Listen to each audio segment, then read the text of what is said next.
Good morning, good afternoon, and good evening. Thank you so much for tuning in. We have a live stream today. We're going to continue the builds that we started in the first part of the month. I had some personal matters to take care of. That's why I stopped the live streams for just a bit. I also built lots of smaller sets in the meantime. You can check out everything on the channel.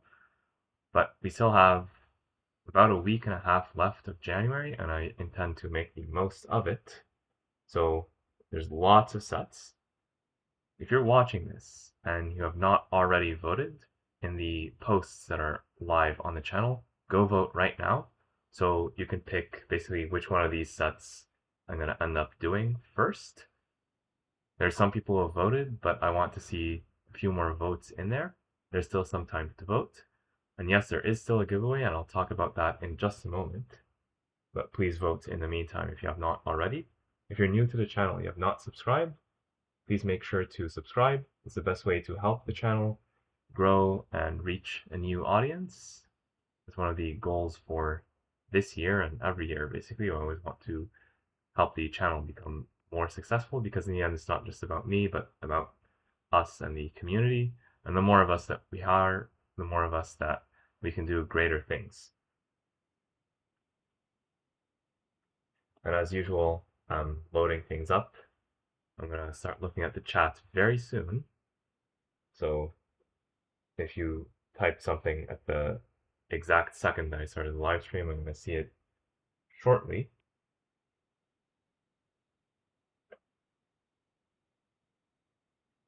And do let me know what you think about the audio and video quality.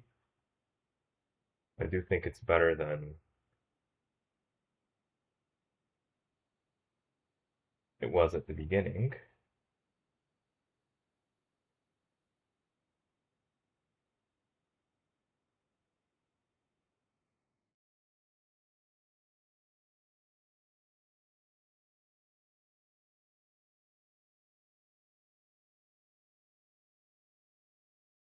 Okay, I do not see any messages in the chat so far, so I'll assume that everything is going well for now.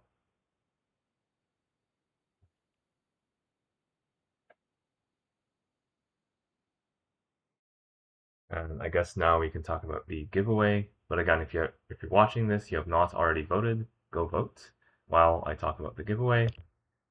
So this is not new information. It's the same giveaway terms that were announced at the start of the month, and those are still available on the channel. But just to recap, if you are new here, or if you just want a reminder, and I'll temporarily turn off my head just to not block anything. So we've already reached the goal of 1.27K, and as long as we maintain that number, someone will be taking away this set. So I have the set right here. Someone will be taking this home.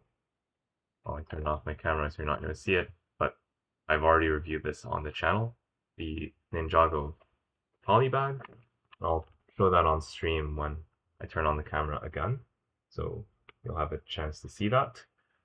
I do hope that we'll reach 1.3K, in which case we'll be increasing the giveaway to this Star Wars set, which I also built without the instructions.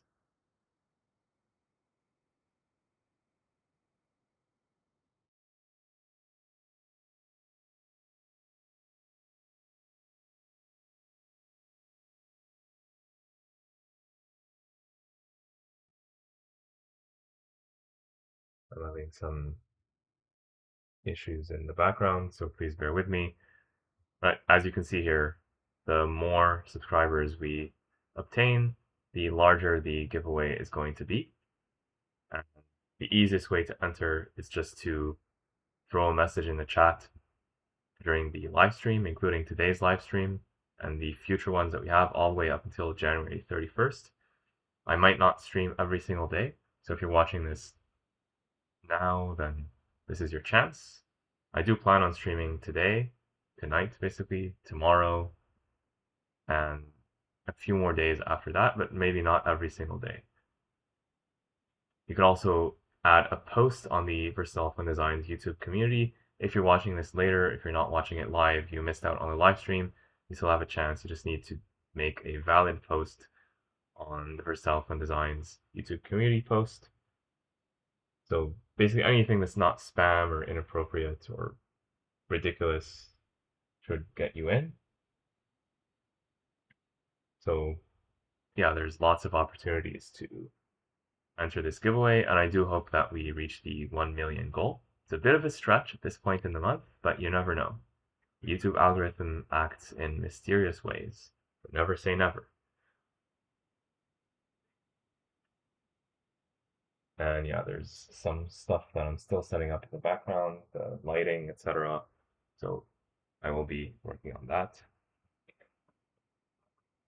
There's not too much to do, but still has to be done.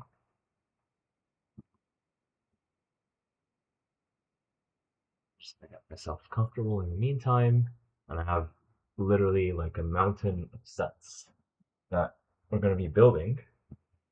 I will be building all of these sets without the instructions. That's what I know for sure. As long as I'm alive. I already bought the sets. I already have them right here at home. So I will be building the sets, but you'll be deciding the order. So do I build this set first or that set? You tell me. By voting in the polls, I will be checking the results of those polls very shortly. And if there's a tie, I'm going to ask people to vote to break the tie. So if you're voting, make sure you don't have any ties. Hopefully there's no three-way tie or four-way tie or something like that. We got lots and lots of sets.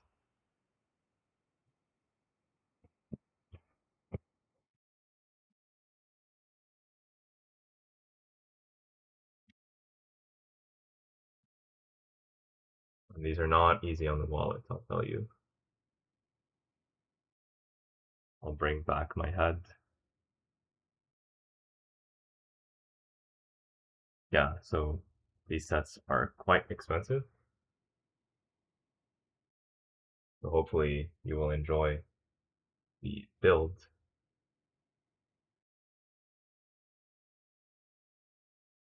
Alright, so the camera is now ready, theoretically. I'm going to start it very, very, very soon. We shall see the quality this time should be just as good as last time, if not better. Although there's so many sets that it's very hard to capture all of them. But let's see. Let's see what we have here. Okay, and I believe it's going to be upside down, so I have to do this so you see it the proper way. I wish you could control that, but nevertheless. Oh, and I guess you don't see the camera yet. So let me turn this off. Okay, now you see it. So zooming out just a little bit. Here's all the sets that we have. You've already seen this on my community post and in the YouTube short from earlier today. Here's a look at all the sets. So very, very interesting selection of sets right here. And we're going to be building one of them without the instructions. Well, if it's one of the smaller ones, we might build two or three all today. So what I'm going to do is I'm going to look through the YouTube application or the YouTube website to just to see what are the current results, as these results change from time to time. I'm going to do a refresh, and whatever it is right now, that's what I'll build if there's no tie.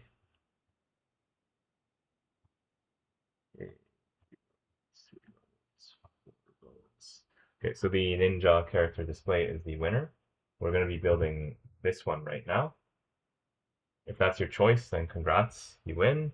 If that was not your choice, well, you can still vote for your other sets, and they will be considered next when I look at this later today or tomorrow, depending on how far we get with the builds.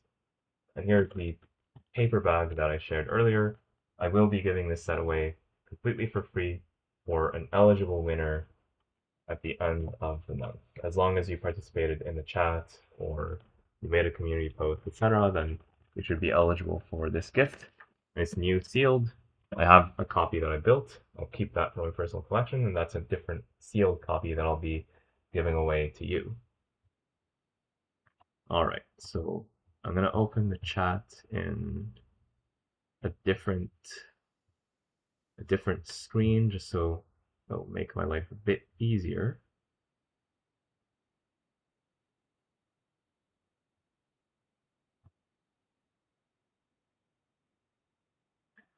If you're new here, please remember to like and share the stream. Share with all your friends, your family, your enemies. It really helps out the channel.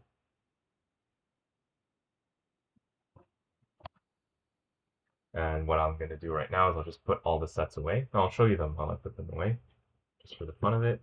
So you have the time machine from Back to the Future. You have the Ferrari car right here. Beautiful red car. I always liked the Lego Ferrari Speed Champion sets. They're much more affordable than the actual Ferrari cars that run into like hundreds of thousands, even millions of dollars. There's this NASA space launcher thingy. I'm showing the box sideways just because it's very, very tall.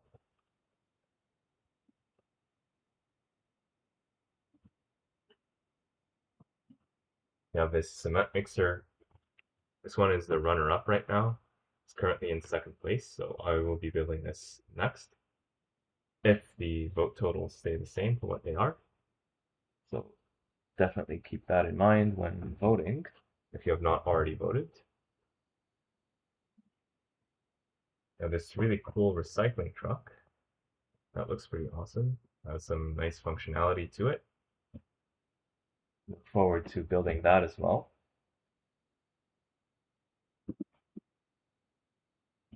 There's the airport fire truck, which is one of the first LEGO City sets to include steering. I don't know if it's visible on the box. It's a bit hard to see, but it is there. Trust me, and you will see it for yourself.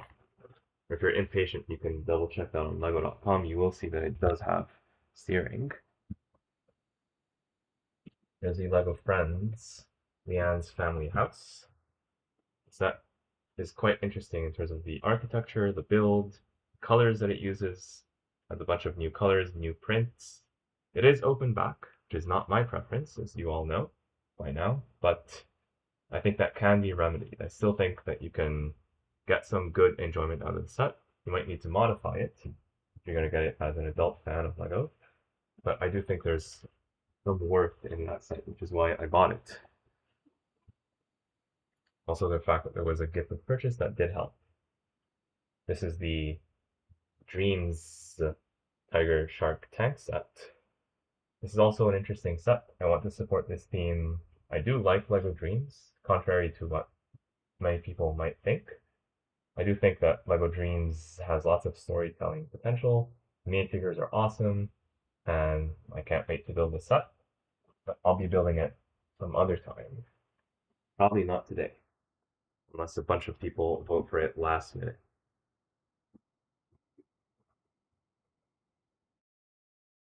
There's this other Ninjago set right here, the Dragon of Life. This is a Dragon's Rising set. For those of you who don't know, there's two sub-themes, two primary sub-themes that LEGO is selling right now. There's the Ninjago Dragon's Rising, which is the current TV show that's airing from 2023 until now.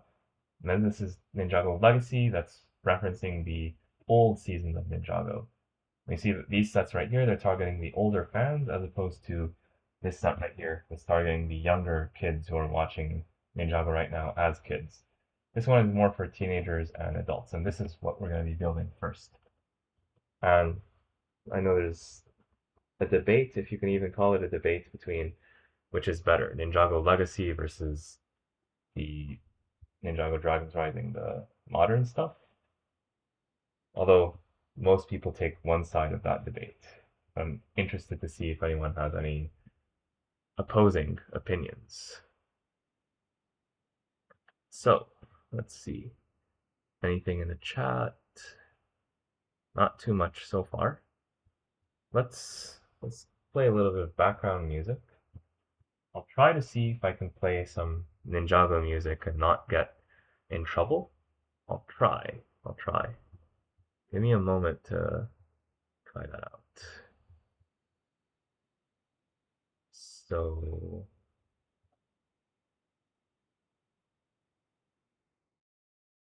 I'm gonna go to how can I do this?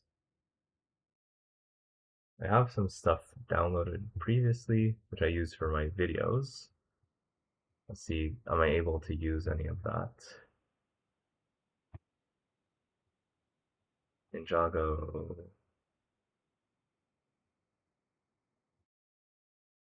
There's one video I'm not allowed to use. I already know that. But I think that there's other stuff that I might be able to use.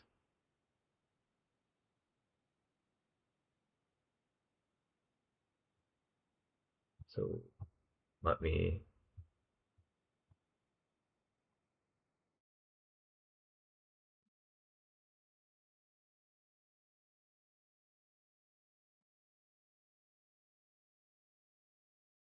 prepare that. Just give me a moment while I do that.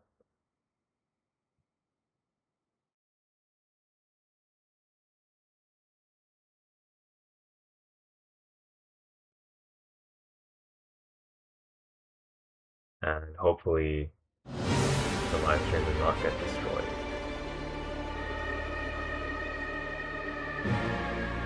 I'm gonna see, here is the audio playing. It looks like it's playing.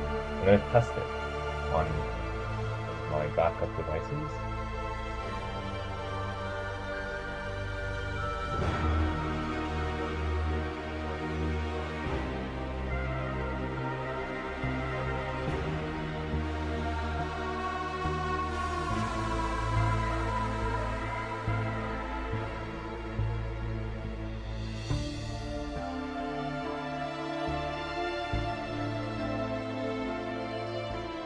Meantime, just look at the characters that we're getting at the top of the box.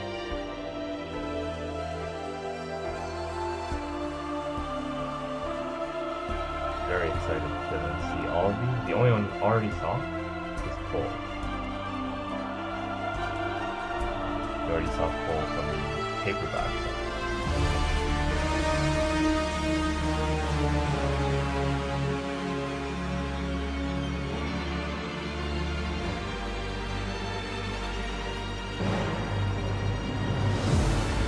I might bring down the volume again.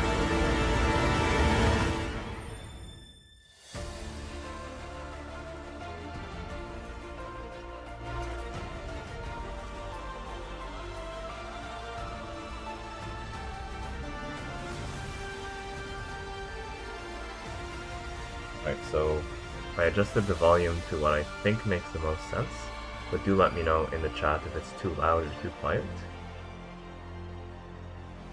I'm seeing a warning in the live stream about the quality not being great, but on my test device it looks like it's okay.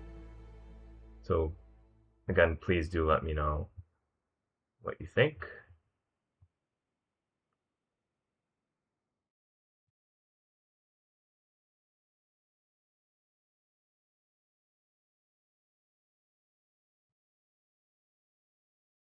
Let me see here.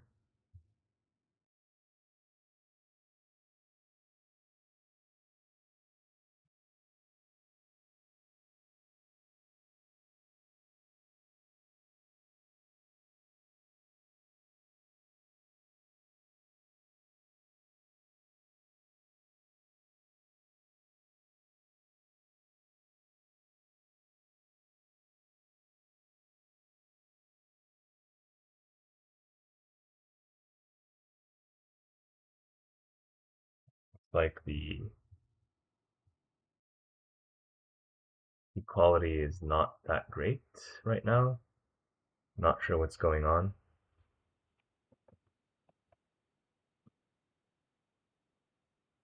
But regardless, we're going to do the builds. We'll get started with opening this set very, very shortly. I think I'll keep the red background from the lion skip with purchase, just because I think it makes sense for Ninjago. There's a red. It just makes the most amount of sense for me.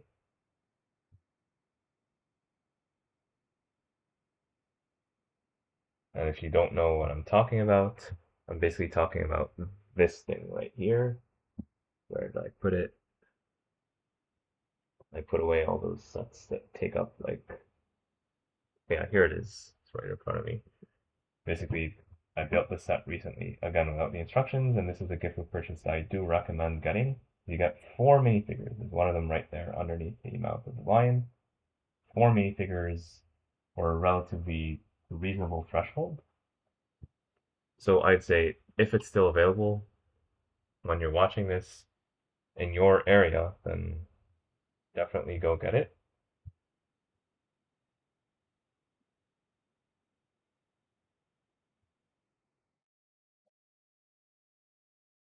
All right, so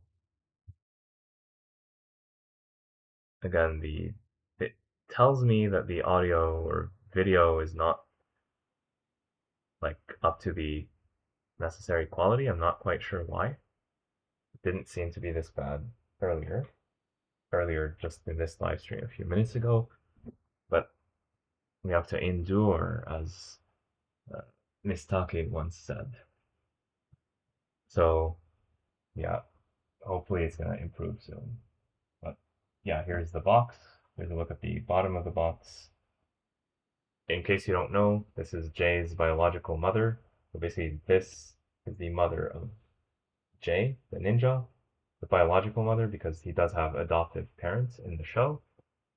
On the box, she is named as Master of Lightning, but since then, LEGO has announced that her name is Libber, Libber, and that is a name that's based on the wife of one of the creators or authors of Ninjago. So basically, one of the creators of Ninjago named this woman after his own wife, which I think is pretty sweet. So we do see the front of the box from the back. So I will be using the 3D view to look at this from all the angles. I just think it's fair. We do see a little bit of the back right here. It is open back, but that's okay for a display set like this. I will open the box from the top, and it does look like my audio quality or my video quality looks to be a bit better than before, so I'm happy about that. Despite the push tabs at the bottom, I'm going to open this from the top just to make it easier when I store the box and put stuff in the box for it to be upright instead of upside down. So let me get ready to do just that.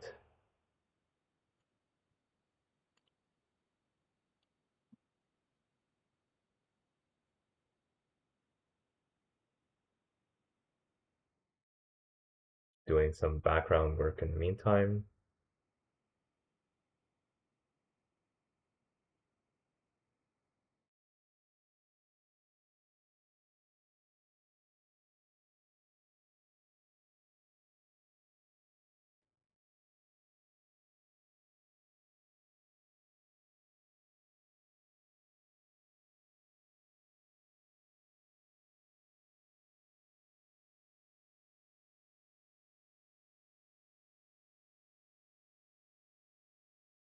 All right, let's open the box and see what's inside. Let me do that again.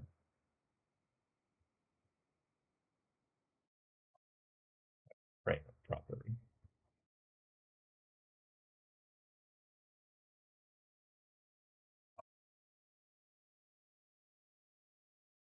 It's like my thing was frozen for a little bit. Okay, let's try that one more time. Let's open the box and see what's inside.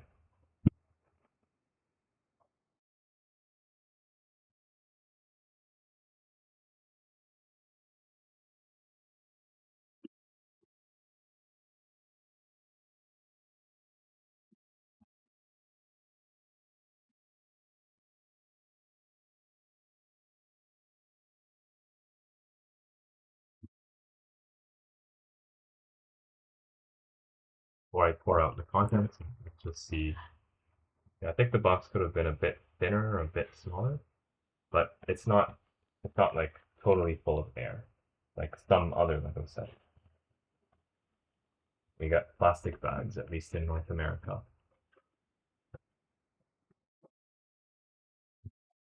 You know, some other sets are switched to paper, but apparently not this one.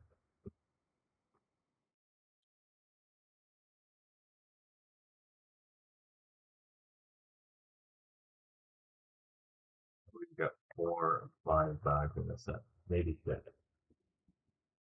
2, 3, 4, 5. 4 being very small. There is a sticker sheet. I'll show you the sticker sheet again. Oh no,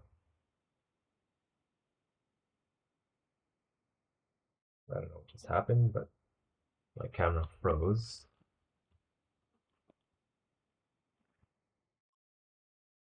There's more instructions. I will not be using those, obviously, but we will take a look just to see if there's anything there that's interesting.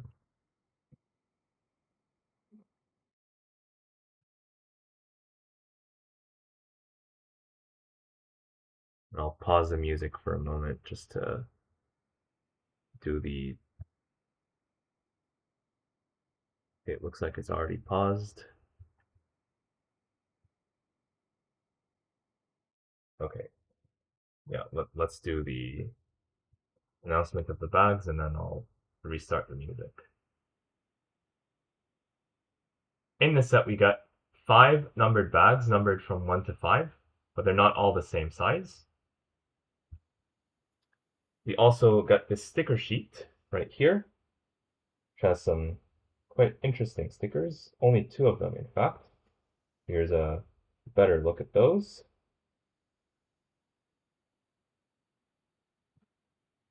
And here's a look at the instructions. The cover is quite boring. It follows the standard Lego white style that they've been using for all these years. There's a QR code to scan for points. Another one here to give product feedback. At the back, the Leloid shown here is not the one that's included in the set for some reason. And then if we look at the intro, do we get any information about the set? Yes. And this is what we should always get in the Ninjago Legacy sets. I don't know if it's true for all of them or not, but for this one at least it's true. So we have here some information. You can hit pause if you want to read it, or you can check it out on lego.com. There's also a comparison between the 2011 versus 2026 Ninja. I'm very happy that they did this. And then they tell you open bag 1 and start building the minifigures.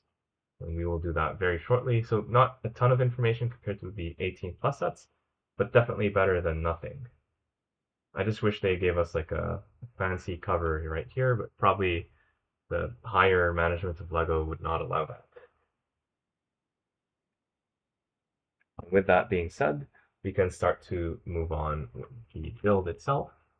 I'm gonna start with bag 1, of course, and I'm gonna assemble the music that I have into some playlist that just plays uh, repeatedly, so I don't have to manually start it again every single time. I'm seeing the visuals get cut off slightly in the live stream on my backup device. That's a bit unfortunate.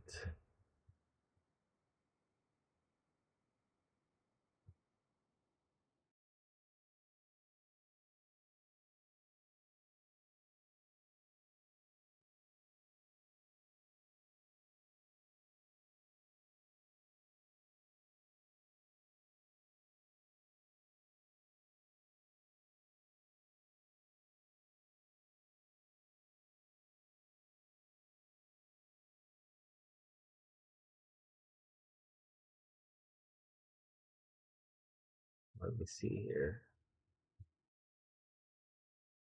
Um, Ninjago.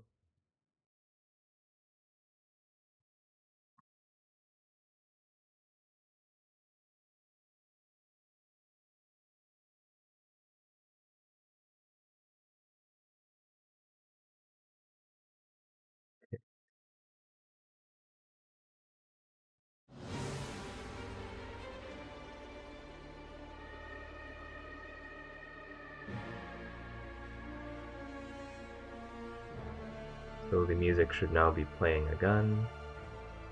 Just confirm that. And again, if you want me to increase, decrease the volume, just let me know through the chat.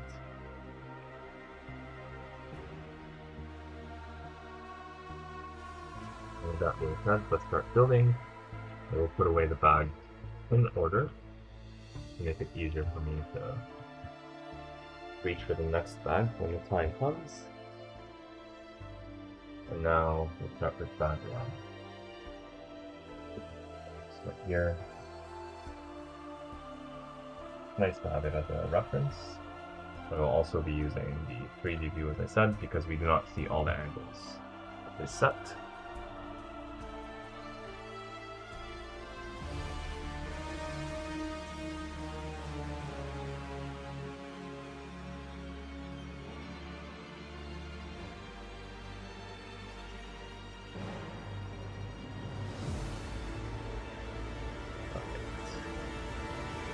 See if anyone else wants to join here for this live stream.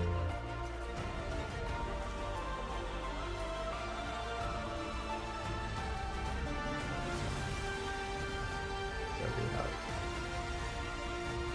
this thing open.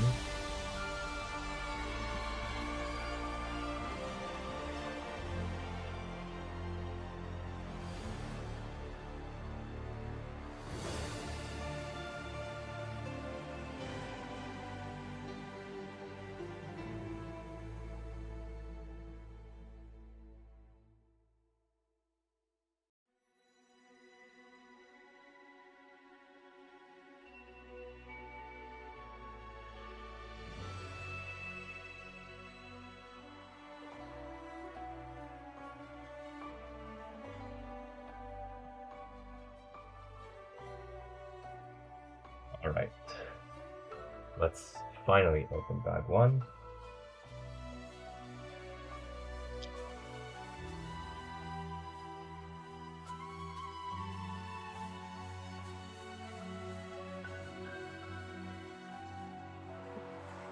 As Master Wu, then known as Sensei Wu, say, "Hey, Shen." I really appreciate that LEGO uploaded the pilot officially today to their official YouTube channel. I'm very happy about that. This makes it a lot easier to have the pilots for everyone to see. They were unofficially available from other places, so it's just good to have an official way to get them. There are two minifigures in this bag. Kai and Master or Sensei Wu, depending on when you got into Ninjago.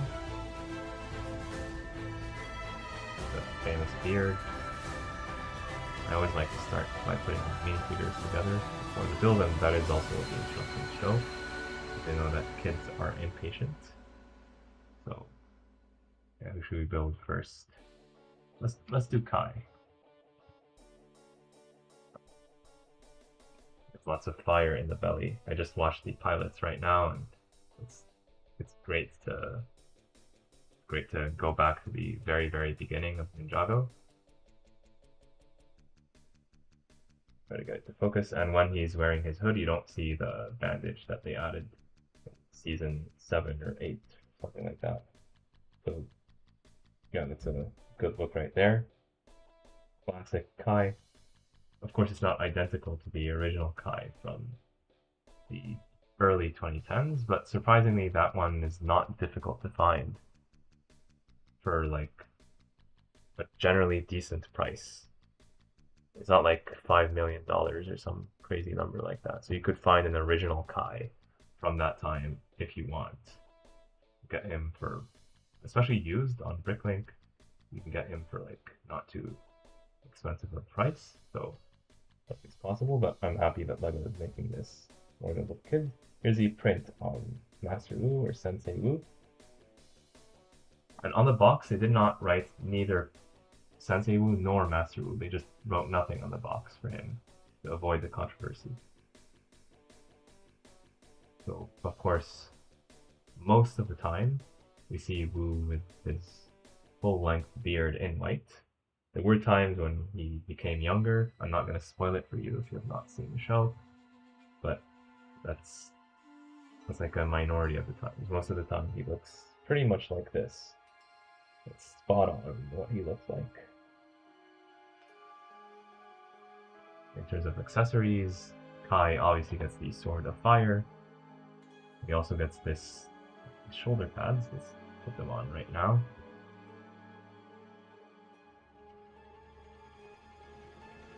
And I like that these pieces do not obstruct the printing on the front of the torso.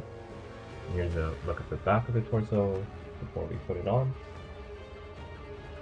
And notice that, well, it's not a perfect match, but the circle kind of like not, you can still kind of see the print there, somewhat. And in terms of the direction, yeah, there's two usual expressions for Kai, the frowning one and the smile. I like both. But when you put on the hood, it's not very easy to see which one is which, because you don't see the eyebrows, you don't see the smile, so either one is fine, I guess. There we go. Two amazing minifigures. Great way to start the set. Any stickers in this building phase? Not yet. So now we just do the build. It's the accessory for Sensei Wu. It's this, and they finally gave him this piece in this color.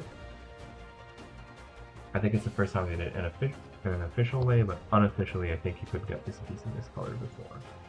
I'm like 98% sure it's not a new piece, like a new color for this piece, but it could be new.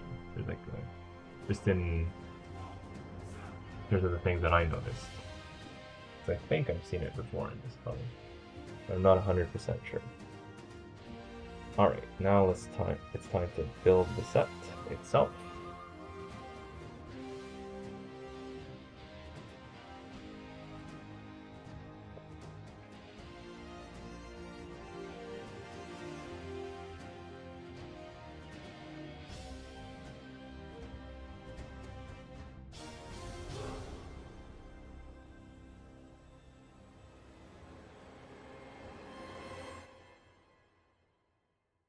And I do want to know, what do people think about the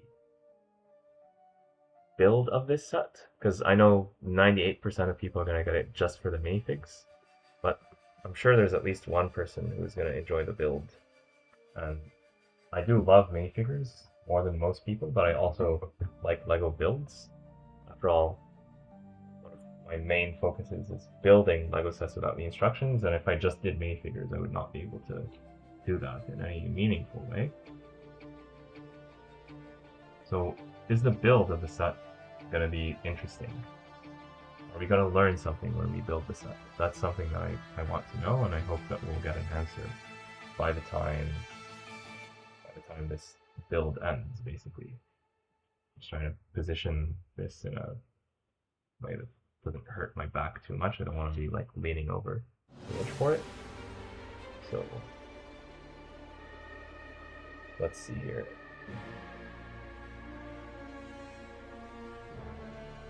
Looks like this is going to be the footprint of the set, more or less.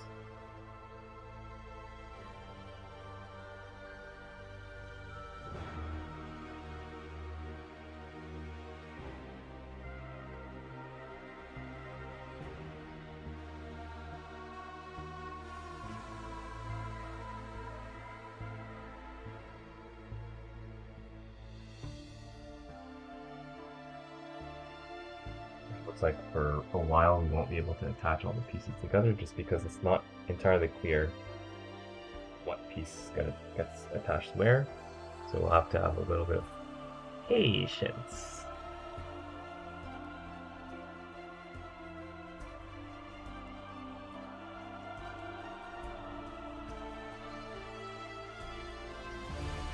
Lots of gold in this set, by the way. I love the teeth. If you have not watched the Ninjago pilots, go watch them. They're now officially available on the LEGO YouTube channel. You can watch them totally for free. At least watch the first part, and you'll understand all the references.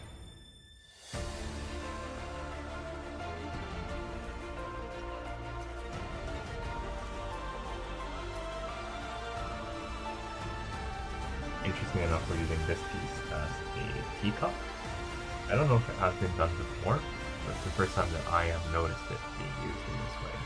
It's a pretty interesting choice. It's a very simple piece to use. It makes sense to use it in that capacity. I'm just surprised that I have not noticed it being done before.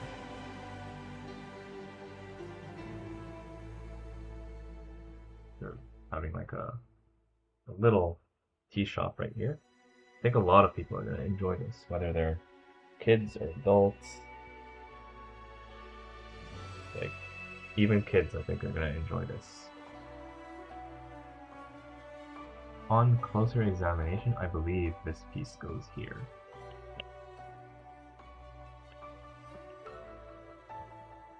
Yes, similarly this goes here. Just makes sense to link everything together. And now we can have basically everything else is decoration.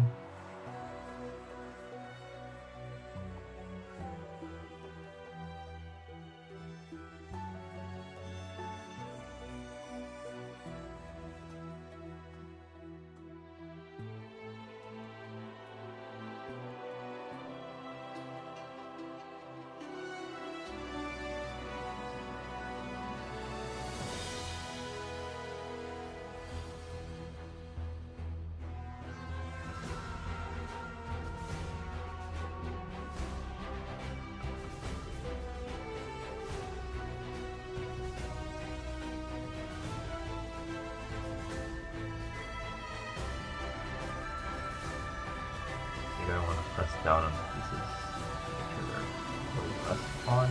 That applies to pretty much any Lego set.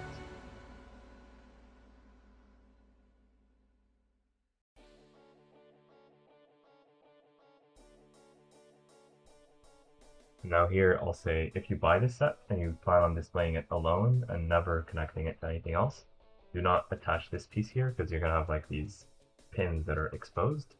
This is good if you plan on attaching it to something. If you don't plan on attaching it to anything, just use a regular 1x2 black plate or black brick or the equivalent in plates, just to not have the pins sticking out like this. And same thing on the other side. Although like the holes, they're a little bit ugly, but they're not too bad. But yeah, you got the picture.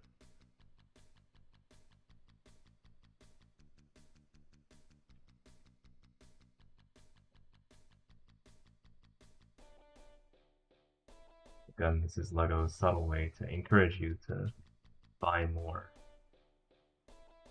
If you're not going to buy like a whole other set, you're going to buy at least like one piece here to replace that particular one.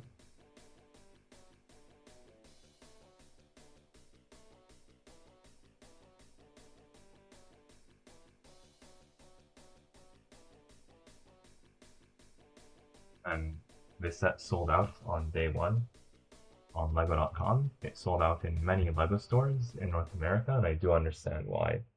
Just because the minifigure selection is quite good. I know this even before having built the set, just because we can see the minifigures on the box, we can see the minifigures online, we know what the set is going to contain. There are no surprises here.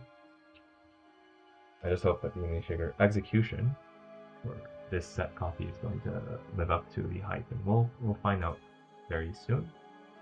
Although from what I see so far, I think the answer is yes. The two minifigures I saw here, they're very well produced, very well executed, so I'm not too worried about the others. But again, we shall see.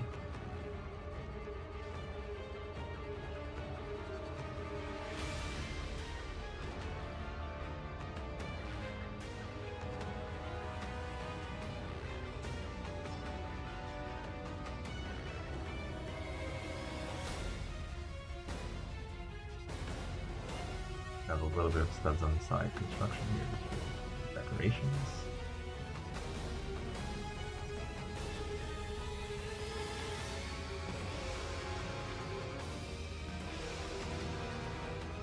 Just that's what it looks like.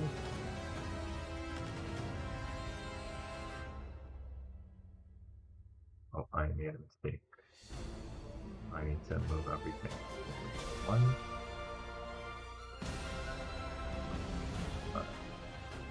Those pieces, because this goes here, and this goes here. So that this is a perfectly level surface. Same thing applies here. Good thing I caught that relatively early.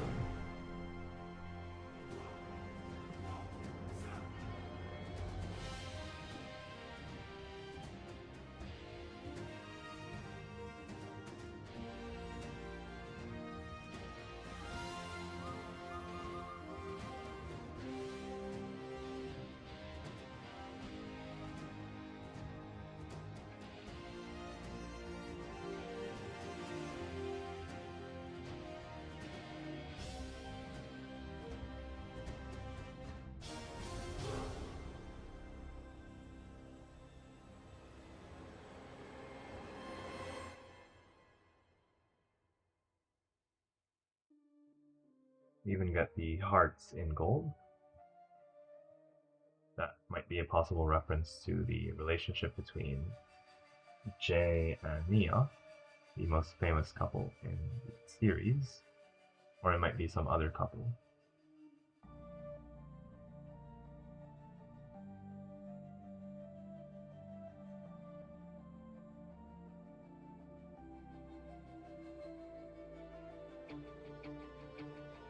Okay, so we get this stuff on the side.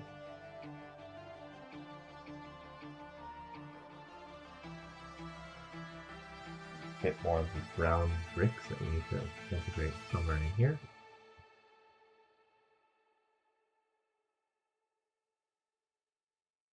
Anything that we see in the part list that we don't, by the way, an extra one of these for the roof. That's good. Anything that we see here that we don't see in the 3D view means that it's used internally. For example, I believe this brick right here is going to be used for internal stability. We will find out soon enough.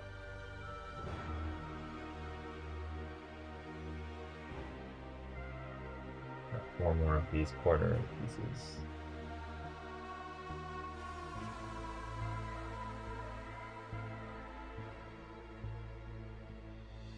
We'll see where those get used as well.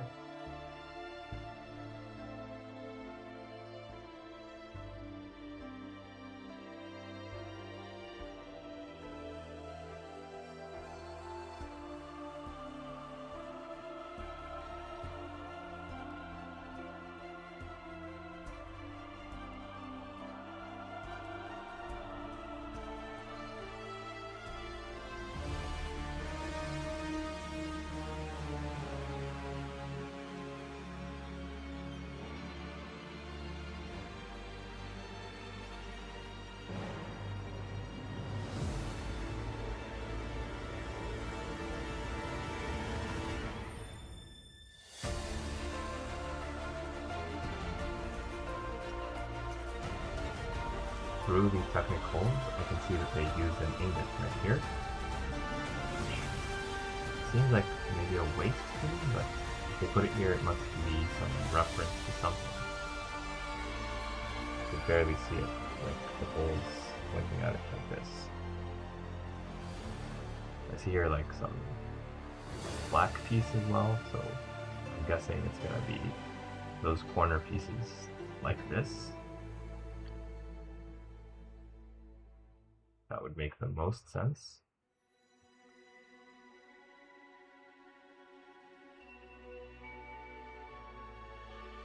Then maybe this pattern here might be a reference to something as well.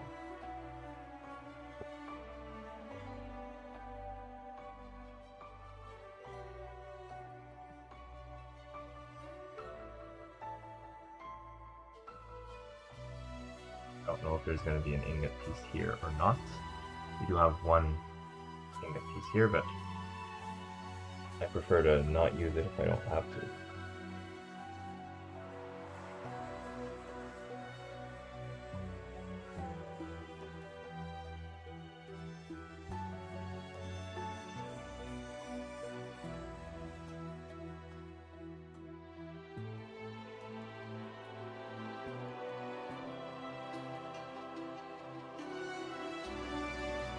only one of these pieces. I'm guessing it goes here, or maybe here like this, but I think it's more like this to link these plates together.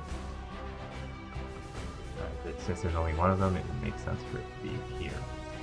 And underneath here, we might have like some hidden references to stuff, but I don't know about any of that.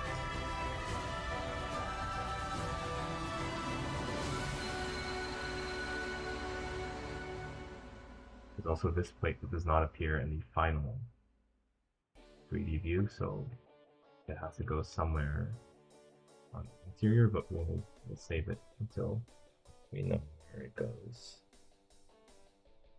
Although I might end up not using it in the end.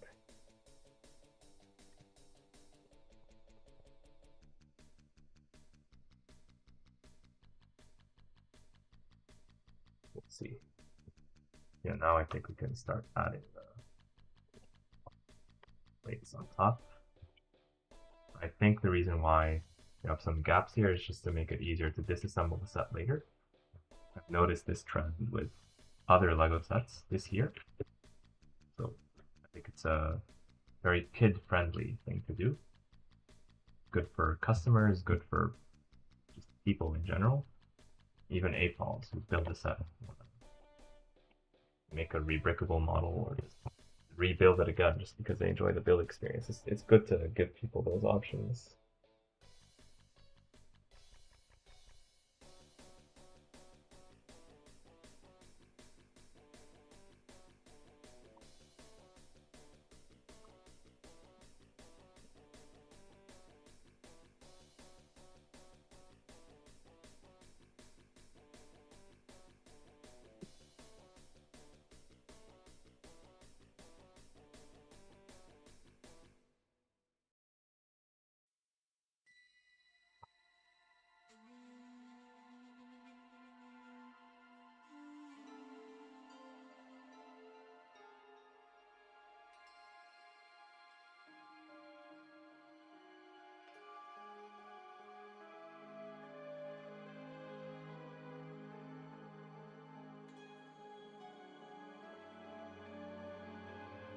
Not that many pieces left, so that's a good sign.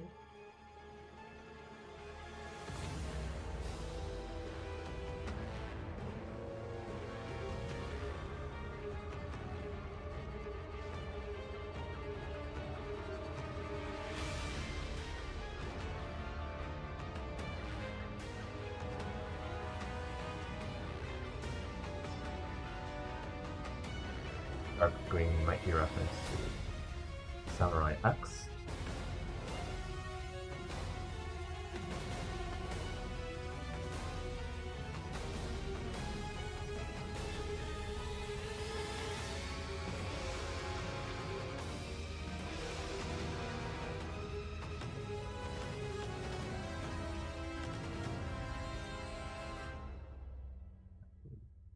These need to go here. Easier to lift out the entire piece instead.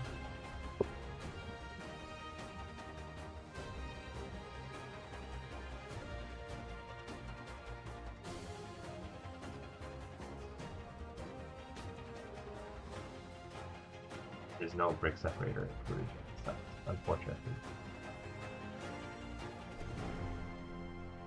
Maybe that's the reason why they're making the sets easier to disassemble, is to reduce the need for brick separators.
details.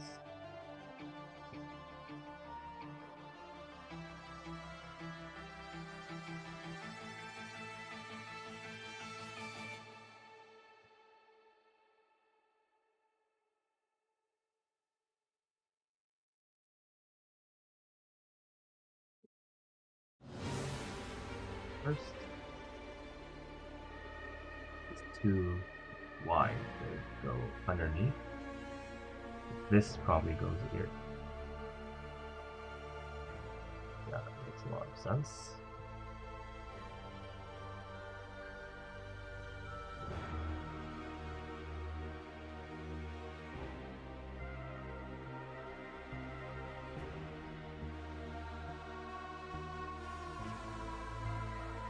The same pattern applied over here.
Only a few plates left.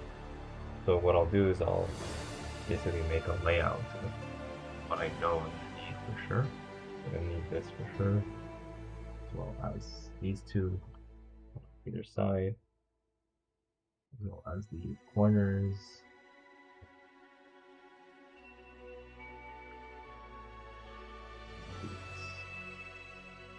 Next to them, these corners here. These plates I need. That means everything else I can use right here to fill the gaps. However, which way I like, because it's not going to be visible in the end. Most logical place for this to go is here, although I could see it going here as well. I think either or. I think here is fine.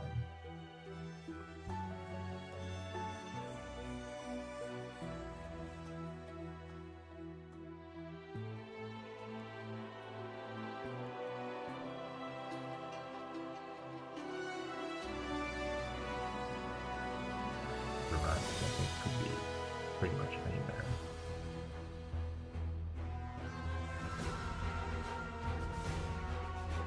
I don't know why these were not like 2x4s, but maybe these pieces were used elsewhere in the set.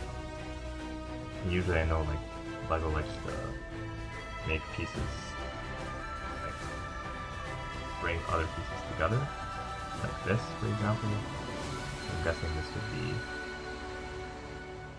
this would go here most likely.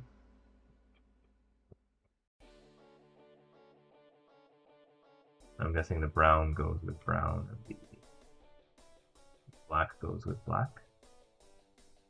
But actually, it might be like the two browns go here and the blacks go here. Again, we're leaving this gap.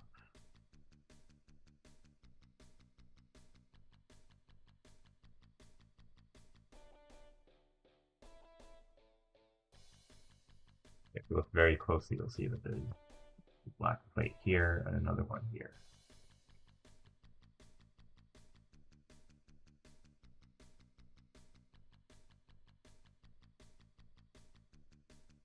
And you're going to want something here to attach the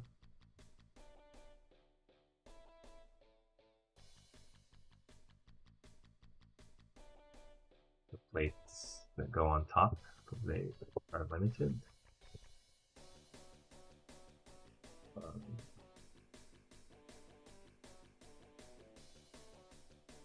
Yeah, I think this is what it's going to be like, but if someone tells me I'm wrong, I'm willing to accept that. Again, this is all interior structure. It does not matter in the end. You see, like this gap here is going to be completely covered. You will not know that it's there unless you watch the build.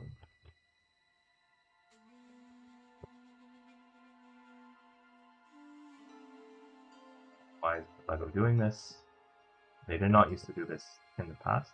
I'm guessing either they're cheaping out, literally, so that they're reducing the amount of plastic that we get, or they're making it easy to disassemble, and most likely it's both.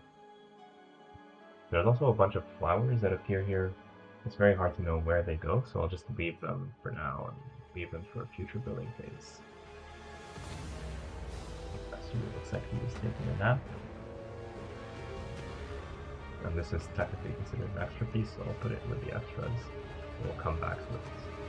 Flowers, I'll separate the 4 flowers from the extras just to help me track things more easily, and I'll put the extras in quite a little time very soon.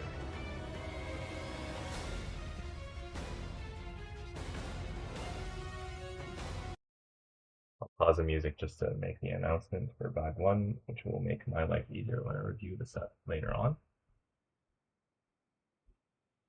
Bag 1 gives us the Kai and Wu minifigures, their accessories, as well as the foundation of the build, with this nice little tea ceremony area in the back. And here's what it looks like from the bottom before I build too much on top of it.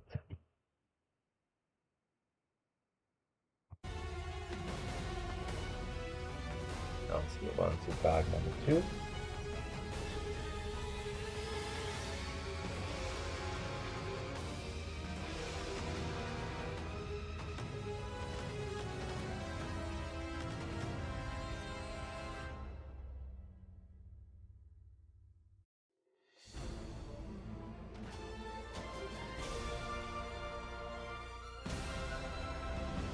And let's get a small bag for the other sets.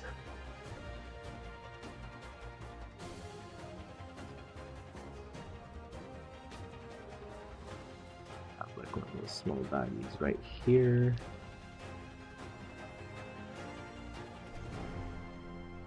Another one just in case.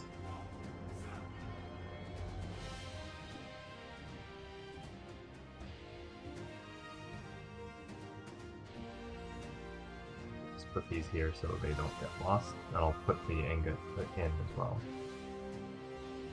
Probably the ingot was used in the part of the build underneath, but no one would ever see that.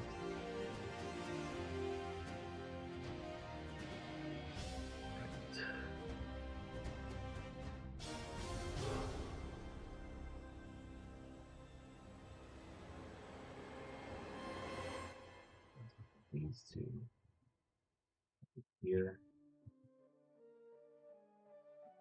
a bit, so a bit of space.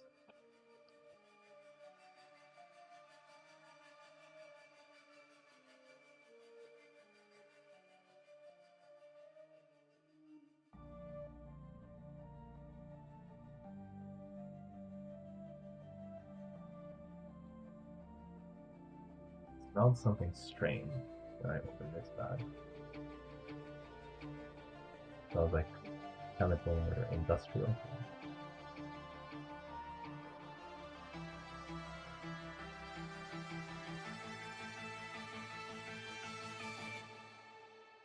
Looks like we got 2 more minifigures in this bag.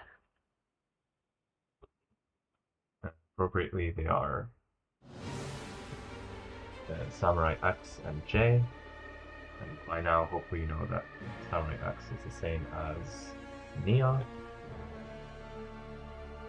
Sorry if I spoiled that for you, but it's been common knowledge for how many years or how many decades at this point?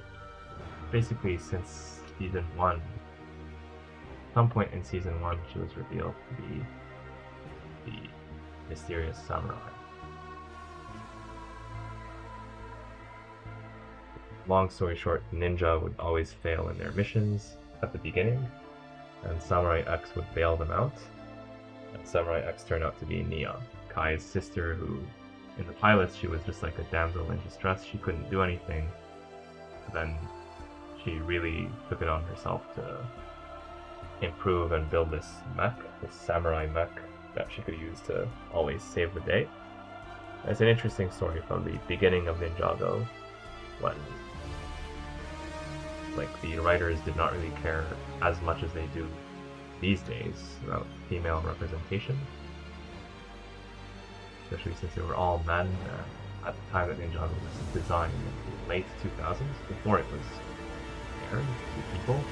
It was primarily targeted towards boys at the time, and there wasn't really too much of a thought for like girl fans of Ninjago.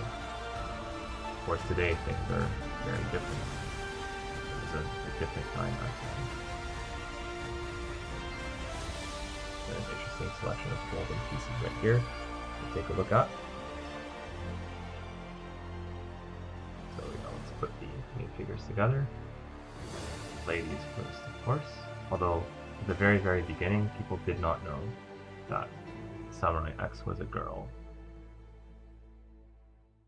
And Parachuting Kitten, a famous LEGO YouTuber who focuses on Ninjago stuff, made the interesting observation that if in Ninjago they refer to an unknown character with male pronouns, it means that it is a female. I think that's an astute observation, one that is mostly correct.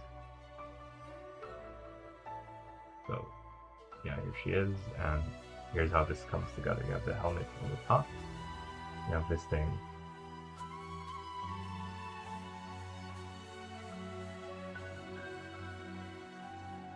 Basically completely hide her identity.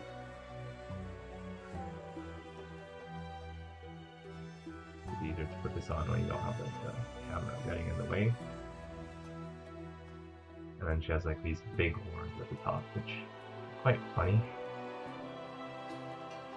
Of course, you cannot expect a cartoon designed for kids with LEGO minifigures to be realistic.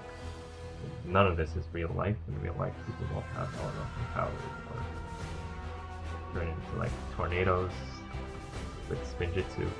None of that is real. Right, we got the cauldron. We got all of this stuff. Give her the cauldron. Here's a look at the back cauldron, by the way. So, Samurai X, Neo. So let's put this back. I like her determined smile right here. She looks very confident and ready to take on whatever comes her way. She gets 2 black swords, with one being an extra. I don't know if this is canon for the show. I don't remember if she had black swords in the show off the top of my head. But if you do know, share with the chat. Let us know.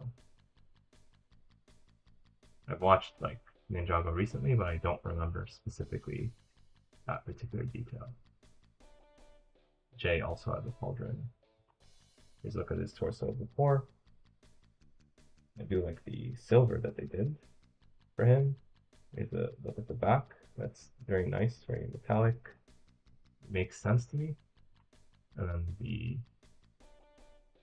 shoulder pads piece. Okay, so here it works much better than for Kai. You can actually see the symbol right through that circle. It's a perfect match. For Kai, it was not. I don't know why it was not in the case of Kai. And because Jay is generally a cheerful character, I'm going to put him with like his smiling expression, like this. And despite the gold not being canon to the original show, I do think it looks good. Although, part of me still wishes they gave us the silver, but at least the gold doesn't look bad. If it looked bad, I would complain a lot more, like the people have been complaining online. But since it looks good, I'll complain less. I think it's a valid design choice that they went for. But I do respect people who disagree. People want things to be completely like the originals, although we cannot expect them to do that all the time. Here are the nunchucks of lightning, golden weapons. We're getting all the golden weapons in this set, although not the exact same original sets from back in the day, but still, these nunchucks look good to me. Sword is extra. There's a few more flowers in this bag. They're the ones from bag 1, so you don't get them confused. Next is the stickers. I will use a brick separator, not included with the set, to apply the stickers. And because these stickers fit on these tan bricks, either this way or this way, it doesn't really matter. And the pieces are the same size, so you get number 1 here, number 2 here. As long as you put them like not upside down, you should be fine. But alignment does matter here, so I'll put them on this piece, just for the purposes of aligning the stickers so that they're both like at the same rough level, because we're going to be putting these pieces right next to each other. So you do want to try to get them as closely aligned as reasonably possible. So you don't want to put them like too close to any one border. I think this is okay. Since there aren't that many stickers in the set, I'm starting to wish they could have printed these pieces and just included the pieces in many of the Ninjago sets. They could have included one of them in the polybag, or they could have included both of them actually in the Old Town. A very big LEGO Ninjago set that I might get to build out the instructions if this video is successful enough. If the channel reaches 500,000 subscribers, one of you will get that set for free as well. Here's a look at the stickers. I don't like stickers too much, but this is a pretty well designed scene from the original series. You see here a younger version of Master Wu banishing Garmadon, the evil brother, to the underworld. There's some text here written in Nin jargon, so basically this is English but using a font that is usually used in LEGO Ninjago sets, starting with the LEGO Ninjago movie. So if you have an in-jargon AI thing or just a regular tool, you could basically read what this says, and I'm sure people online have already translated this. And this looks like long before time had a name, I think that's what it says here. Just because this is 4 letters and long before, this is 6 letters. I think this says long before time had a name. I'm not 100% though. So those are nice. And we're done with the stickers in the set. So I'm not going to complain too much about the stickers since there's only 2 of them and they're well produced. This is a set for older kids and adults who are expected to know how to apply stickers, so I'll begrudgingly accept the stickers. And of course, if LEGO gives us prints, I'm never going to say, oh, why did you give us prints? They should have been stickers. I think there's very rare cases where that could happen, like if the print quality is terrible, as it has been in some cases in the past. Most of the time, it just is not what I want to see. So these pieces, they go right here. That I know for sure. We start to build out the tea shop part of the monastery. Of course, this is not the exact architecture found in the show, but this is the LEGO set that they're doing at a very limited budget, so I do understand they did here. This is way better than anything that I could have designed. I'll be the first to admit that.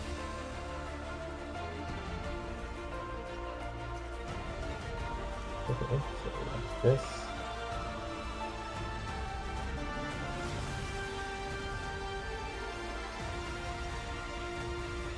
We will have these pieces here.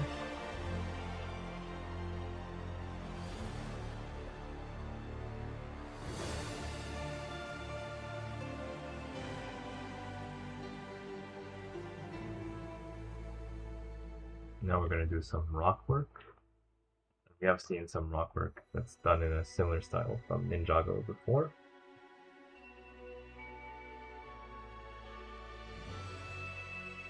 If you enjoy these kind of things, if you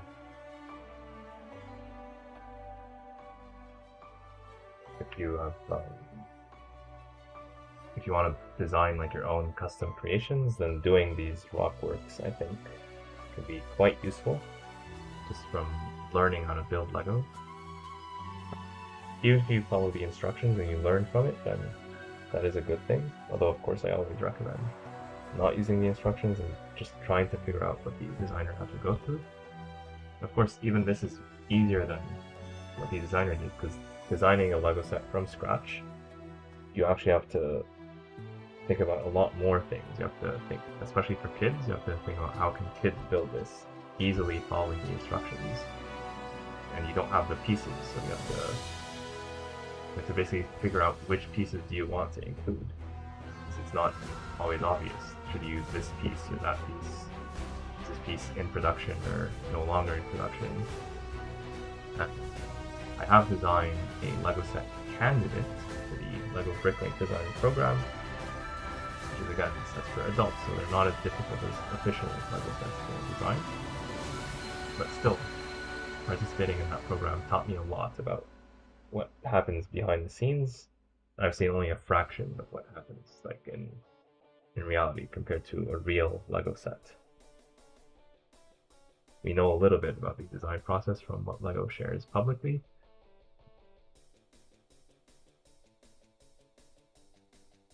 Sometimes designers, they post like some stuff on social media and you can learn a lot from those videos.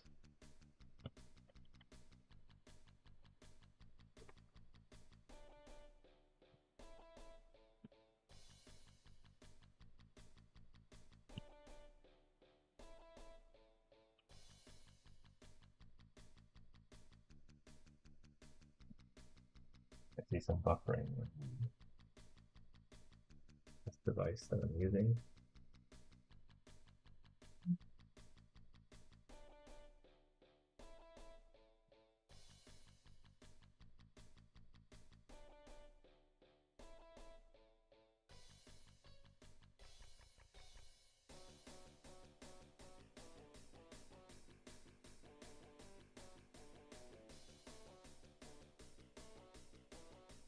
Here we do use some of the flowers.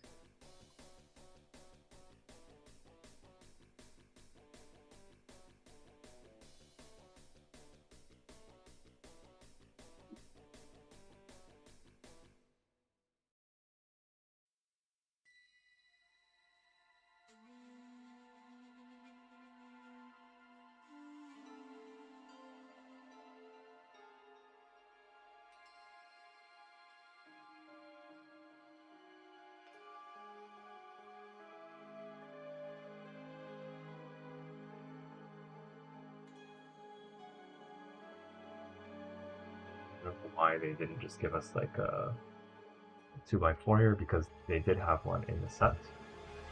Okay, bag one. They could have made this a 2x4, but instead they made a 2x3 and a 1x2. At least I think that's what's going here, just the process of elimination.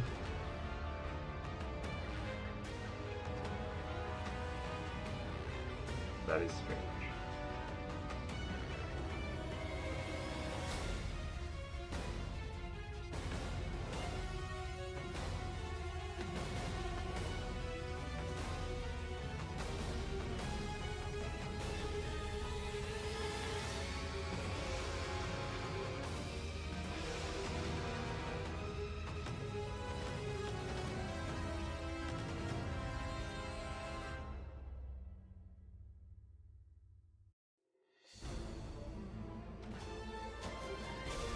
Steps to the monastery.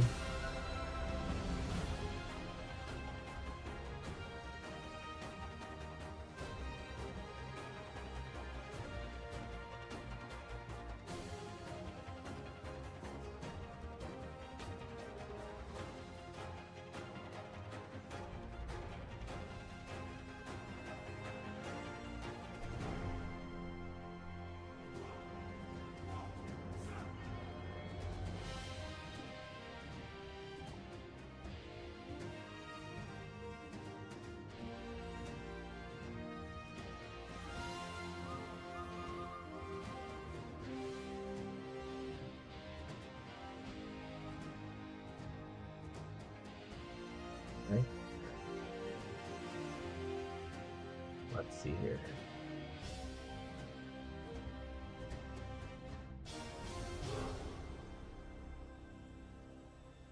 They gave us exactly one of this piece, but it's not visible anywhere in the 3D view from what I can see. 1x4, not sand green, but olive green piece. So this must be a reference to Hunted. That's when this color was used prevalently from Ninjago from back in 2018. We saw this on the Diesel Knot and a bunch of other beloved sets at the time. So yeah, everything here is a reference.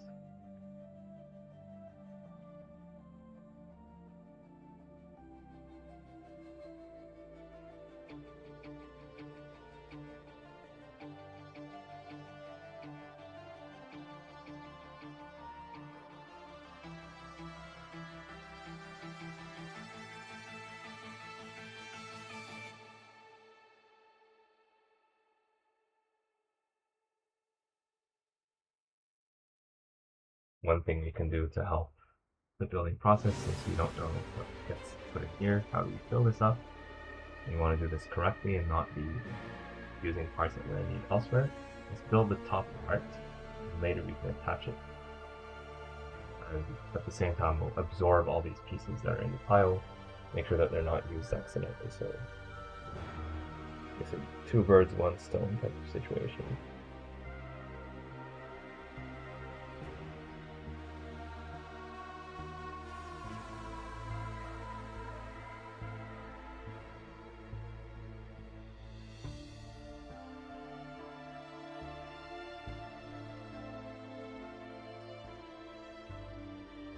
Always fun to wonder, like, what's gonna happen next. I believe this is gonna be for the gate.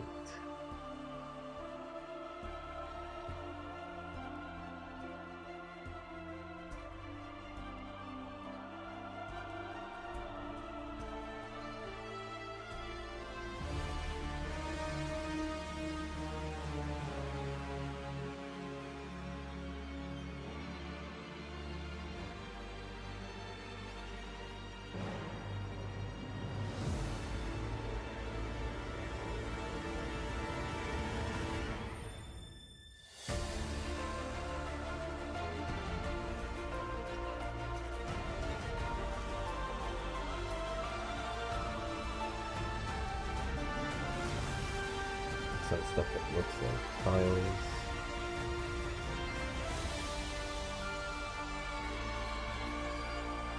These pieces here. They are tiles. Lampshade, floor tile. Lampshade, floor tile. If you know this, if you know who that is, then you're an OG.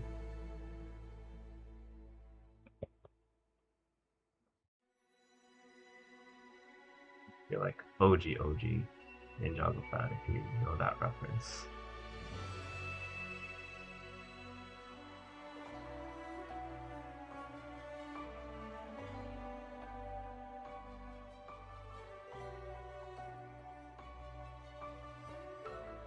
I'm going to use these pieces to create a subtle angle.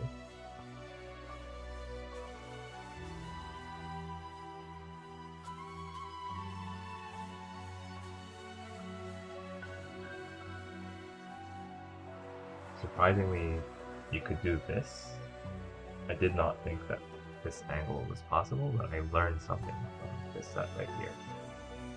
It's totally legal to do this at this particular angle. And when you look at it, it's actually quite simple. When I say simple, I would not have been able to come up with this, but kudos to the designer for figuring this one out.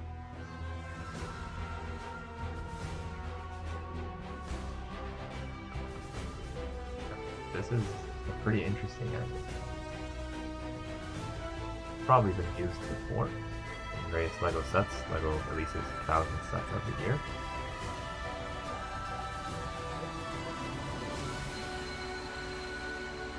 Something went wrong with the live stream.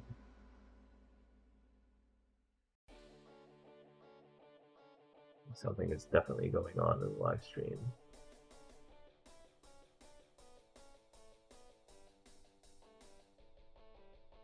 Huh.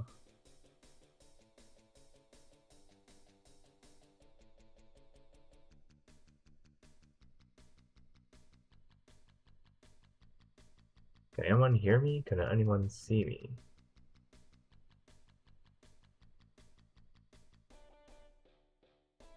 Looks like something went wrong with the live stream for a while. But do let me know if you can hear me, if you can see me, if you can hear the music, if everything is good.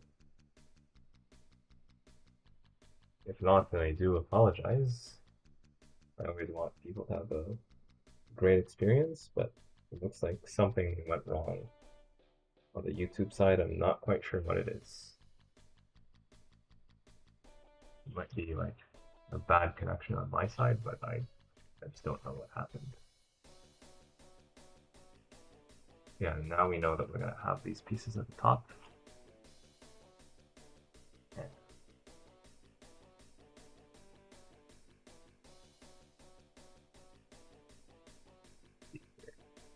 Basically, most of the remaining pieces will be for filling up the interior details that we have not yet done. Basically, we need to not touch these pieces, but we could use all the pieces in the pile right here. This pile. Okay.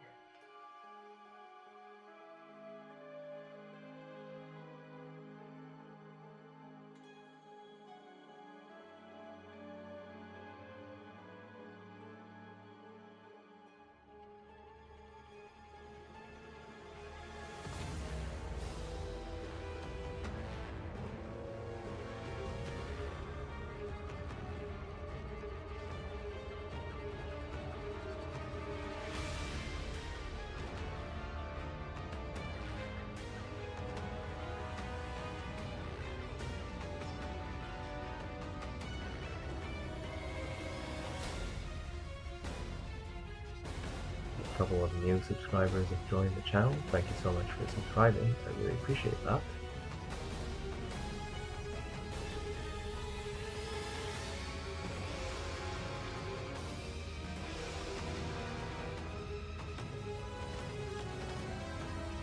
I'm going to see if I can update the thumbnail to just this set right here. Ninjago. Just to see if we can get a few more people to join, because there's not that many people on the live stream right now, and I think the technical difficulties might have killed it in the algorithm. One thing that you could do to help out is to share this video with all your friends, family. If someone clicked on the live stream, they went away, tell them to come back.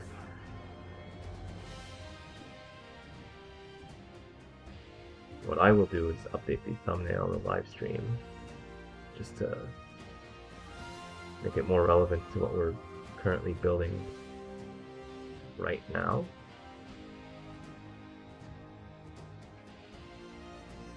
That might take a minute or two.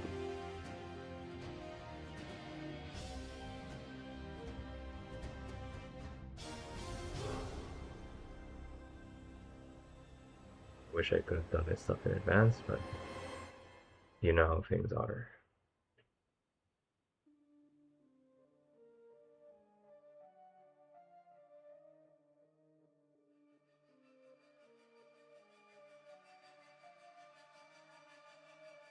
Delete.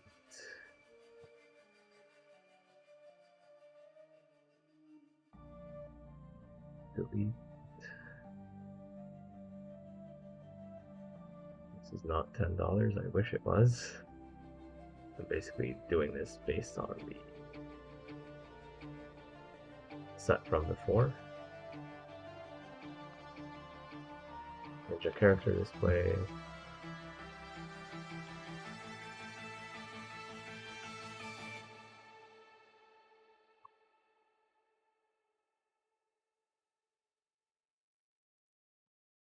Let's grab the box art from a publicly known source.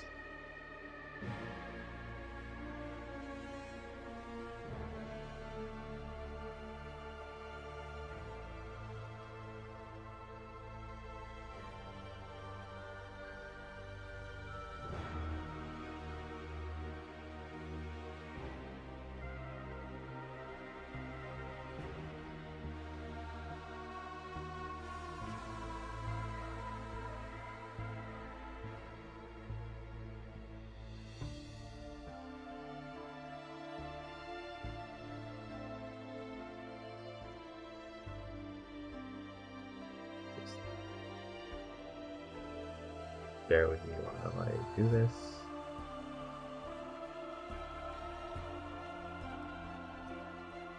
Set this point vertical. Set this point vertical, so I'll have to pop it just a bit. I'm doing this on my laptop, so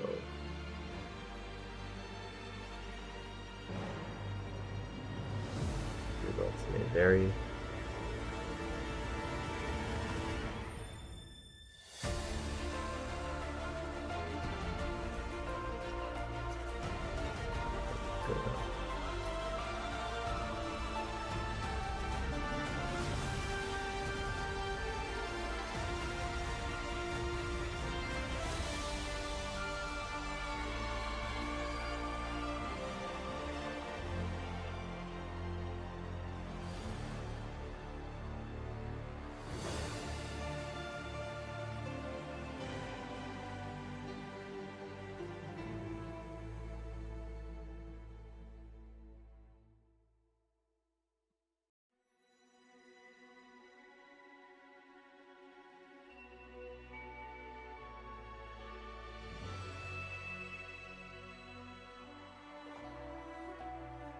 Of course, we're doing this live.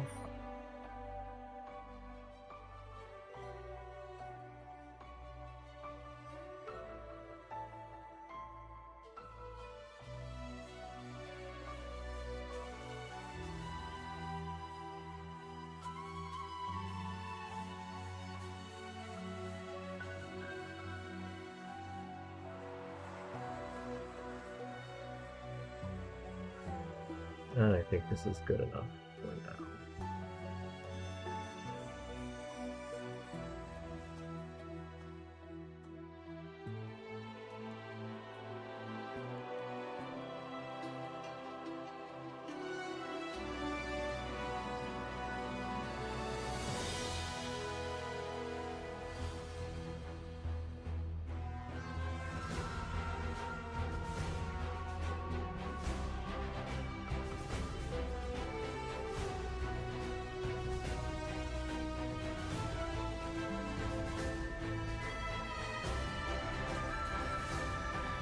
Just gonna save and upload the thumbnail.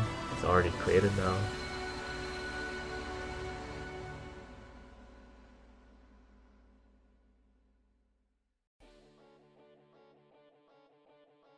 Seven 866.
Gotta be kidding me.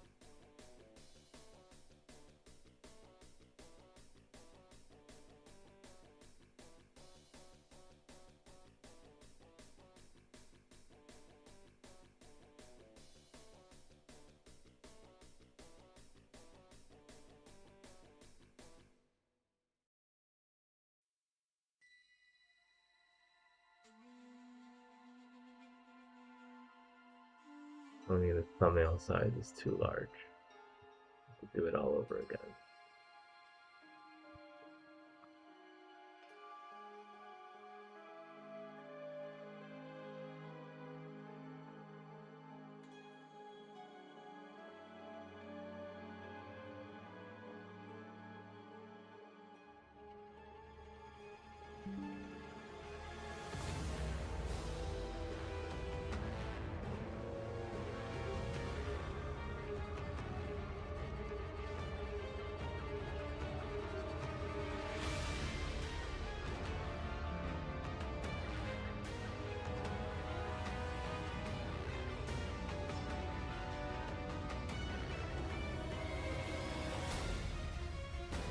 Even the new one? You gotta be kidding me.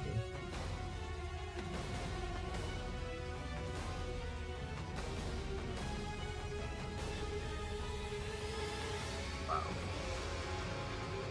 That's surprising.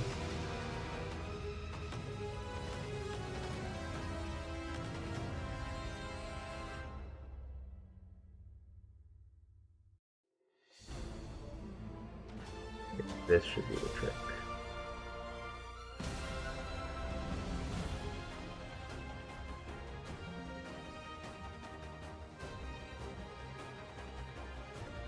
Alright. Definitely less. With 2 megs, I don't know why YouTube doesn't just downscale the thumbnails. It costs them like a few cents.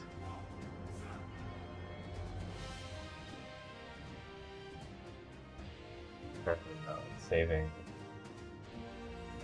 It's not letting me save again to change the emoji of the thing. I guess they don't want us to change live builds too much. Let me do. What's a good emoji for this set? I'll just say ninja. Ninja sword.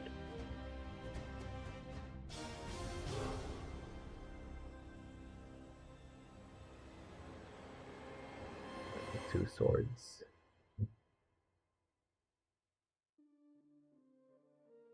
Alright, so for the next little while, that's the title of the live stream. Let's see if I exit the channel and just go back. Do I?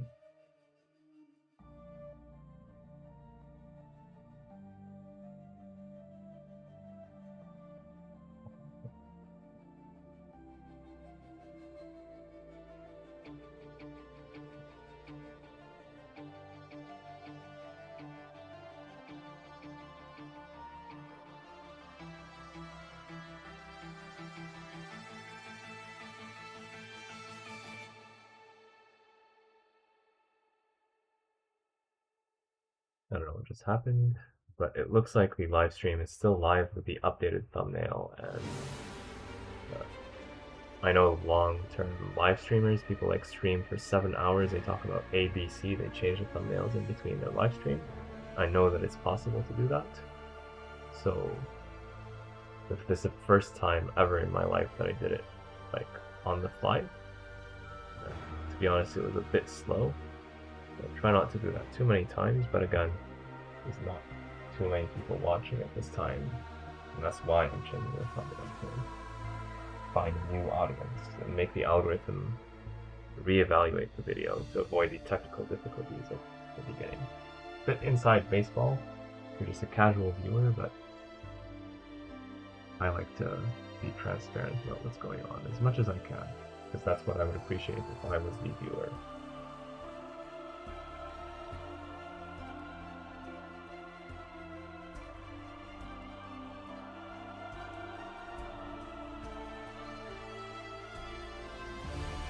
We got a couple of these pieces here. There's some strange noise. So check on the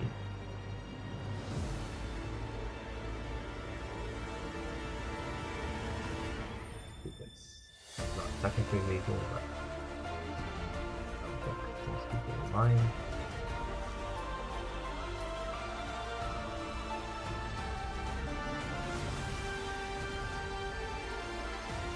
Really smooth finish. That's good.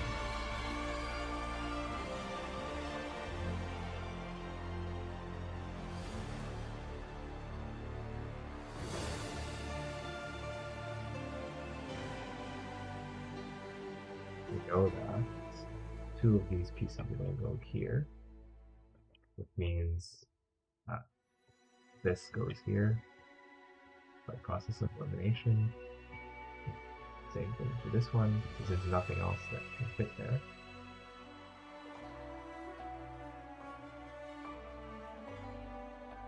We also know through the same process of elimination that these go here.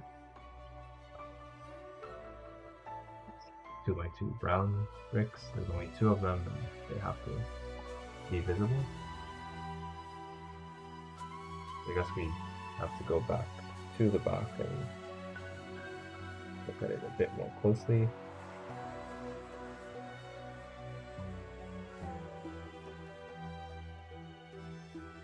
So we're not using any ugly rock pieces, as they call them.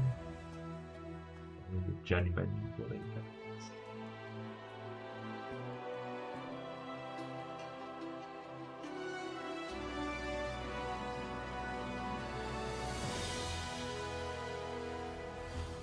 But you don't see these pieces used anywhere, so I guess we can sacrifice one here. One on the other side. Break these on top of them for stable connection. You see, like when you use most of the pieces in a set, you'll be able to make these kind of decisions more confidently. This piece we'll be able to use here because there's no other piece that would fit.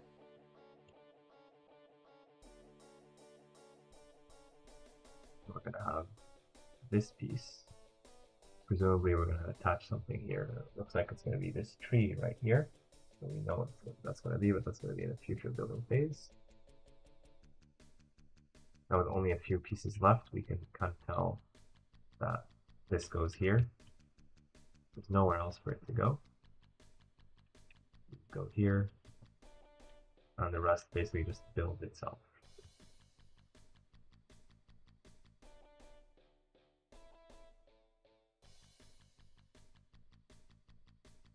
This was pretty fun to figure out. Just bricks and plates, pretty standard stuff, but I did enjoy the challenge.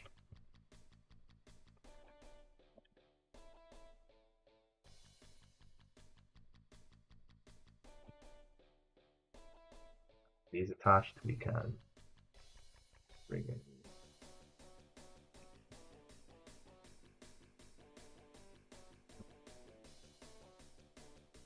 this piece here, and then the whole assembly that we built before goes right here.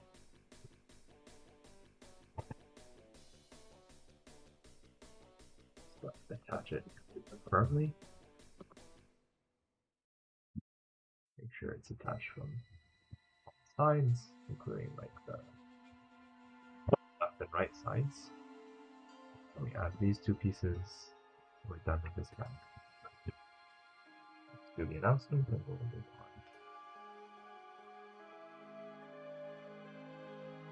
on. I'll also turn off my camera for the announcement. It just makes my life easier later when I do the review.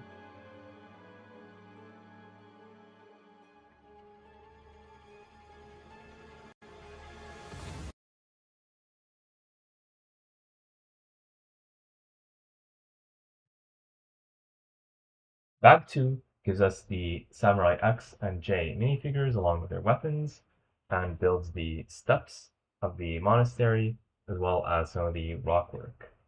We also add a few flowers here and one of the places where the ninja can be posed. And here's what the building phase looks like from the back.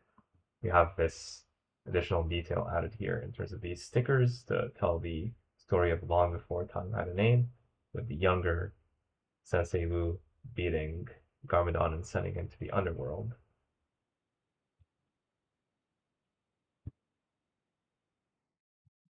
That's enough summary for just right now. Of course, I'll go into more detail when I'm completely done with the build. I think that's fine for right now. Again, the remaining extra parts, they go here.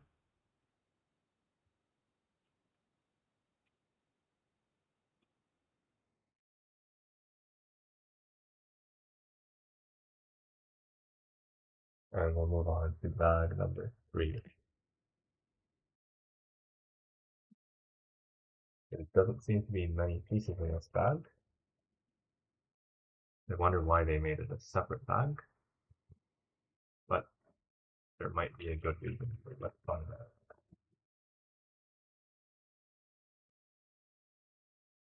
Lots of small pieces in this bag.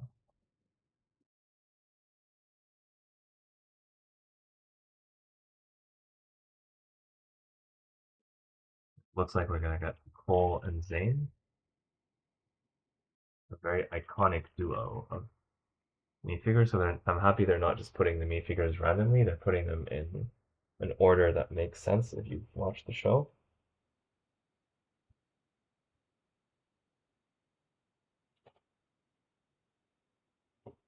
Of course, we've already seen Cole before in the paperback set, but I suppose it doesn't hurt to get another copy of him in this set here.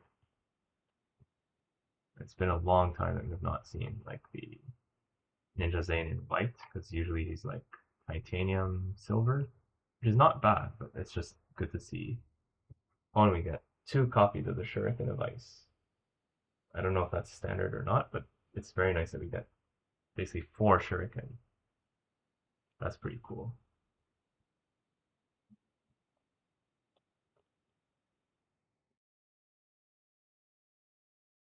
Yeah, we can start to put the ninja together.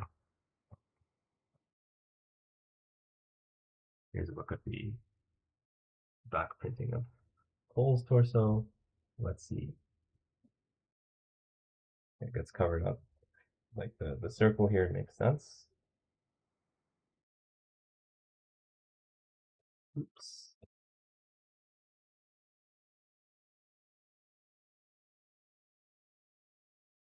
Love Cole's thick eyebrows. They're a very distinguishing feature of this minifigure.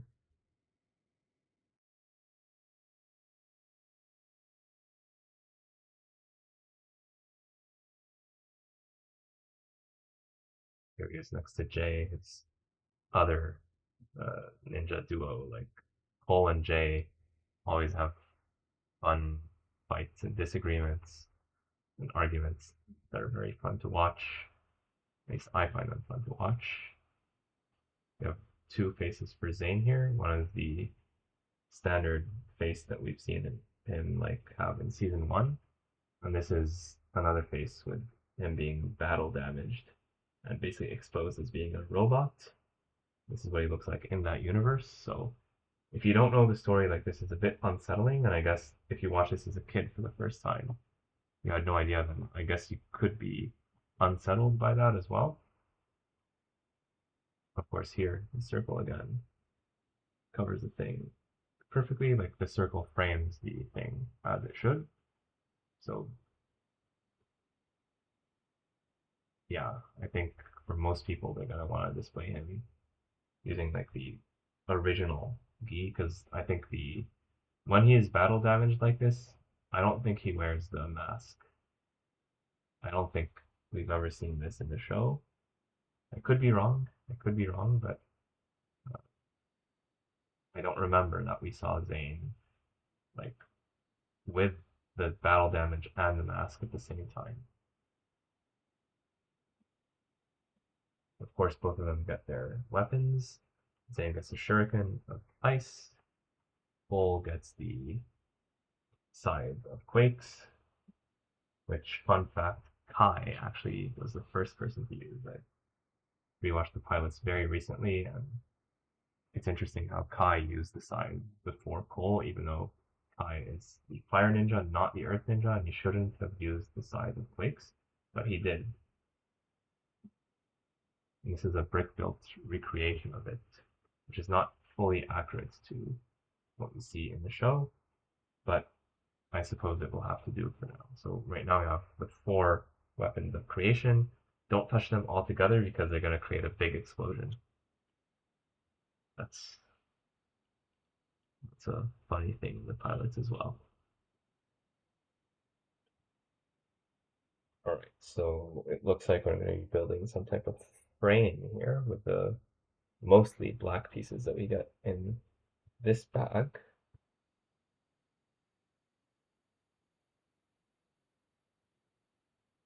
It looks like lots of studs on the side construction here.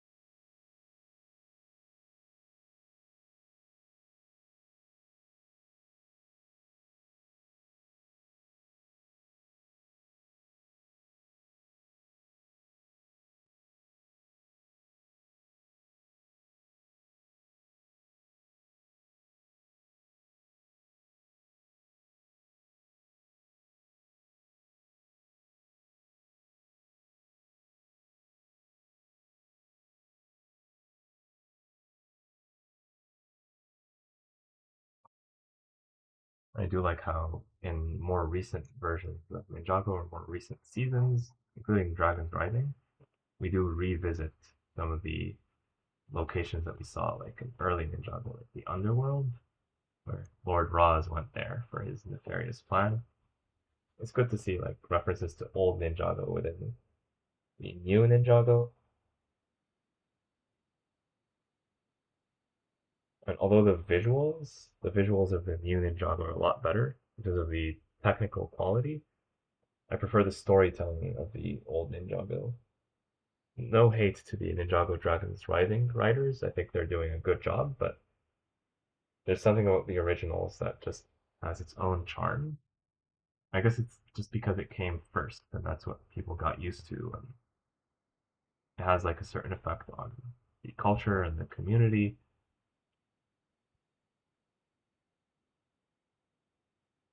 And like as a famous cartoon character said, like you can't beat number one. Number one is always going to be number one. Just like the ask the people who missed out on the TIE Fighter pilot helmet, the very first Lego 18 plus set. Like number one is a special thing.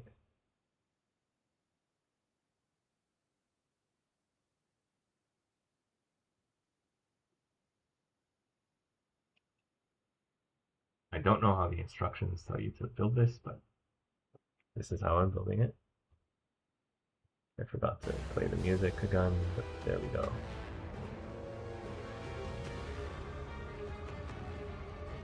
I know like the professional YouTubers either have someone in the background to handle all this stuff, or they have like magic hotkeys, like a keyboard with like 100 keys, and they just press one key and it sets up everything, you know, according to what they want.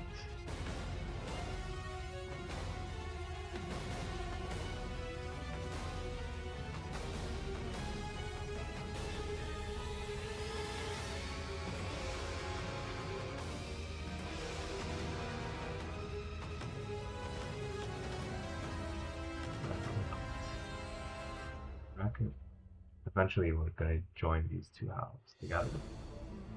Very excited, huh?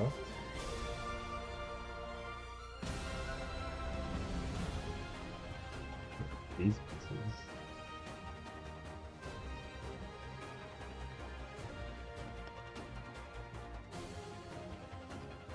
This definitely makes everything feel a lot fancier. Having these curved bricks or plate.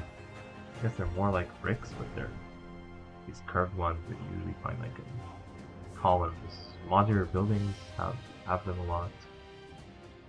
I remember seeing these in the shopping street in white, large quantities. But yeah, it feels fancy. Like we're doing this in black. It could be like a piano or something like that.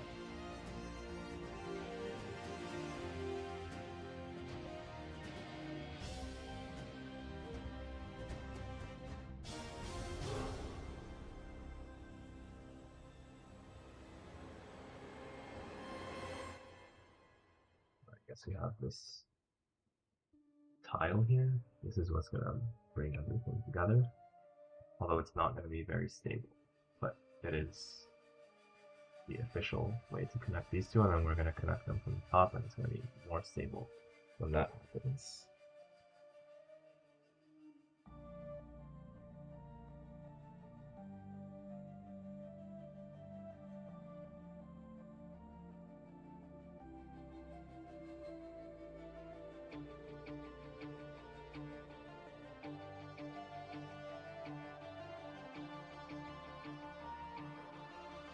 Goes here.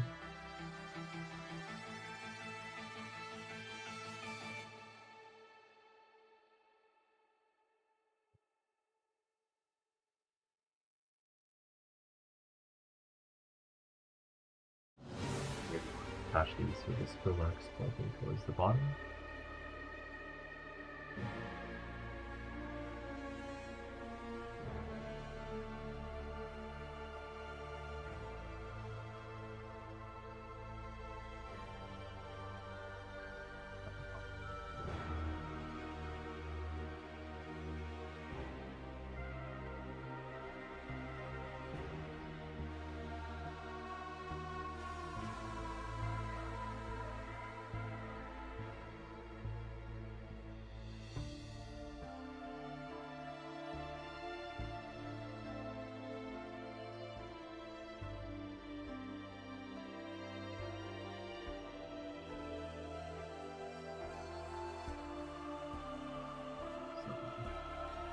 jumper right here.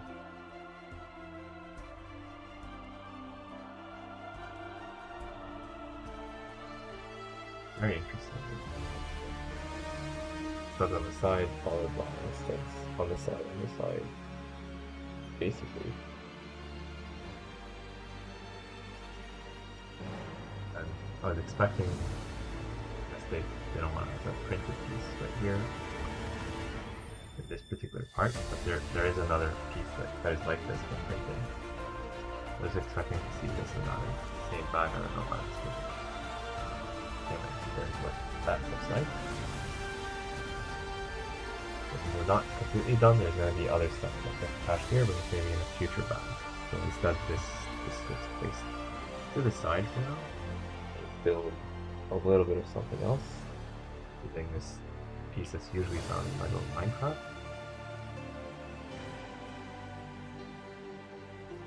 We have some upside down building here.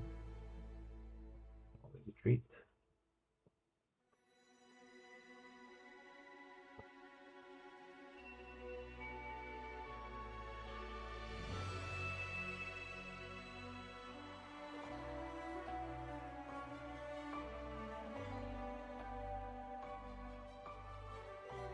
I wonder what this is in reference to. It might be like a training course obstacle thing, because it doesn't really ring a bell for me.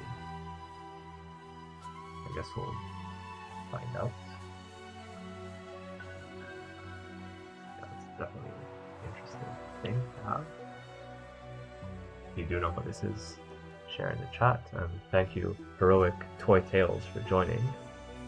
It's really great to see you here.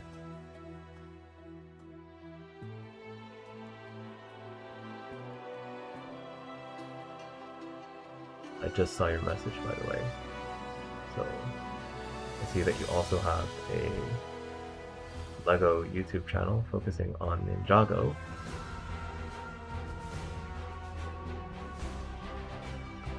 And yeah, I'll check out your channel a bit later. But thank you so much for tuning in. It's been a pleasure to see you fellow Ninjago fan.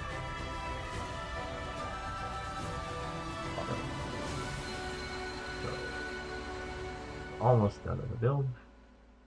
For this bag, we just have to attach this here.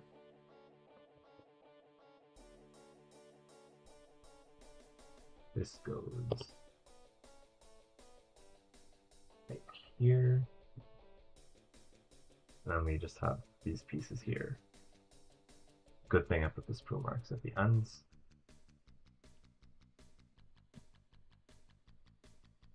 There we go. And now for the announcement. Again, I'll pause the music and turn off my camera temporarily just to make it easier to pull this footage and use it for the review later.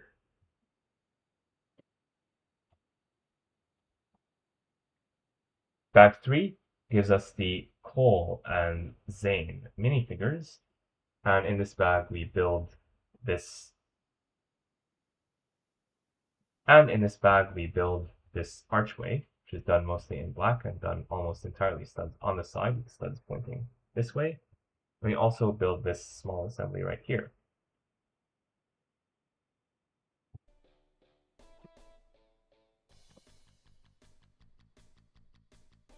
Alright. That was fun. Not too many pieces. I don't think it needed to be like all this in one bag, but I'm not going to complain. More bags is better than fewer, especially for people who build without the instructions, or even if you do build with the instructions, it's good to have like not too many bags in one area. It's good for people who build in like small apartments on kitchen tables and things like that. And this is an observation made by Jan Bricks, a very famous Lego YouTuber who's been doing this for 15 years.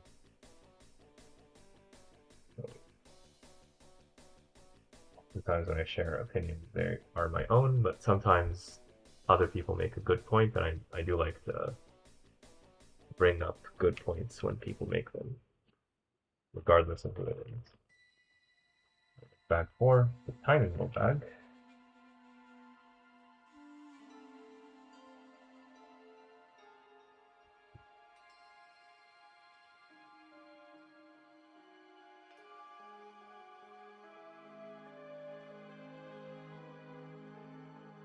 Yeah, the Void in this bag, the legendary green ninja.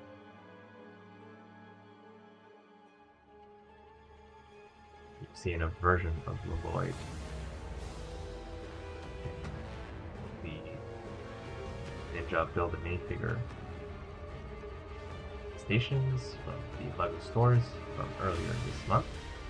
They're still available, but call your local store or just ask the LEGO store employees nicely if they run out of stock. Maybe they have some in the back. Of course, be nice. Don't do this when there's like too many people at the LEGO store, and that will increase your chances of getting what you want. Yeah, here's Lloyd DX. There's another Lloyd DX, like a dragon, on his torso. That one is non-canon, but it costs like anywhere between $400 to $700 last time I checked. And I really hope that LEGO brings back that minifigure, because a bunch of people want to have it, but can't afford to spend very, very high asking price.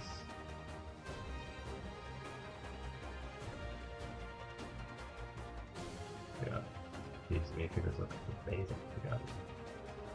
Absolutely amazing. I'm so happy that LEGO gave us this set. My thoughts on this set are very positive. I'm not done building it, but I already have formed an opinion. It can still change between now and when the set is done, but for now, I'm very positive on this set.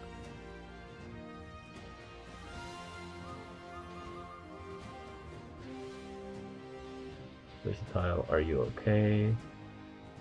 So I am okay, but you might have like some audio also I'm doing this without pair. I don't know what you're talking about, but like my content is it's generally targeted for adults 18 plus, or if you're watching and you're under 18, you're going to want to have your parents' approval, your parents' permission.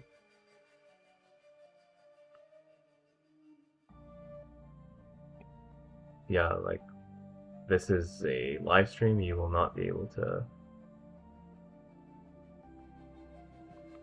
just write it down, I guess. You might not be able to hear me due to audio issues.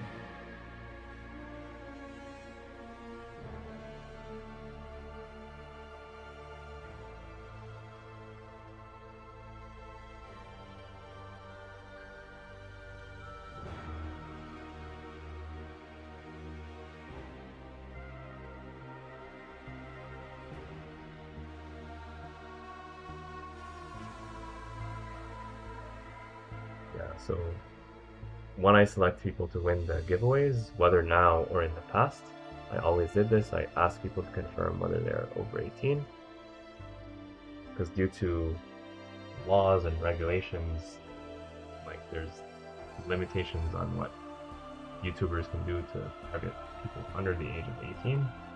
These rules are designed for the protection of kids online. That's the reason why only participants 18 plus are allowed to participate in these giveaways.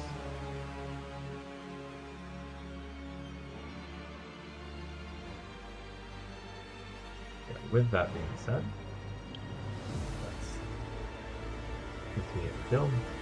Well, only one minifigure in this back, but still, it's the Lloyd, the legendary Green Ninja. But for this one thing you can do is just build the left and right simultaneously at the same time, just to have like muscle memory. Let's do it now. There's some minor differences. For example, Like there's this piece that's pointing forward here, and backward on the other side. But of course, you can always adjust that to your preference.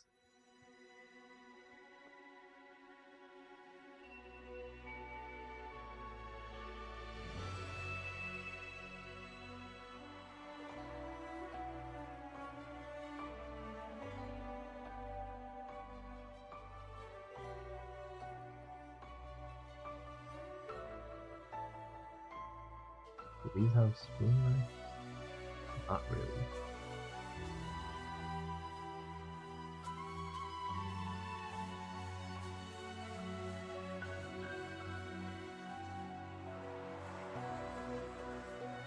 They get attached.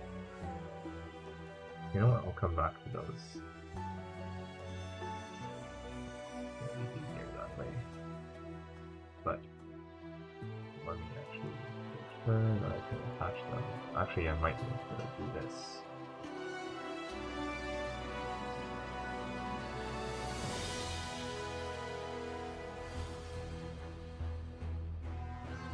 Yeah, so you do have to attach these at the same time.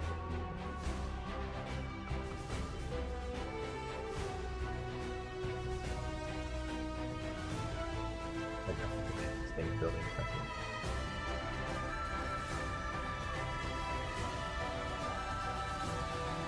Yeah, so if I'm sorry I'm not allowed to accept, but your parents can participate. So your mother, father, or legal guardian, they can participate, and if they win, then you will get the prize.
So for anyone who's watching this later, I don't know if the chat history will still be available, but there's one viewer who's really interested in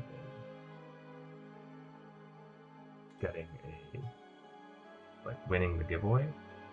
However, I do have to insist that it is only for people 18 plus, and this is for legal reasons. I did not make up the number 18.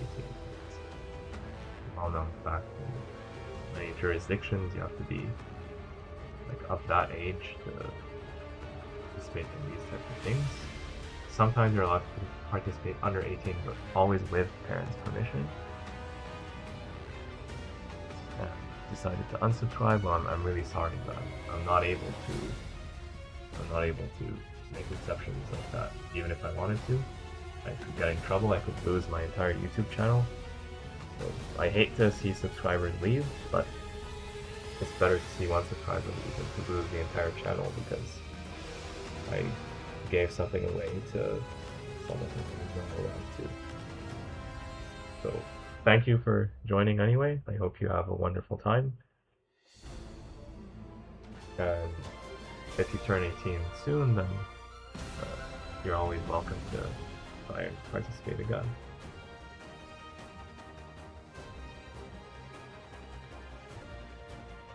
You could always ask your parents as well.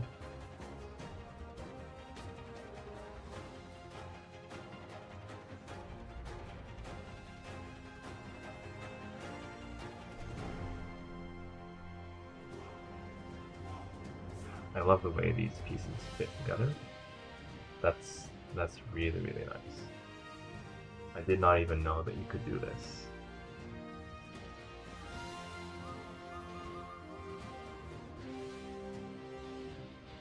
That's definitely an interesting building technique.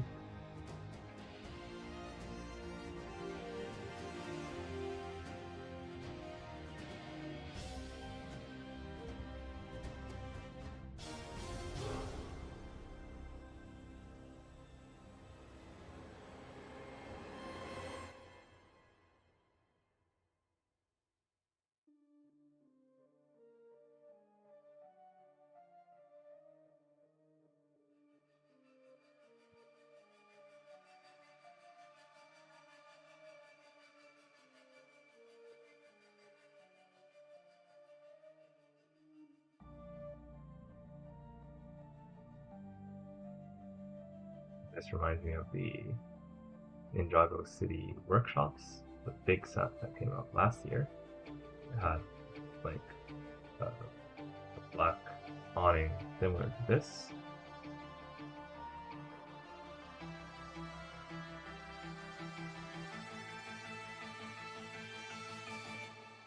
A nice reminder of that set.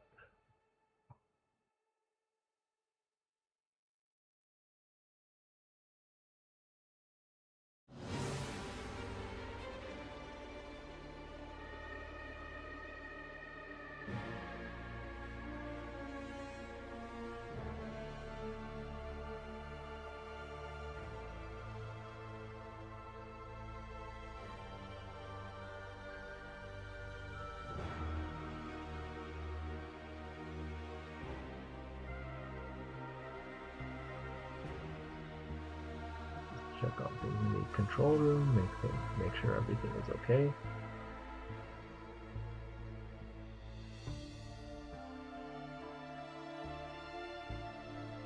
View and live control room.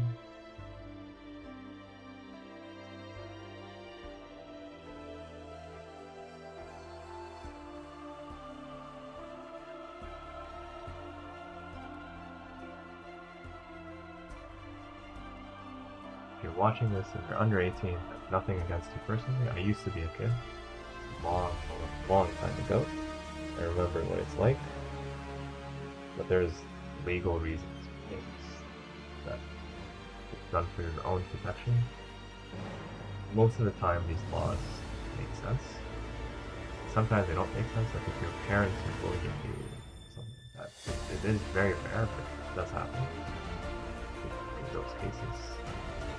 Yeah, it's not a politics channel, so I'm not really getting into that right now. But if you need help when you're under 18, ask someone you know and trust for help. Most likely, it's not going to be a person online. Most likely, it's going to be someone from your own local community.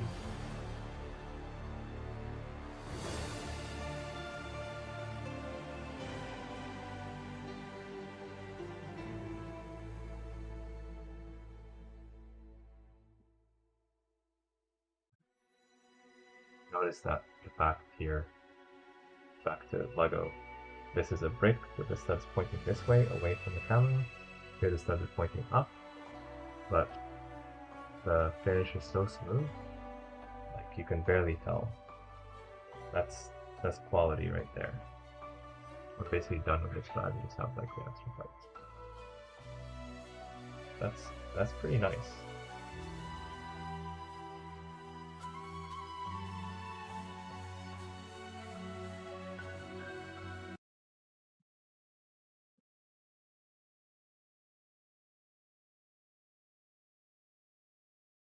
Bag 4 gives us the Lloyd minifigure, the legendary green ninja, as well as builds the sides of the monastery walls just a little bit on each side. I love the building technique right here with these two pieces and the way these brown pieces come together despite being on two different dimensions. Beautiful building techniques used here. And also the way this was attached using the clip and the stud right here at a half offset, that's also quite nice as well.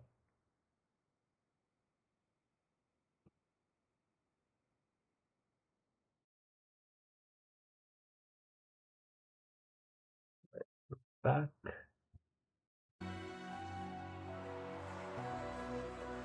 Let's go. Pretty much almost done with this set, the build itself. There's more to it than meets the eye. Coming into the set, I was not so sure about it. I thought it was like, oh, they basically want to have something for the ninja, but yeah, it looks like we do have one of these pieces that is attached supposedly here. You don't see it on the box, but like this is supposed to go somewhere. I'll just put it here for now, separate from the other extra pieces. Now we move on to bag 5, the final bag of the set.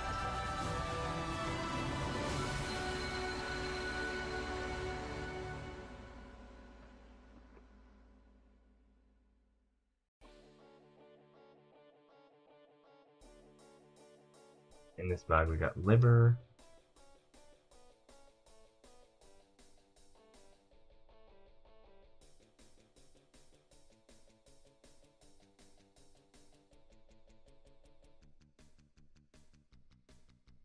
I heard people saying that we'll learn more about liver in the near future. I don't know if that's true. I heard people say that. We're going to learn more about liver, Jay's biological mother, sometime soon. Here's the exclusive printed piece that's exclusive to Ninjago 15-year anniversary sets, except for the paper bag. So we do not get this in the paper bag, but we get this in all the other legacy sets.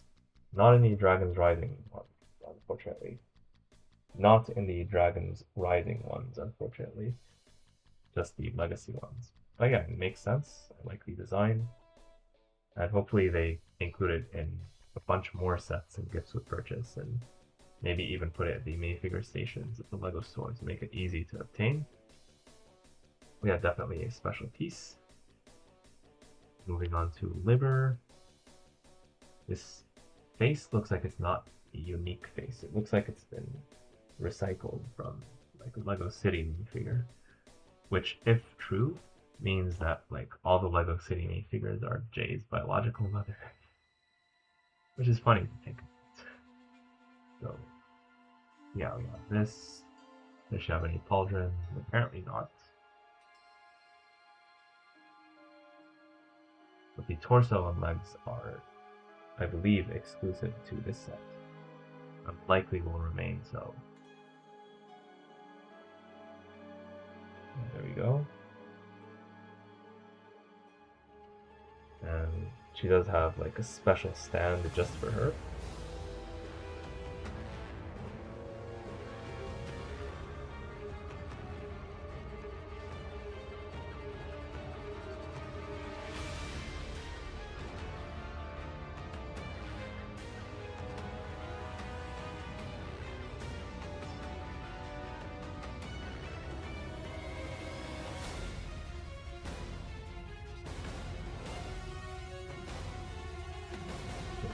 Actually build that stand first.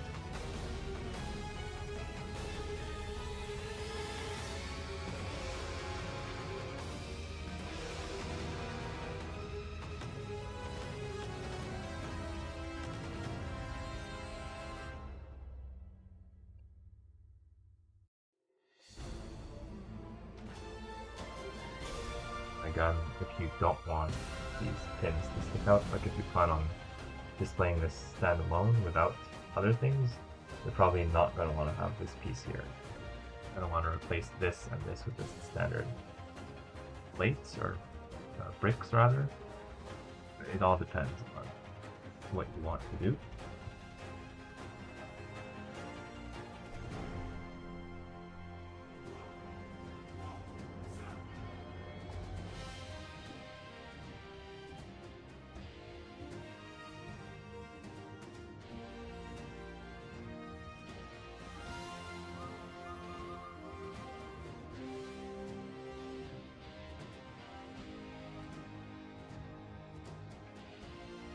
Looking through these holes, you see that this is hollow, there's nothing in here.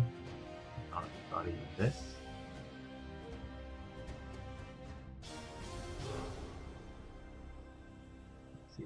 goes here. Align it perfectly.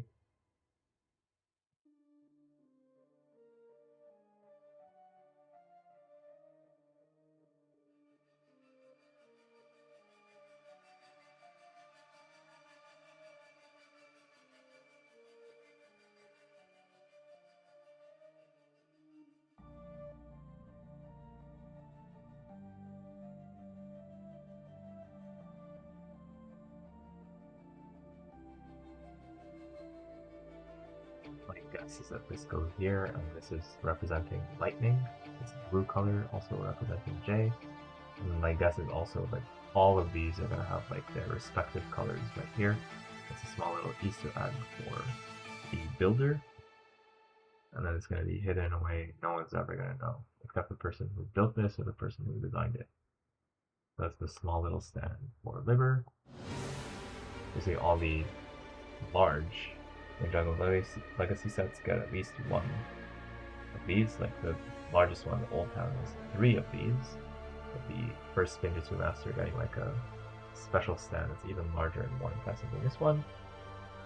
Yeah, it definitely feels collectible, feels fancy. It reminds me of the LEGO Star Wars 25th anniversary minifigures from 1 or 2 years ago. Yeah, definitely better than just having the minifigure on its own. So yeah, and liver comes with, I don't know if she comes with like a sword or something. We'll find out. I don't see anything.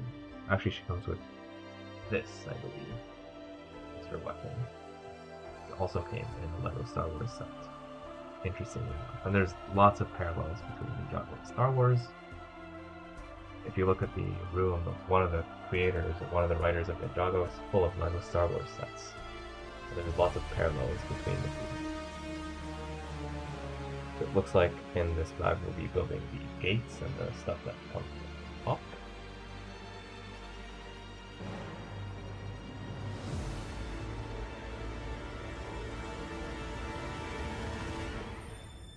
Do that.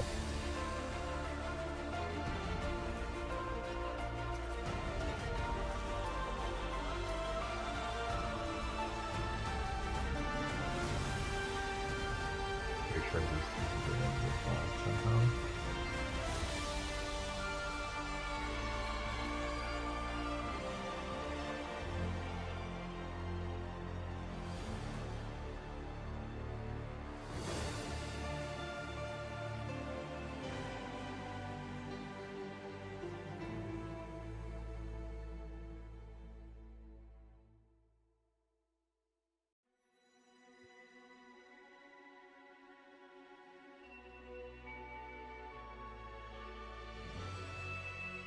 And again, we can build both sides at the same time in a mirrored way.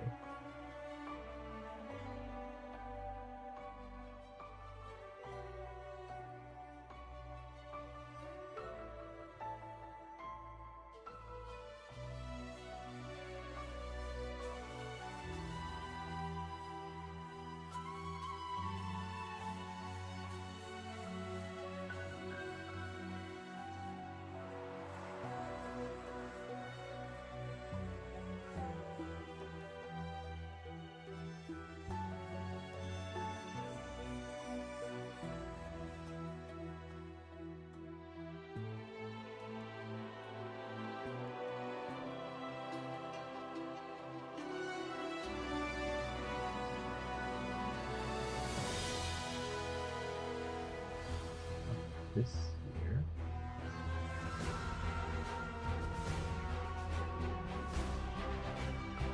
This.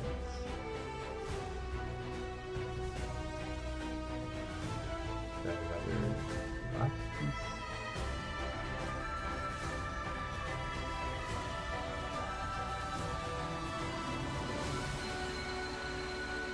This on top of it. So we also need this on this side here. I'm wondering how to officially tell you to build this. Probably they have you start from this piece and build up. And this way these are basically locked in place. That's another interesting building technique. And now that we know that this is the recipe, we can do that here. Make building the rest of this a lot easier.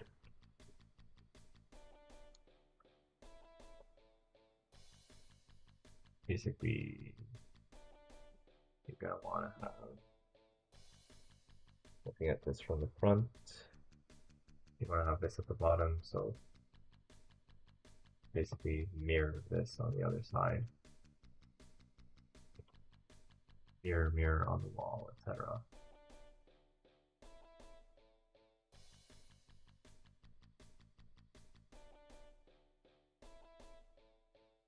Alright.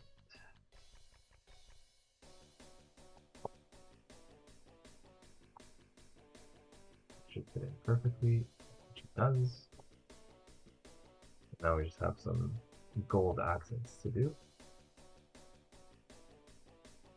Oh, we also have these pieces at the back just to reinforce the stability further.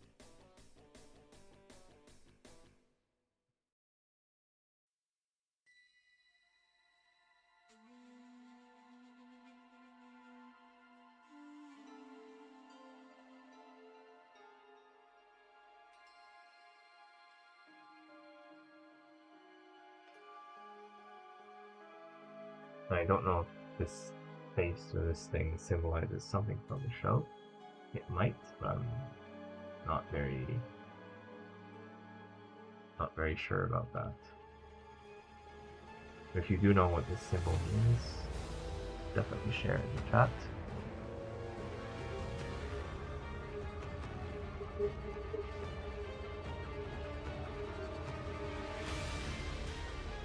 You'll see this once it's all assembled, and that's going to be pretty soon.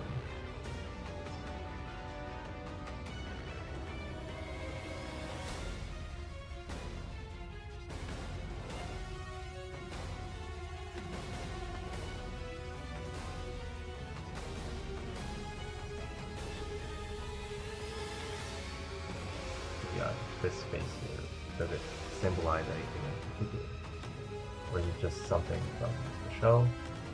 Also, I just noticed on the box art, there's like this dragon right here. I don't know which dragon this is. It's likely one of the older dragons from the original series. Maybe Firstborn, who's the ancestor of many of the characters in Ninjago. But anyways, we have the doors, left attached to doors. Basically this piece is doing double duty here. It's being attached here, but it's also attaching stuff. Definitely an interesting piece to have. And the doors, there will be like some gap between them, apparently. They're gonna open inwards like this. And I just remember that this was featured prominently in Dragon's Rising. If you go to a portal, you say the name of the place like Ninjago, and the doors will open and it'll allow you to go right there. So in essence, this is useful even for Dragon's Rising fans. That's pretty cool.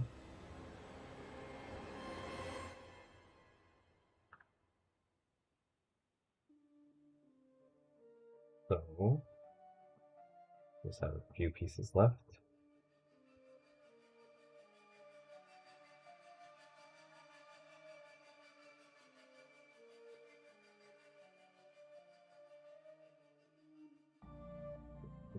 Oh.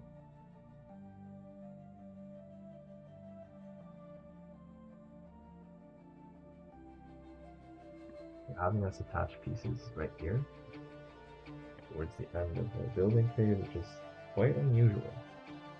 I've not seen LEGO do this before. This is not something that's quite stable.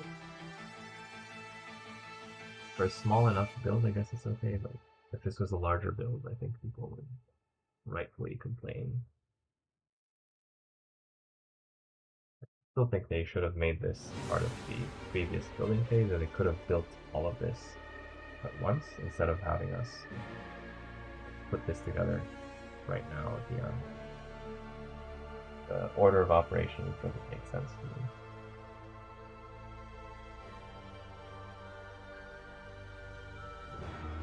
But then again, I'm not a LEGO designer. They might have a reason why they did this. Okay.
Here, so just going back to stuff on the top section.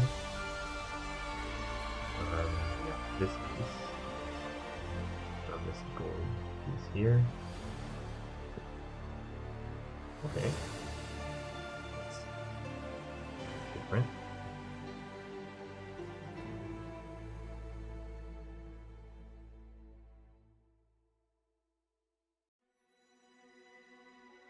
All this is visible from the 3D view, but it's just an unusual way to do things. Of course, unusual does not mean bad, but this means you gotta think about it a bit more.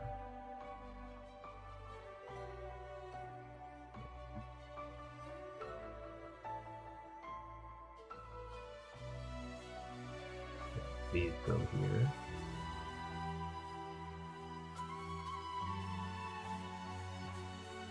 Definitely an interesting choice that they made here.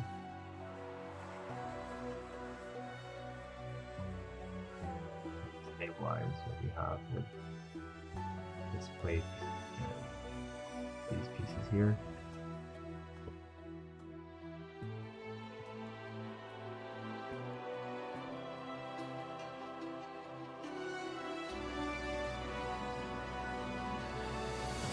Do not watch any reviews of stuff before I build something, just so I get an unbiased perspective as much as possible.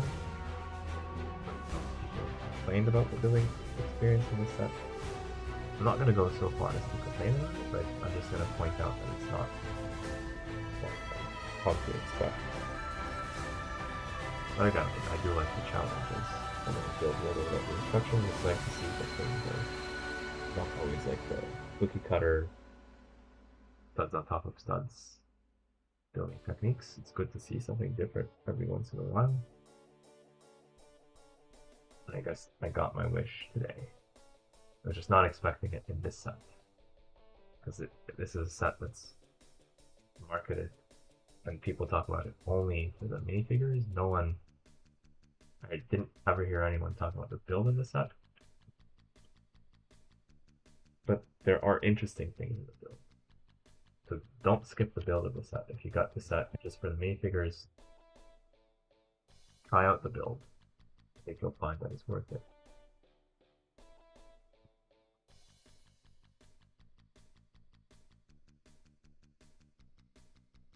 You get like a decent height out of it, at the very least.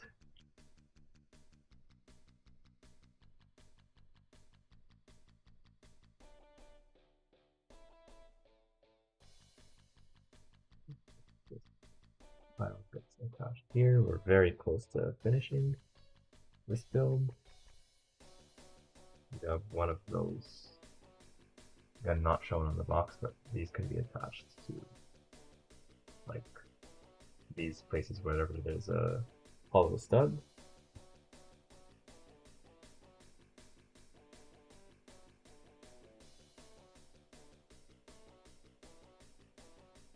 And we're gonna do the tree, and that's pretty much it for this particular set. I think there's a couple tiles I forgot to add. These ones go somewhere. I will find where they go soon. This is a tree. This reminds me of the Natural History Museum. In terms of its general colors.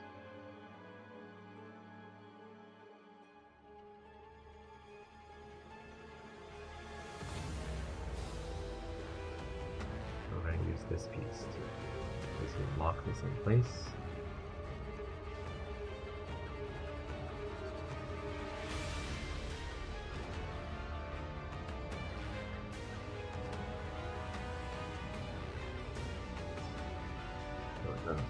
Going. Yeah, that's basically the tree. Now, where do these pieces go? They go somewhere on the field, right? Okay. I feel like that's where they would go.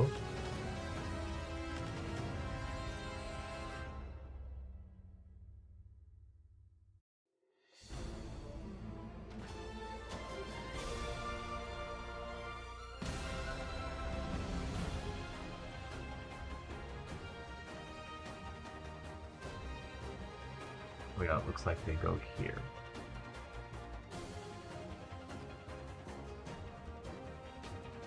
You can see that basically this part that is covered with these two tiles.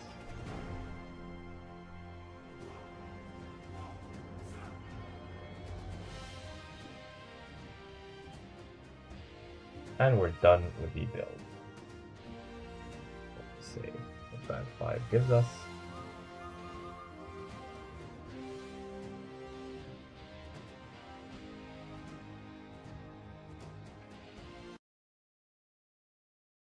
Bag 5 finishes the build with the Liber minifigure along with her stand and lightning as a weapon.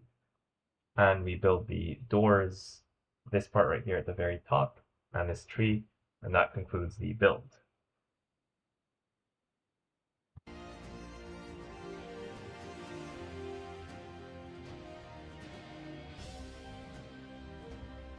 Now, when I go to my final review, I'll basically point out all the set details, so stay tuned for that. If you're new to the channel, you'll be able to see what a review of mine looks like. You can check out the reviews I've published previously, just so you understand basically what I do in a review. Basically, I say, here are the minifigures in detail, here's a set, and I give you like my opinion of the completed model. Sometimes I talk about the building techniques if they're obvious from the outside, or if they're super amazing and I just have to talk about them. So I'll save my final thoughts for the review after I spend a bit more time with the set. But I do want to say that my first overall reaction to the set is definitely positive. I will try to find like some poses for the ninja to pose them all here that basically bring the set to life.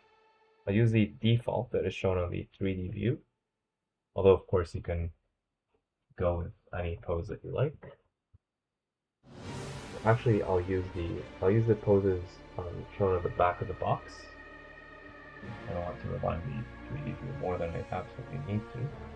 So yeah, on the box it shows you one possible way to pose the ninja. Of course, you could swap the ninja around to your liking. But I'll just recreate this pose just to have like a better understanding of the set. Before I do that, I'm going to look at Kai one at a time. Because basically, it's only for Kai that like we cannot see like the symbol completely through this circle at the back. We can see it for J, right here. So J is good, Kai is not good in that respect. You can see it for Cole. For the most part, there's just a little bit that we don't see. And what about Zane? Yeah, we can see it for Zane. While Lavoy has like this dragon thingy that's like a bit too large, so yeah, it's a little bit of a miss for the timing. I was surprised to see that, but it's not the end of the world. I don't want to exaggerate negative impact or something like that. So This is Kai has like the sword of fire, and he's hanging from here. Like this, you can, by the way, angle these as you like. Gives you more flexibility, and usually you see this with Lego superheroes, but of course they're compatible with all the minifigures that Lego creates. Here's the sword of fire. Actually done using soft plastic, not the standard ABS.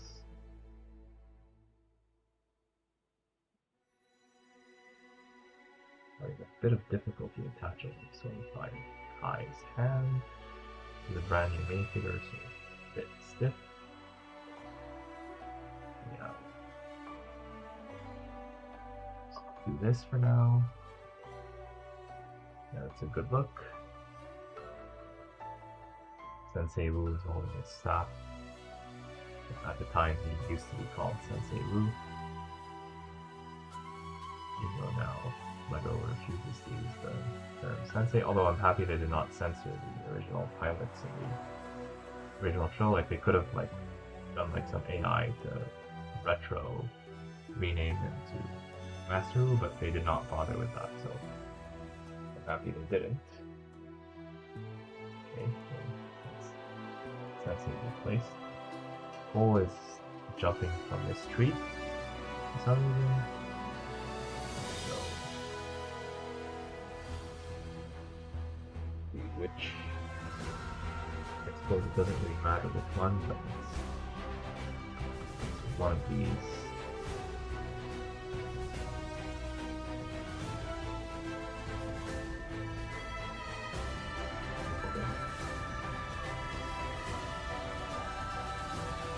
The plates.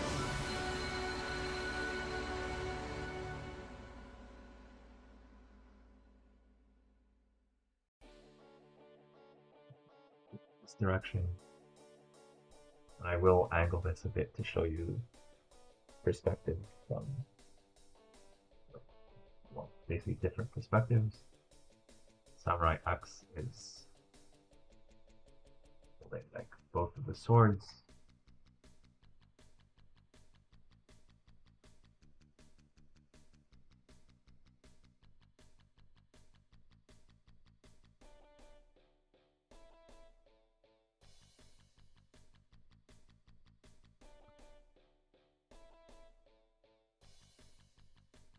Definitely do not get in Samurai X's way.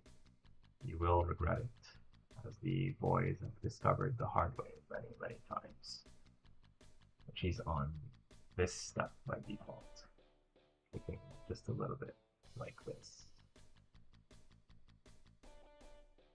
Then we have Jay right next to her from this stud right here, holding the nunchucks of lightning.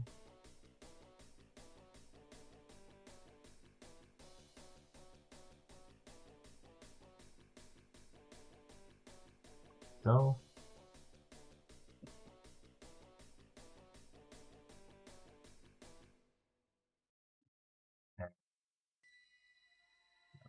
Zane is on the ground holding the shuriken device.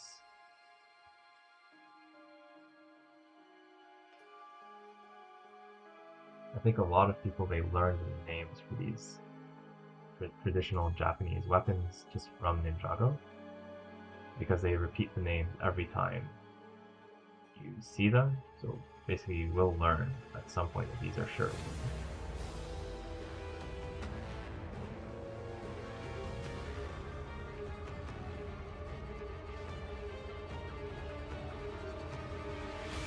So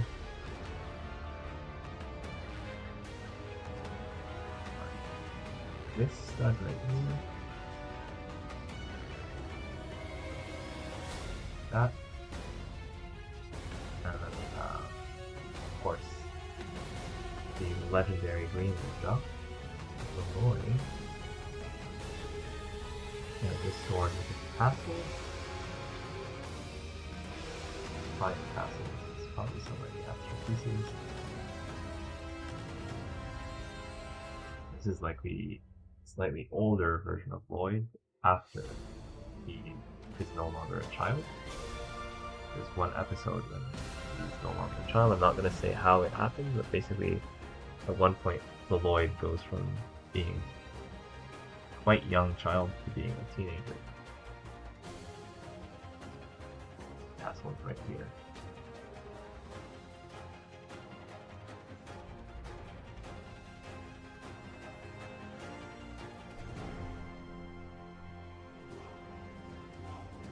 Place this right here.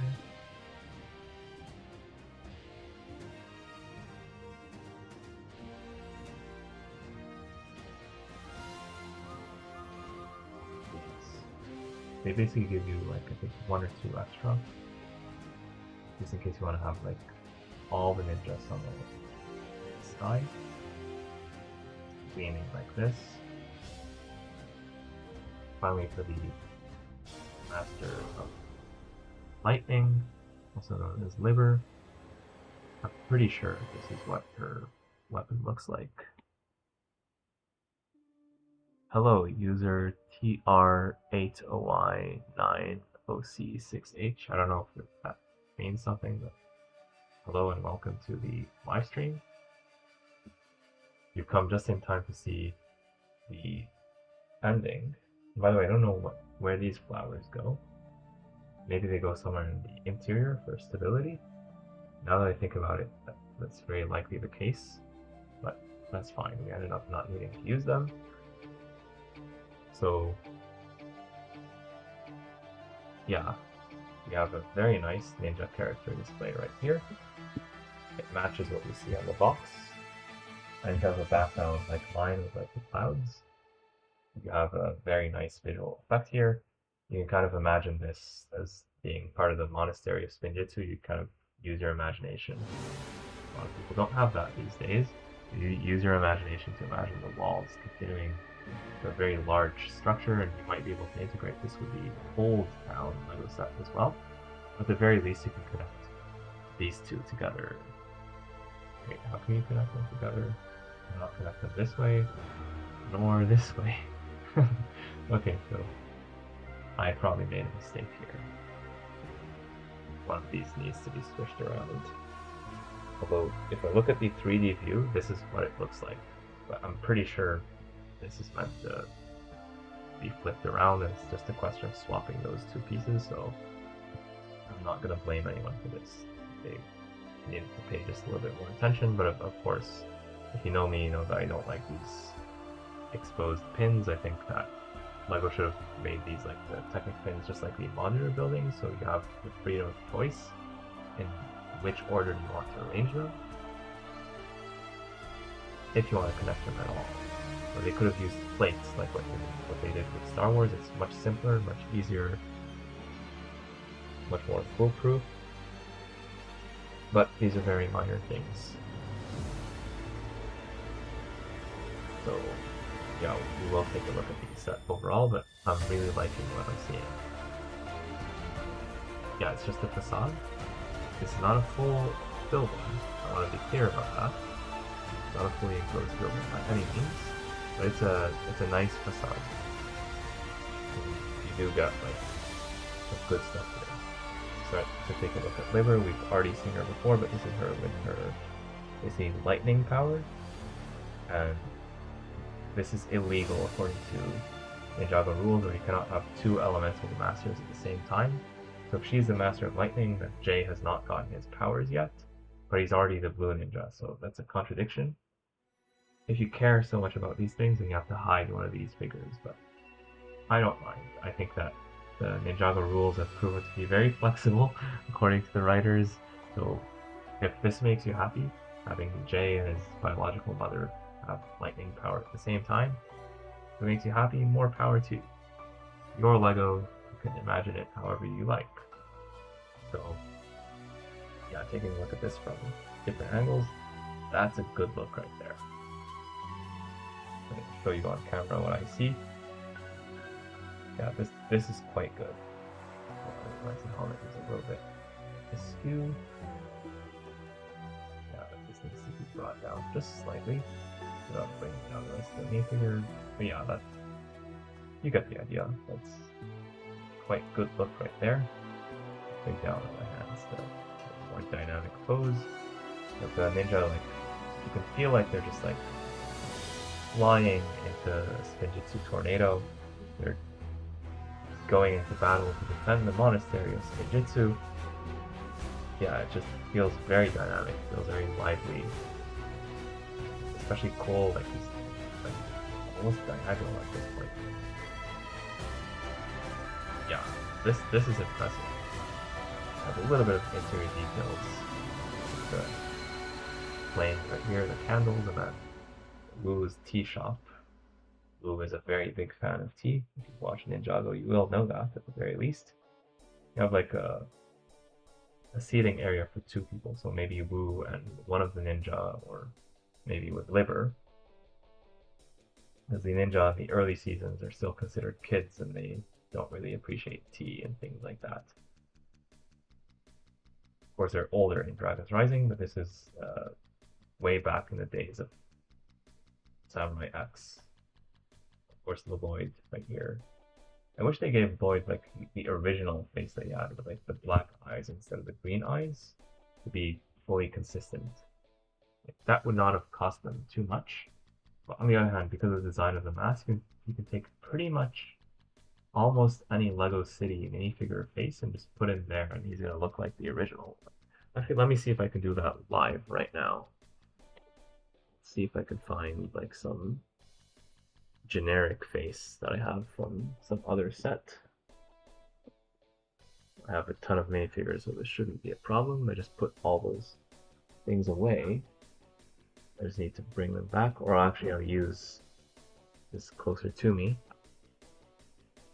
I'll use one of the collectible minifigures, and you can check out that series.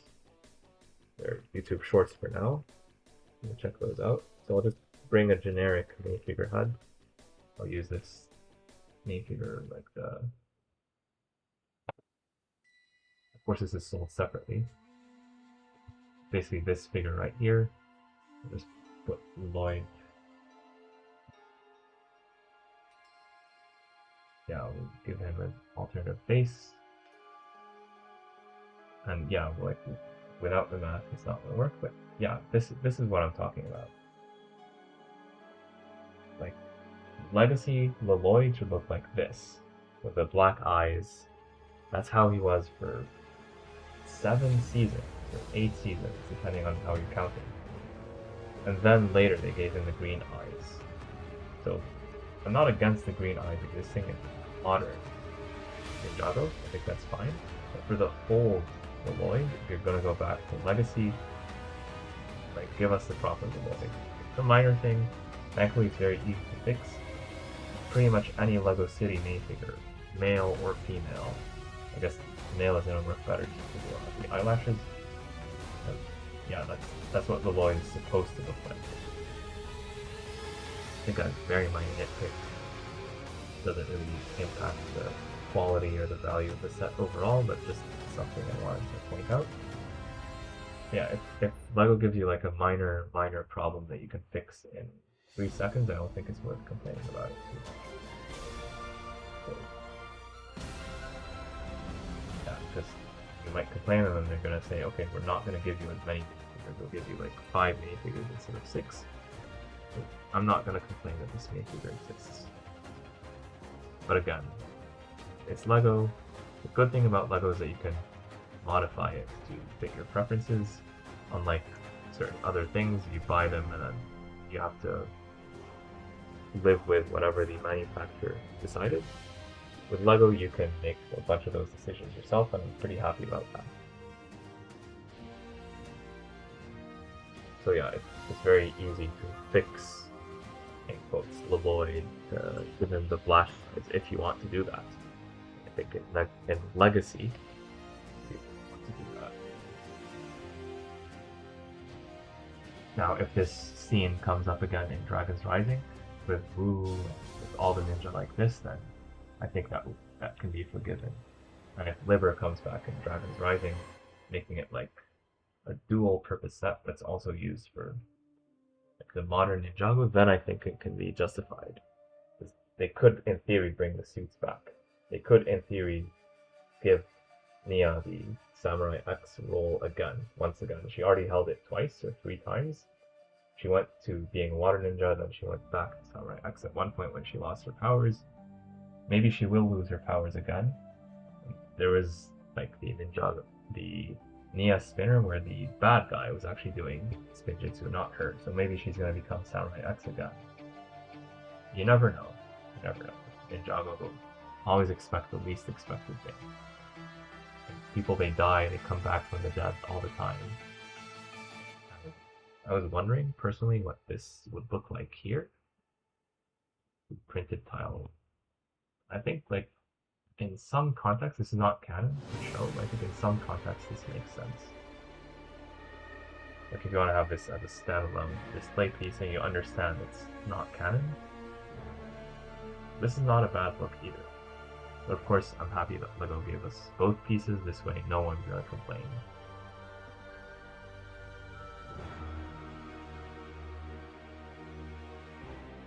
But yeah, I'm pretty happy with this.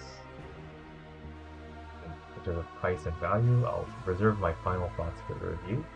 But this cost me $60 Canadian, 60.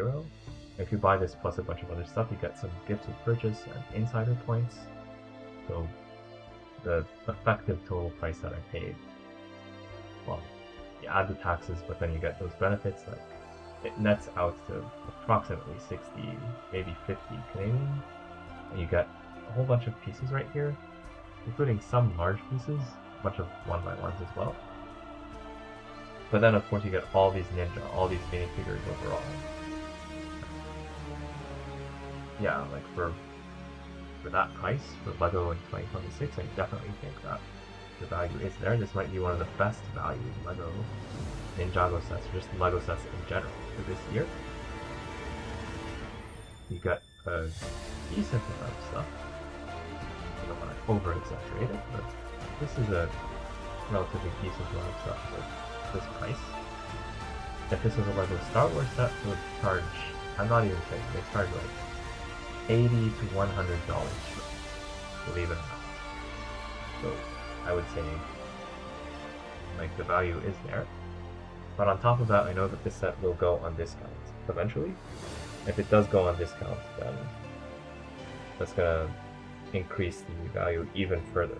So like if you can find this for like, so I know the price in the US is I believe $45 US. So if you can find this for like $35 or $40 US, you're golden. I know like at some point Amazon is going to discount the set, like they do with all the sets pretty much. So definitely something to keep in mind.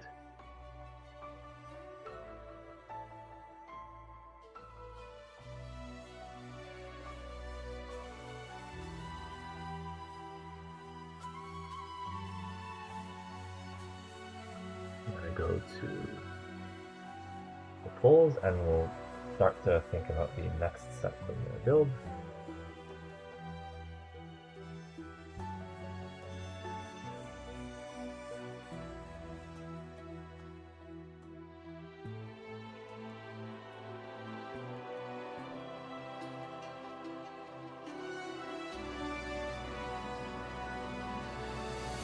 So we already built this, so this is still the front runner at the time that I speak, but we already built it, we're not going to build it again. Although you might build this if the giveaway conditions reach the level of subscribers required to achieve this level. So it could happen. Definitely subscribe, share with your friends, family, etc. to help us get to that goal. At the time that I speak, we are at like 1285 subscribers, so 1,285, which is a good number, better than when we started the live stream. But at the same time, we need 15 more subscribers to get to the next level of the giveaway and get to the Ninjago Legacy set. We need to get to 2K, 2000. It is possible, it's possible, but it will require a bit more people to come in. So if you are a fan of the channel, you want to get this set totally for free, or if you want to get the Death Star for free, you know what to do. Share the channel with friends, family, etc. Tell them there's like a Lego Death Star on the line that costs $1,000 US, 1,300 Canadian. And I will unironically give away that set for free if we hit the 1,000,000 subscriber threshold by January, the end of January of 2026. So, yeah, let's see who is winning the poll. So, I have 1 vote for the friend's house. 3.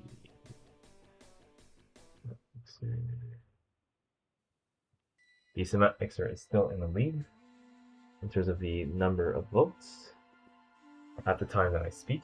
So all hands on deck for the cement mixer. This is coming up soon. I will be basically swapping over to the cement mixer as we speak.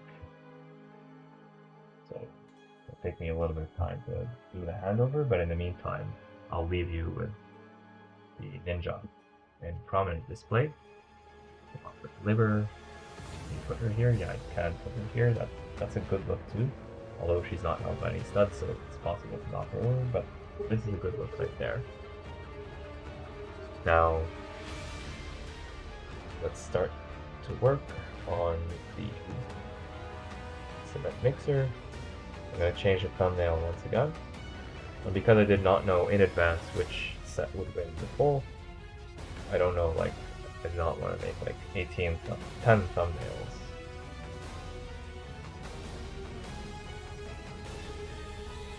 Maybe I should have done that in retrospect, because I'm going to end up building these sets anyway.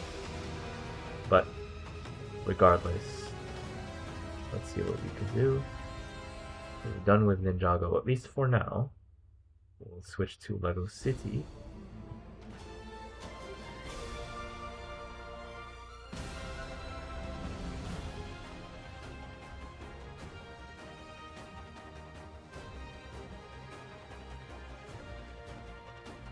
So I'll duplicate an existing Lego City slide for convenience.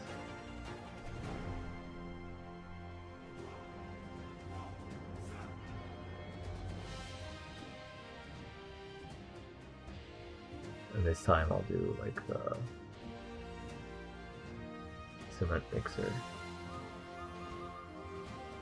Okay, so 4, 7, 8.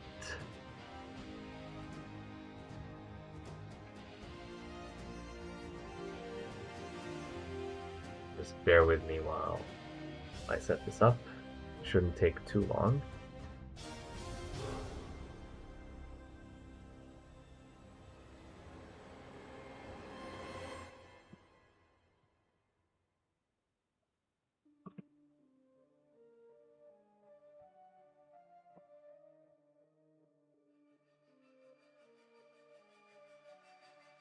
Just grab the image.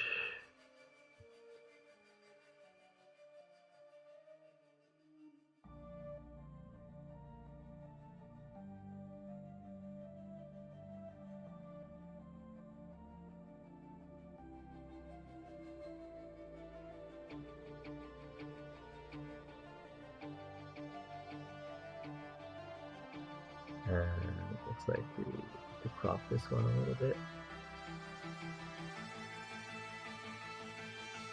Not too much. Yeah, something like that. We can see the crane in the distance. So right here, this is the Lego City crane from 2024, which recently retired, but might still be available from Amazon and some third-party retailers. So you might still be able to get it for at least regular retail price, if not better than that.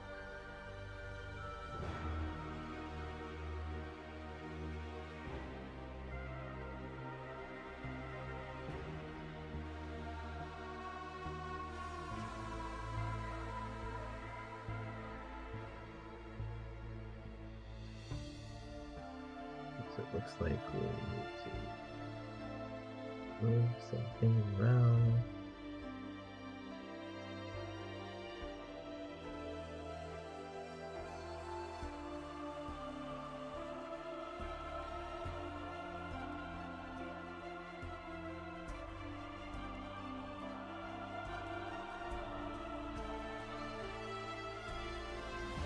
Okay.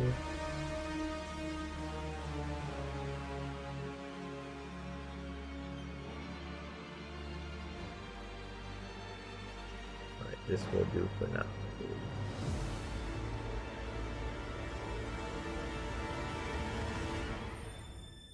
I don't have time to like make a super fancy thumbnail, but this is definitely good enough.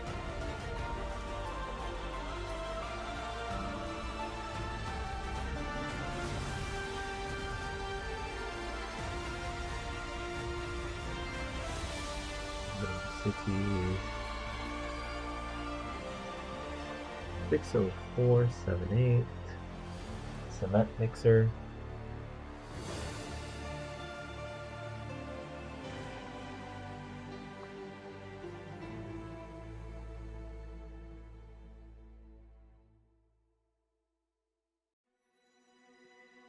I'll go to the live page to update that.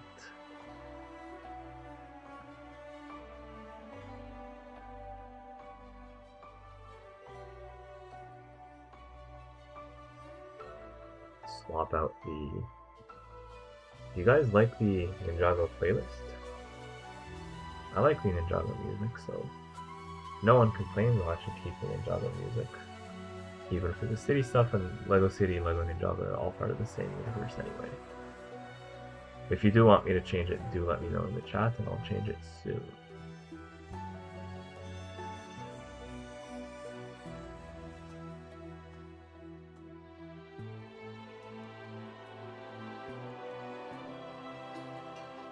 Too much.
City cement mixer.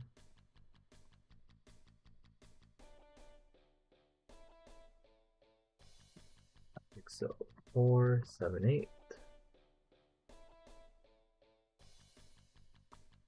Do we have a cement mixer emoji? Complete.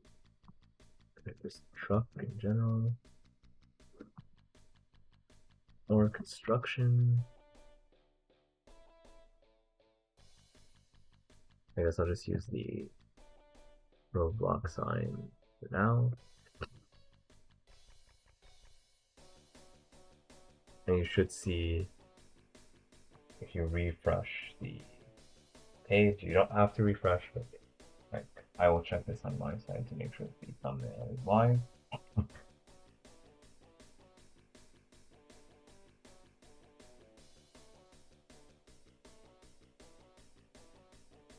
I see now that it is the case. So let's put the ninja away for now. They're gonna go to sleep. They're gonna go have a very nice, relaxing time without any enemies or bad guys in the way. I'm guessing like this is one set where you don't need a bad guy, you don't need a villain. Usually sets like this should always have at least one villain. Although the various ninja do become evil at various points in their history.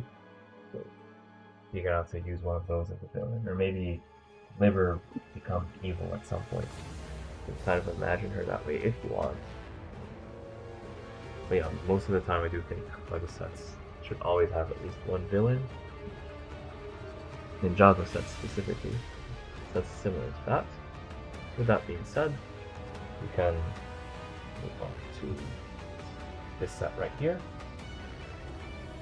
I will change this background right here because red is not the most suitable color. I think that black makes much more sense. Or like cardboard, I could also use cardboard just to match the box art, but I think it's either that or black. Because the red doesn't really make sense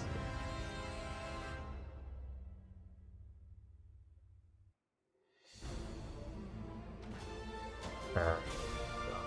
Just thinking, just to match my other video, for sake of consistency, I think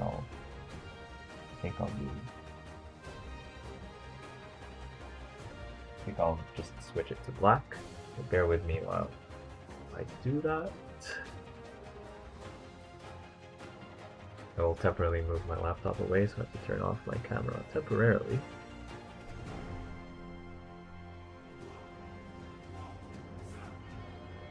And you'll see basically what I'm doing is I have like multiple levels of these. I'm just gonna bring the black one out. And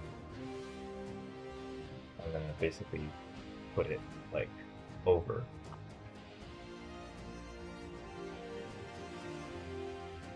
It's basically what I'm doing now. It's easier to take something out. It's less easy to put it back in place.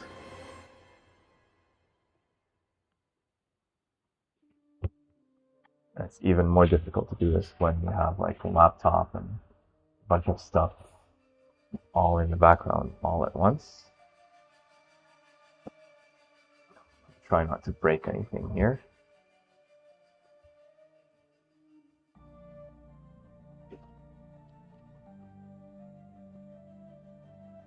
Most of the time when I do this, I'm doing this off camera and like without any recording involved at all.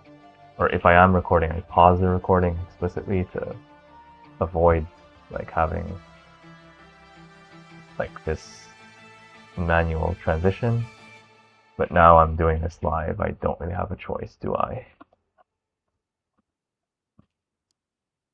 I don't have a time machine. Well, I do have a time machine, but it doesn't actually travel through time. It's a Lego set with the name Time Machine. Yeah, I'm almost done. Almost there. I think we're good to go. We're almost good to go.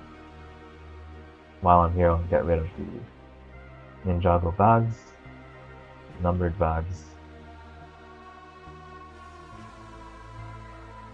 so they don't get mixed up with other things. Bring back the laptop. Turn on my camera again. So, there we go. And now this is the Lego City Cement Mixer Set, January 2026. I'm going to build live without the instructions.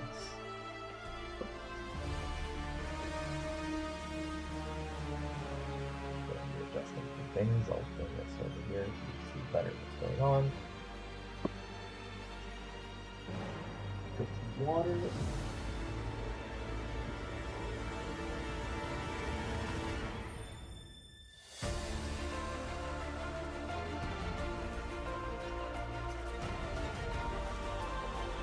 Alright.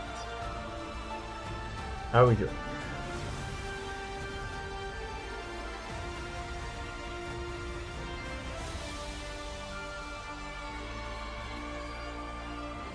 So, are we ready to build the Lego City Cement Mixer Set? I think the answer is yes. Let's go.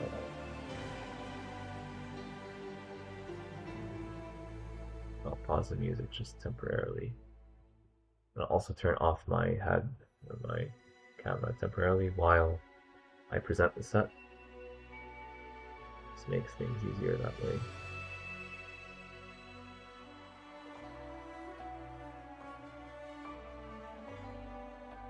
Where's the medium?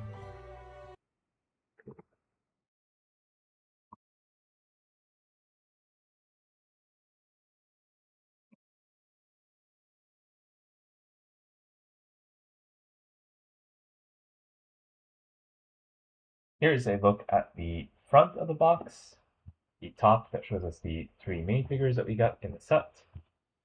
On the back we see some of the set features, so quite interesting right there. We can open the box from the side, so let's do just that and see what we got inside the box.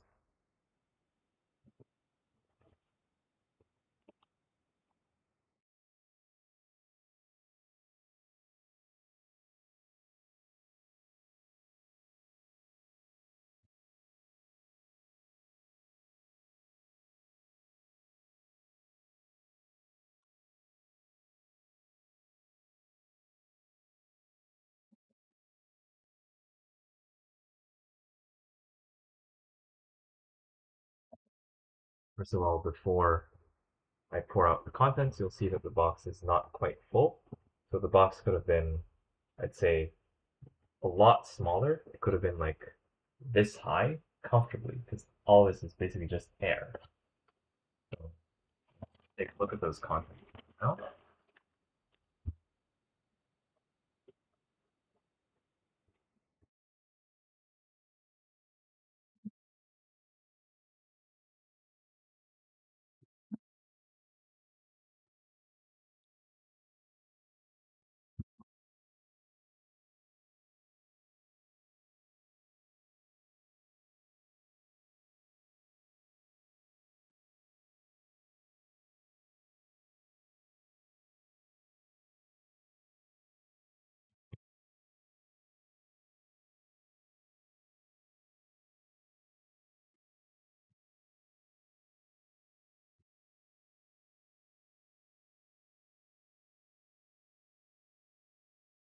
In this set, we got 3 numbered bags, numbered from 1 to 3. We also got these pieces right here. They're not part of any bag, and they're a new mold for 2026. They look very interesting to me, and they are the same piece. And when put together, they create like this corkscrew or spiral effect. So that's very interesting. We also get these instructions. And it looks like there are no stickers in the set. QR code on the front and the back. You know how those work by now. Instruction manual is quite short in terms of its height compared to what I'm used to. Let's just see if there's any interesting. Let's just see if there's any interesting information at the beginning. Nope, you just build actually all 3 minifigures at once. That's interesting. There's a part list. It's also available on lego.com, so I won't spend any time on it here. But there are these other Lego City sets. So if you do want me to build any of these, comment down below or vote on any poll that I have if there is such a poll. We have 123. I'm not going to count these last pages because it's not an actual step. But basically, there's 106 steps on 120 pages for a set that has 371, basically almost 400 pieces. So it's approximately 4 pieces per step, which is better than what I've seen from other Lego City sets. So I guess it's okay. But of course, I'm going to build this without the instructions. So let's do just that. I'm going to bring back my webcam, and I'll play the music again.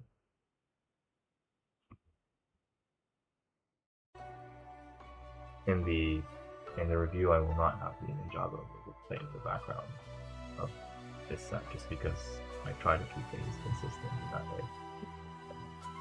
So at least for now, during the live build, since you seem to enjoy it, we'll continue with the Ninjago music.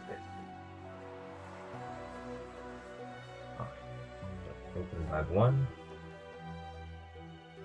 Build pretty much all the minifigures. I guess Lego realized that scalpers are not gonna buy millions of copies of this set and take the Lego City minifigures and resell them on Bricklinks at eBay for hundreds of thousands of dollars. These are basically the cheapest minifigures that Lego produces. Literally, like, no offense to these minifigures, no offense to the designers, but these are, like, you can find these like used for like 50 cents on Bricklink. So I'm guessing Lego's like, you know what? We don't need to spread out the minifigures across the bags. We could save some money by putting them all in one bag.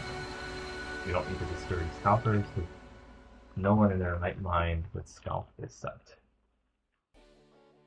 It would be like, I would be shocked beyond any like shock that's possible to describe if any of these minifigures becomes valuable. I believe they all use existing parts.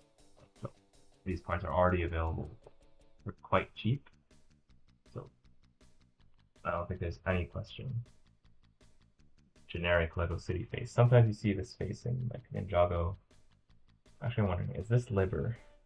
Is this the exact same face as Liber? I don't think so, but let's check while we're here, you know? Let's check. No, it's not the same face, but it's like similar generic like Lego City face between these two. That's funny.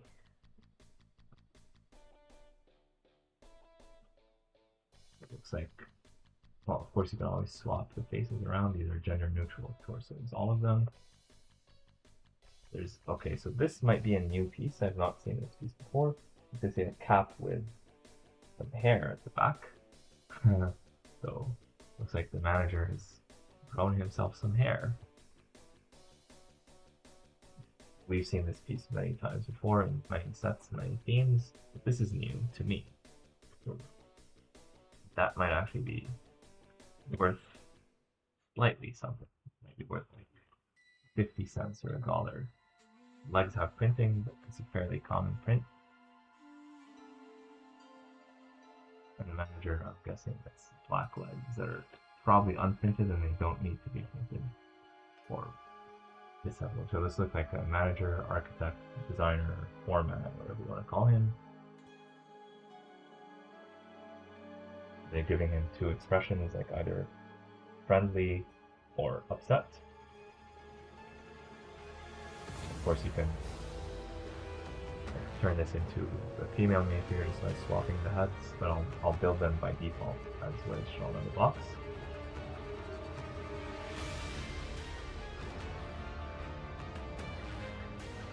And there's no shoulder armor like that here. Although if they did include it, I would not complain, as long as they don't increase the price.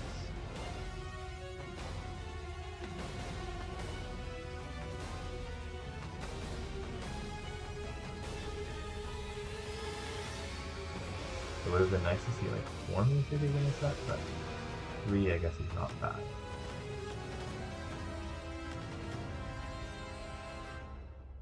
Yeah, this guy does not have hair, or like it's yellow hair or transparent hair, so closely shaven that it's not possible to see as you prefer. So yeah, those are the 3 minifigures of the set. Let's just take a look at all of them right now because we have all the minifigures. So why not? We could barely fit them all on this plate right here. I'll just do this to give them a bit of space. So yeah, here are the minifigures of the set. There's no side printing, no dual molding. There's printing at the front and the back of the torsos. You can pretty much see everything that's going on. You see literally everything. No alternate expression for the woman. Only this guy has an alternate expression, and he's very worried if the project is late or over budget for both. The workers, they're always happy. Everything is awesome in Lego City. They don't have any other feelings or emotions. Just happy all the time. So yeah, final look at the minifigures for now. They'll just be standing around waiting for the construction of the construction vehicle to finish.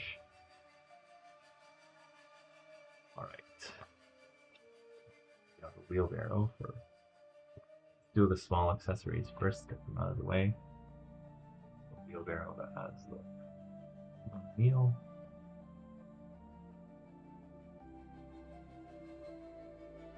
I see that I'm still doing the Ninjago stuff. I've been doing this for a while.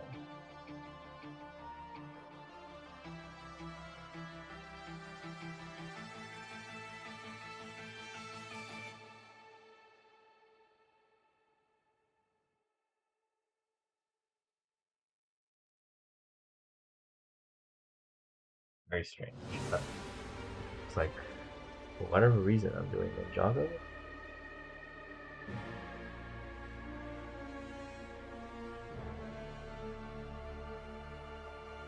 Very, very strange.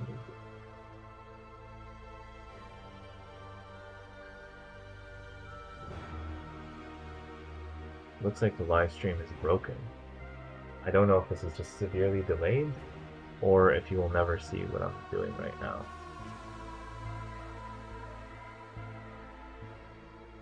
If I go to the control room,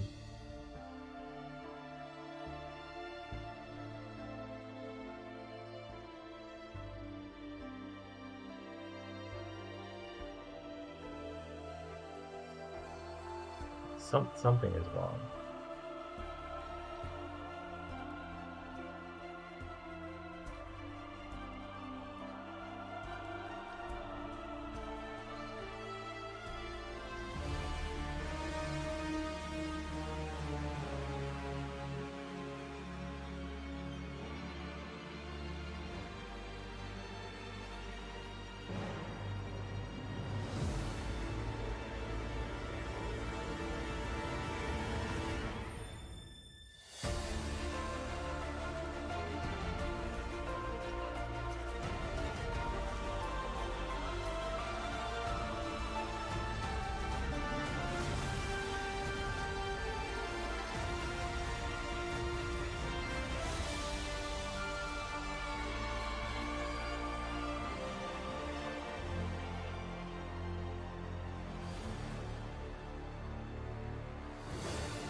I'm going to continue this because it might be recorded to YouTube and posted afterwards, and I might be able to rescue the footage. But in case the footage is gone, then I will explain that in my review. That I tried to do it live, for some reason it didn't work. And I'll explain, like, I'll find resources online to explain like what the set contains in terms of bag, number of bags and pieces. And you won't see everything, but you'll see at least something. Right over here, the printed piece. I don't know if anyone can see this.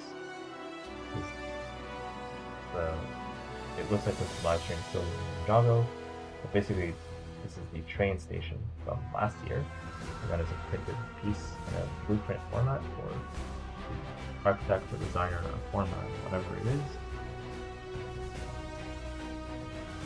Hopefully it's just delayed and not worse.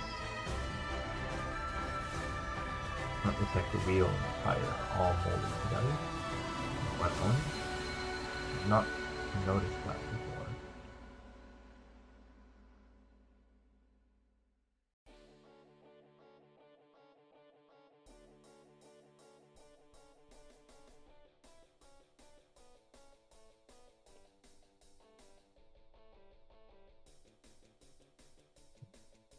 Some accessories. Lego Minifigure at Work sign done in the European style. Lego alternates between the European and American styles. And when I say European, I mean international, because basically the entire world uses this style, except in North America where we use a different style for historical reasons. So this shovel, I guess these are the minifigure accessories. There's a shovel and there's this piece right here. There's probably some other accessory for the third minifigure. As I was speaking, I found it. Basically, there's one accessory per minifigure, which is what LEGO usually offers in their LEGO stores. It's nice to see the consistency.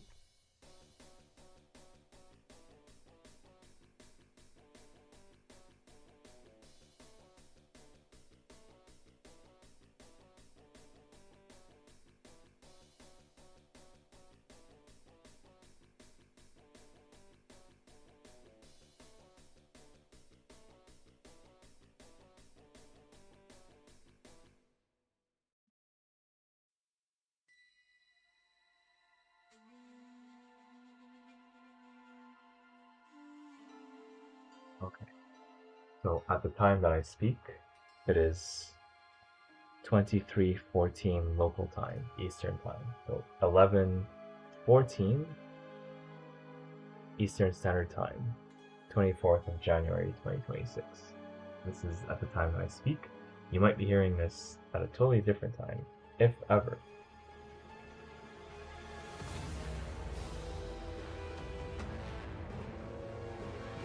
Side builds, we also have this thing here. I'm building the side builds first because there's less things that can go wrong with those. And when you have those side builds, then you're not going to use those pieces for the truck itself. Less mistakes.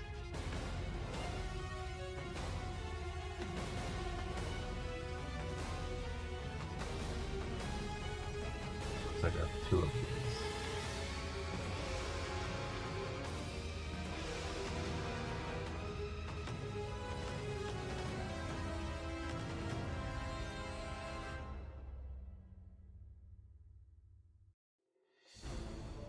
Nice to see if it's pieces in the set.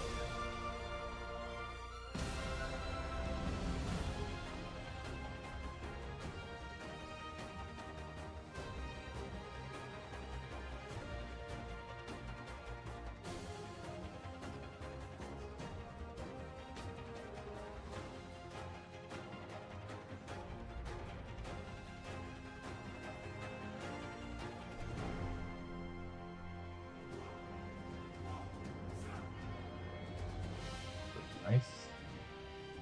And I believe that's all the side builds that we have, just based on the front of the box. We can move on to the truck itself.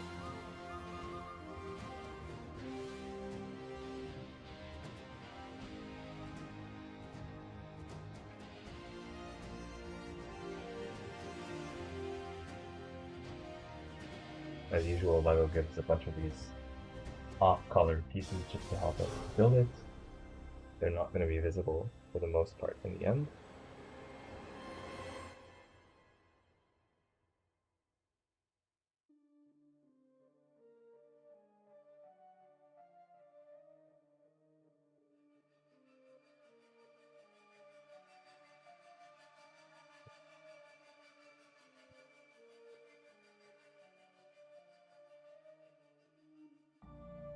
It's a pretty long vehicle having two of these.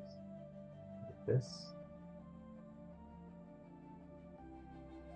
This might be worth more than I initially thought, just looking at it casually, or just looking at the box.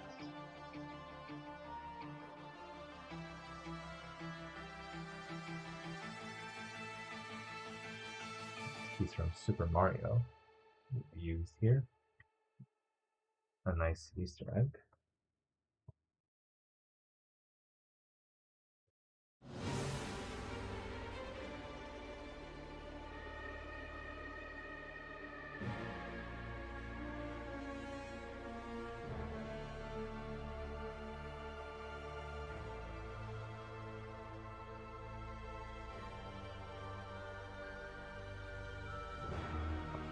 Green might be a reference to the recycling truck that predominantly has that color.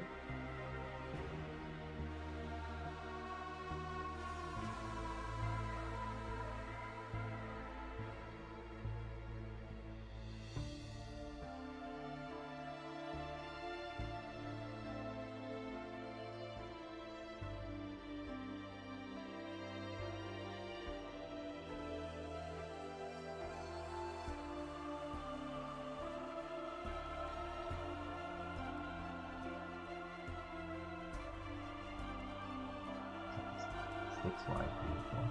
Although I do wish that LEGO would switch their trucks in LEGO City to 8 wide. Not necessarily the cars, especially the small cars. Those used to be 4 wide back in the day, but I feel like if the car is 6 wide, then the truck would need to be 7 to 8 wide just to maintain the same scale. Same thing for buses and just large vehicles in general.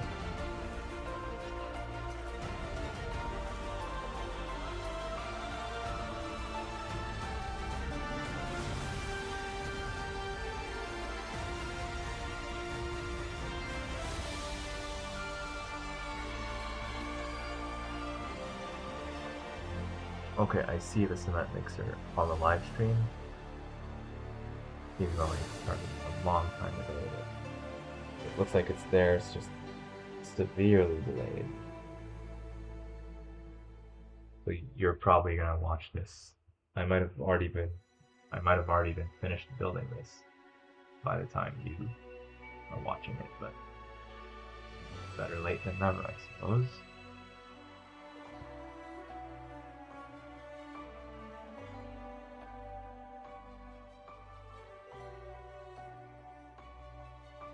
Build these directly from what we see on the box.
Use these pieces here as well.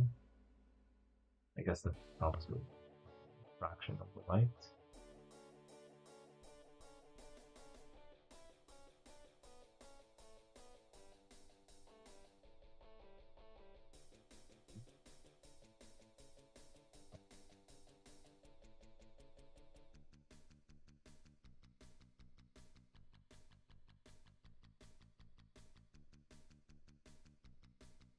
Actually, no, we do not.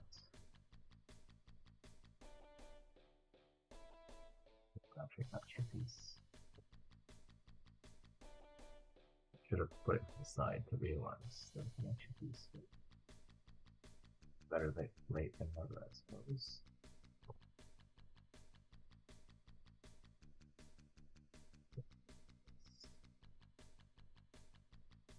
This. Probably this as well. But this I'm not sure.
This piece I think is relatively new.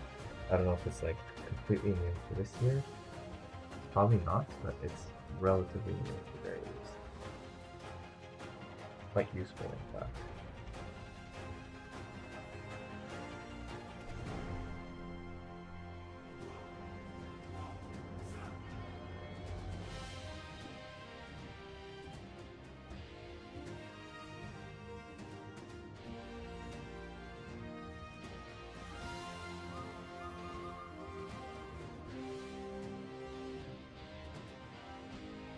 Very nice smooth surface for the back of the set.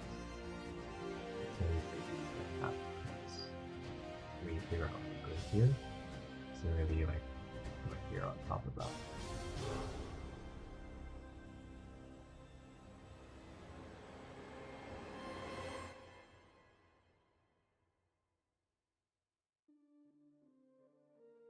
I think I might have made a mistake. Again, with these things, better late than never to fix them. The fact that these plates actually go back by one.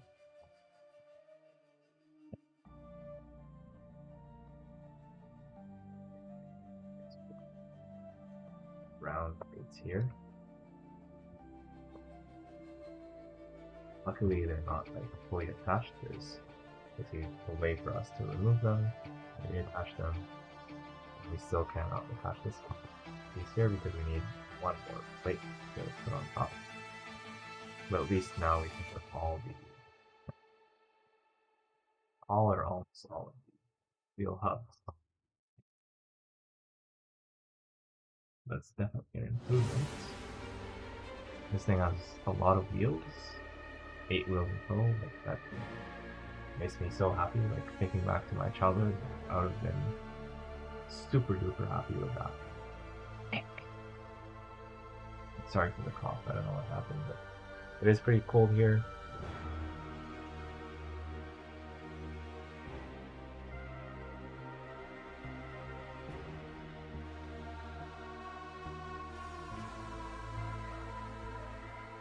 Okay, cut this way, and this piece goes.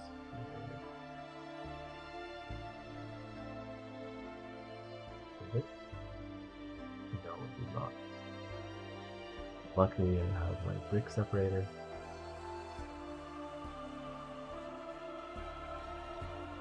This is not included in this set, by the way.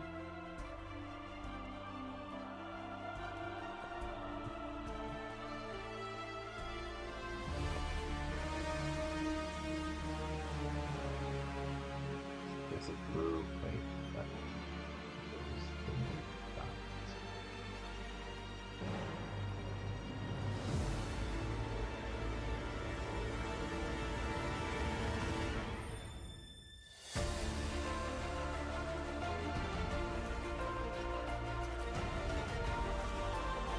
Yeah, that's probably this one.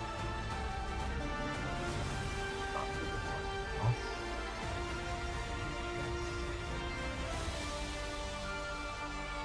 So this might go here, but why would we replace it? It's there. That is this I'm not sure about. I'll think more about it. I don't see it anywhere.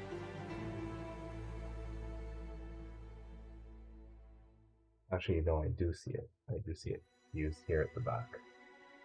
So, the process of elimination, this has to go here, this has to go here. There's no other possibility.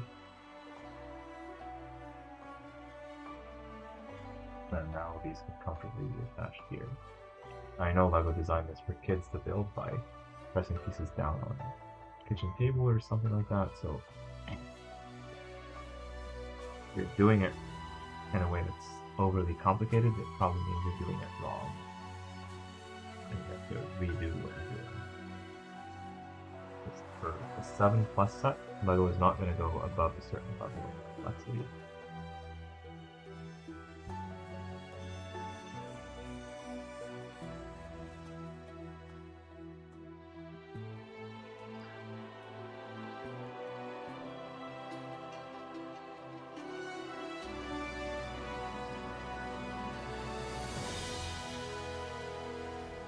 now I realize that we can put this here, this here, this here.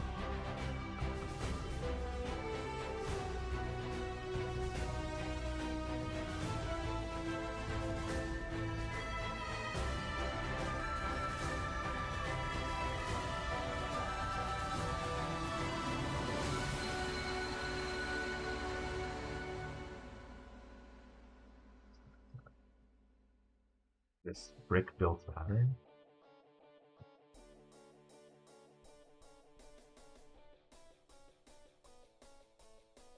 Create this pattern right here, done completely using plates, without using any stickers whatsoever, or even prints. That's like very economical because of the budget. Keeps the cost of the set down while having a decent display value for it. I think even adults, they're gonna appreciate this, especially adults actually. Adults who work in construction or just like construction equipment like myself. I always liked this stuff ever since I was a kid.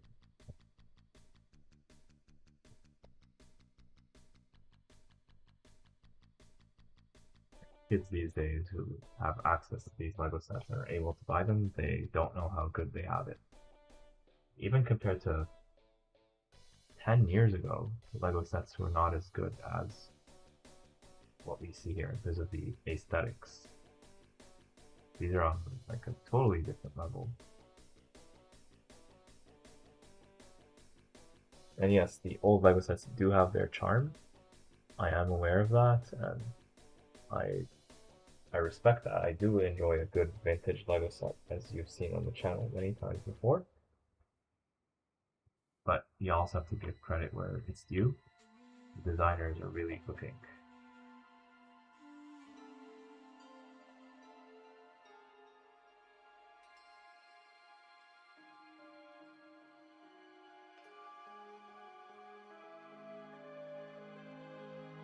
There's this plate here.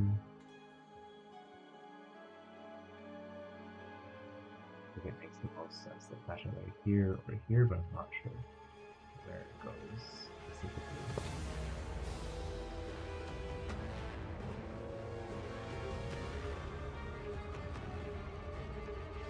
I guess we'll find out soon enough.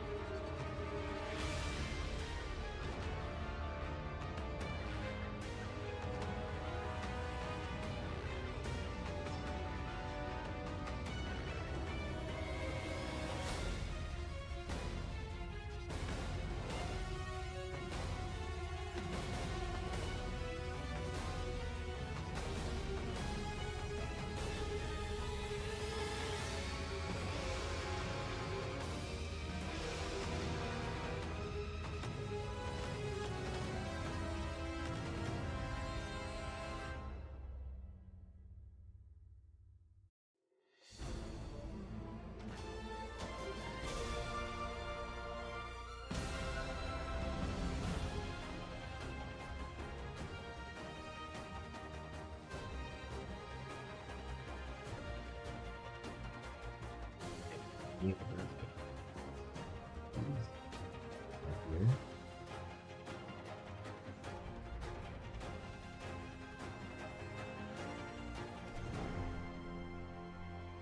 This is the most likely solution. Here's probably like a 1x4. It's there. It's not used anywhere else. Maybe it's this, although I doubt it. Let's see. I've not used this so far, although I have a feeling it's going to get used somewhere here.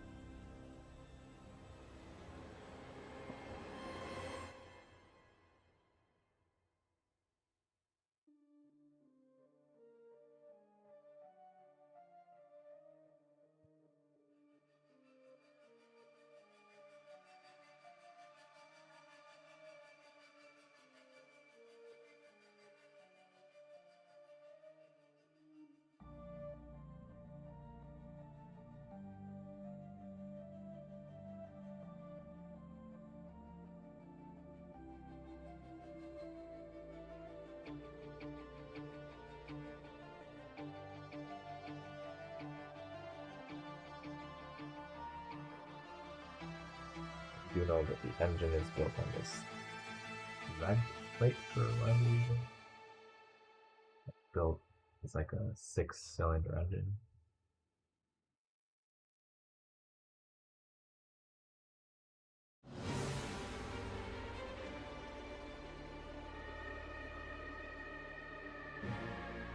I do appreciate the new Lego City designers always including engine details in their sets. I think it's very valuable for kids who basically build the sets and then they get used to the idea of them when they buy their 18 plus sets, because the kids of today are the adults of tomorrow. They will expect like these details in the 18 plus sets. So definitely Lego's playing the long-term game here, because you can't just target adults. Eventually adults are going to move on to a different stage in life, and we need new young customers to always keep buying your products, so I'm happy that Lego is thinking of that.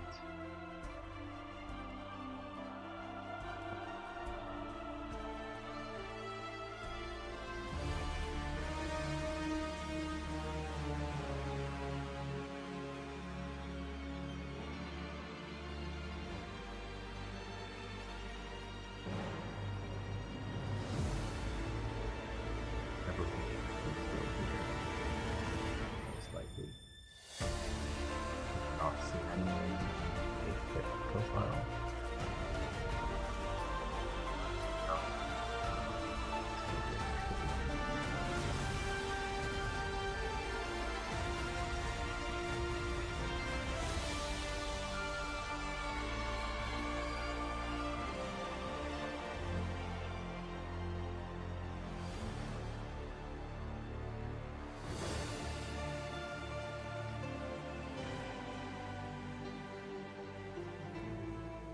This eventually goes somewhere around here.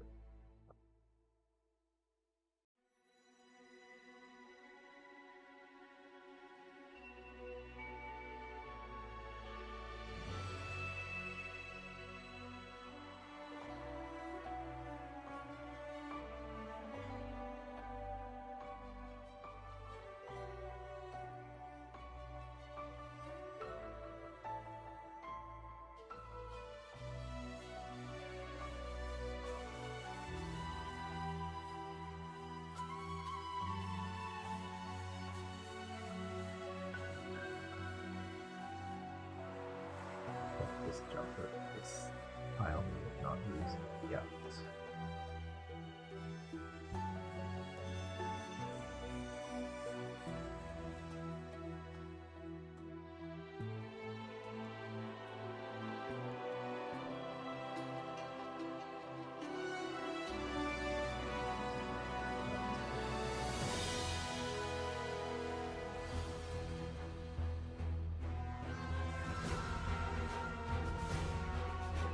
Although it looks like the jumper will be used for this one here. Should not use it cut itself.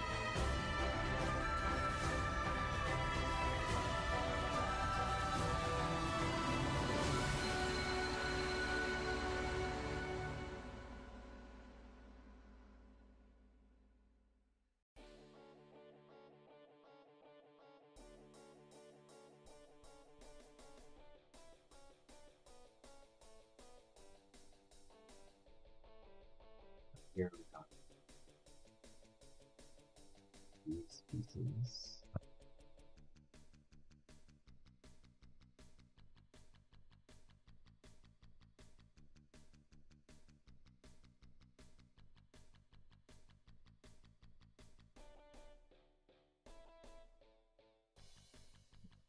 Here.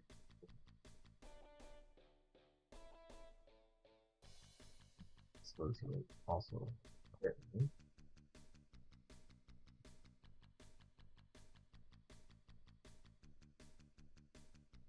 Looking at how we fill things up, it looks like this piece does go here because we don't see where it goes anywhere else, and we do know that we need to fill this gap.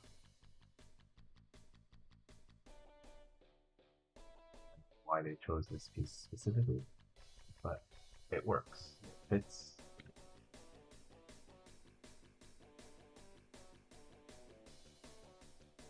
And here, this stuff should go here. Just double check the height of it. Basically, the height of this would be the same as the tile, which it is, so that's the perfect height. Then we're gonna have this piece here. This piece can only go here, there's nowhere else for it to go. This piece basically can only go here, there's nowhere else for it to go. And this piece goes here. That was the bad blue one.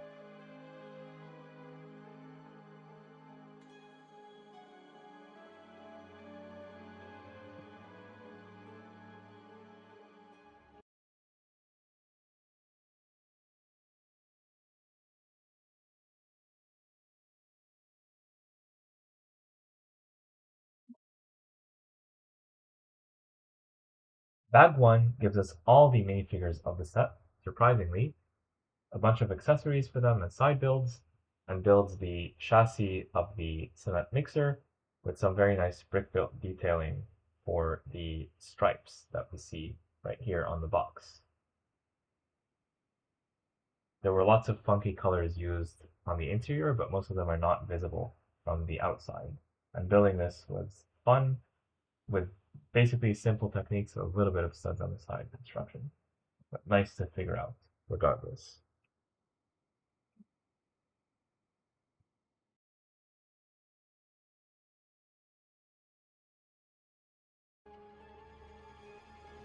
Moving on to bag number 2.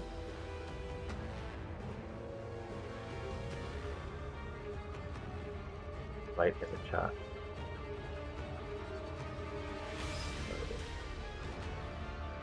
Bag 2. This is for my own reference. I'll just say 21.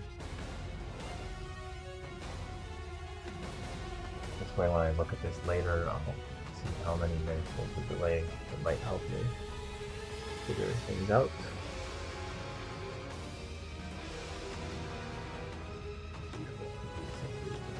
Small bag, so don't lose them.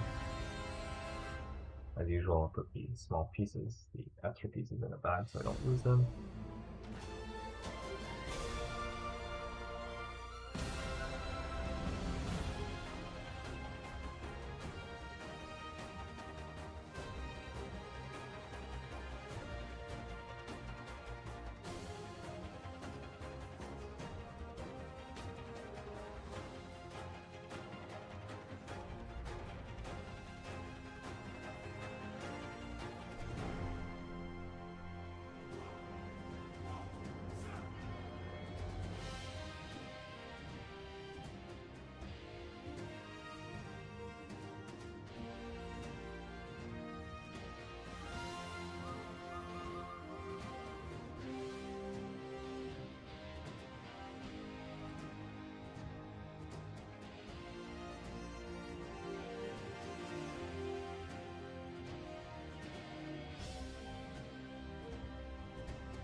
Are immediately drawn to this piece right here in teal. It's definitely an interesting piece. I don't think it's new for this year, but it's interesting to see this piece in this color.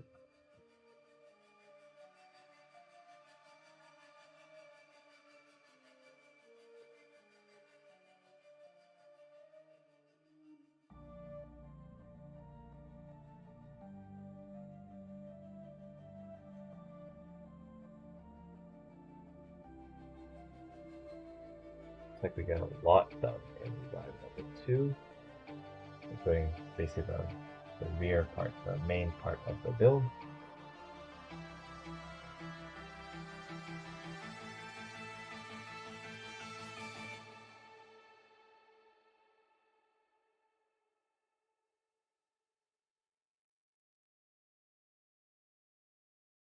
Starting from here.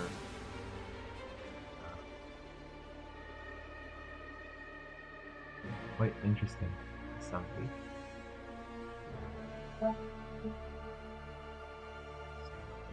piece.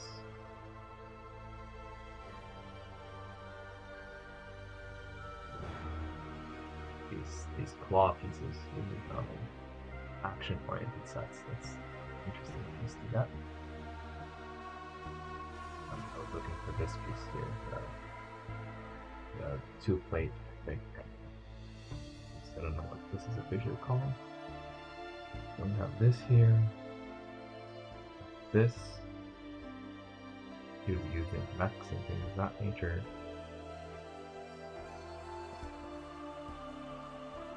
This is gonna have like this windshield piece recolored to dark bush gray is now a chute.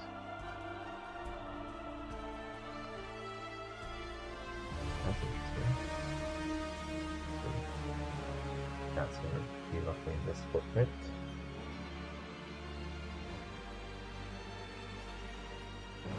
Before we get to that point, let's do tile work.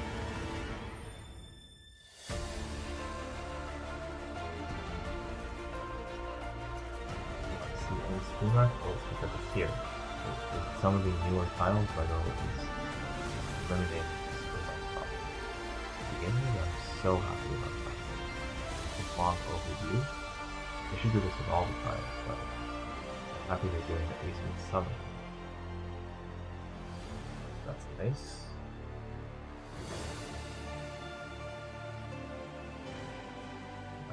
Ratchet piece here.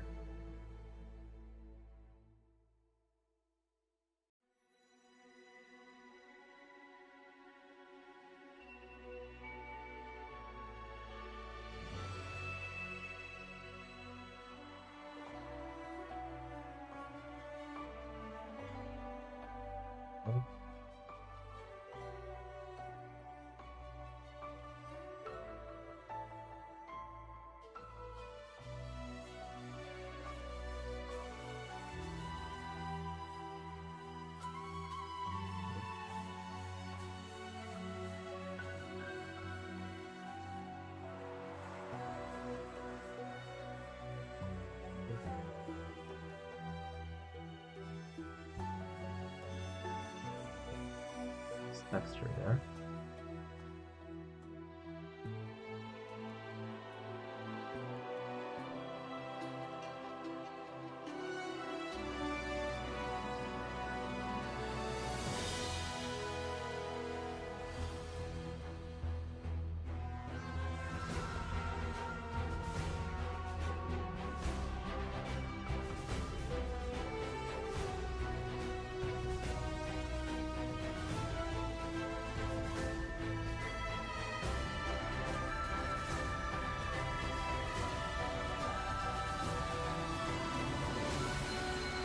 This is very smooth, like this very subtle angle right here. Back in my day, back when I was a kid, we didn't have this in our Lego City sets. Of course, it was not called City back then, it was called Lego Town. Then Lego World City in the early 2000s, then Lego City. Although there were some Lego City sets in the 1990s, very late 90s, that were just marketed as Lego City. But that was not the majority of sets at that time.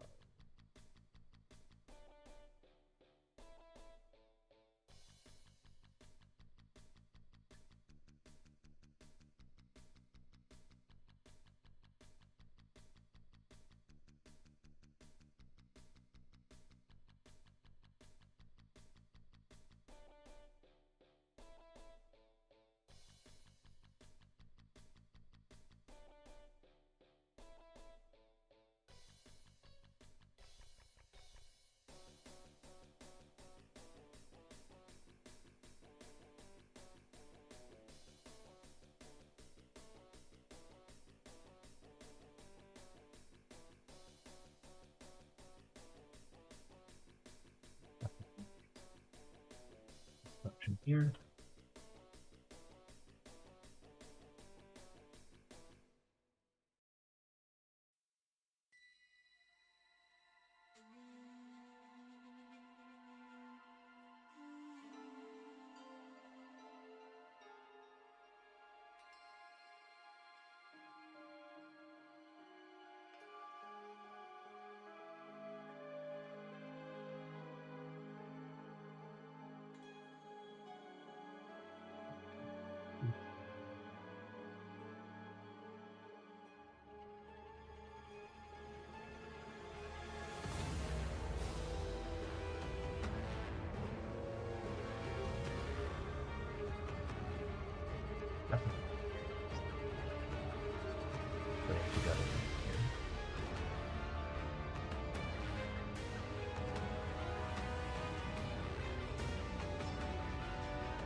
top pieces. That's the nice party piece right there.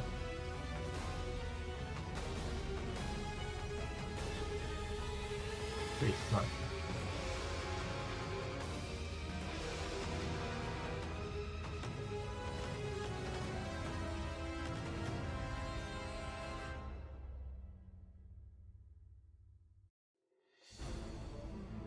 The upside. Look.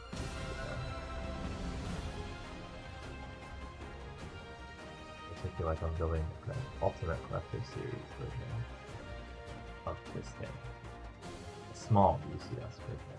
Still, this is going to be attached here, I think, eventually. But I don't know if I should attach it now because there might be other stuff. But yeah, that's a nice subassembly right there.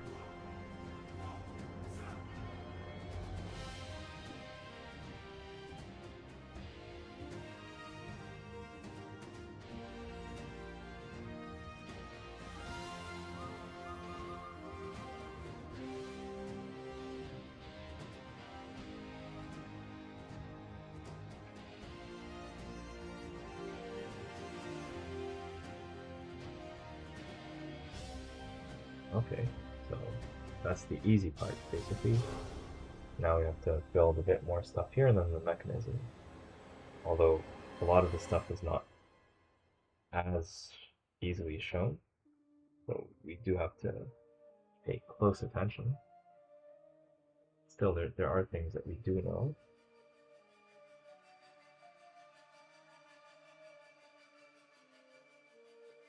Here's Apple.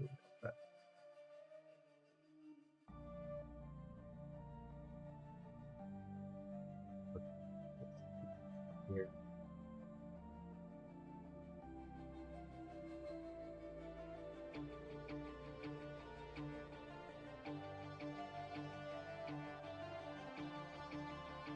Do like the brick built striping that you're doing. It's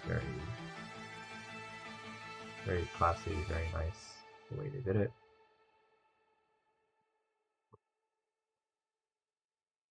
Much more attention to detail in the LEGO sets of today compared to yesteryear.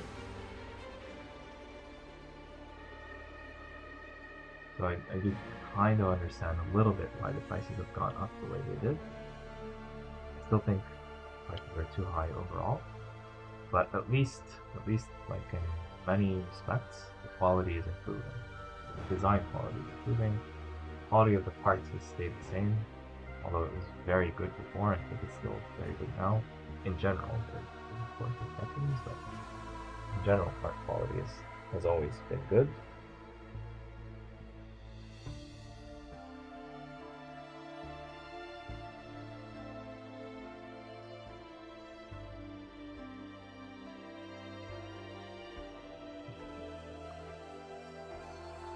This and this. And the other stuff later.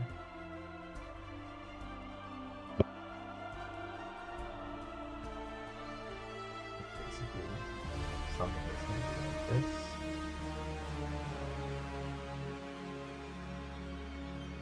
And then we're going to have like this back here, but we need to fill this gap with something first of all. I think there's something here. Very likely there is.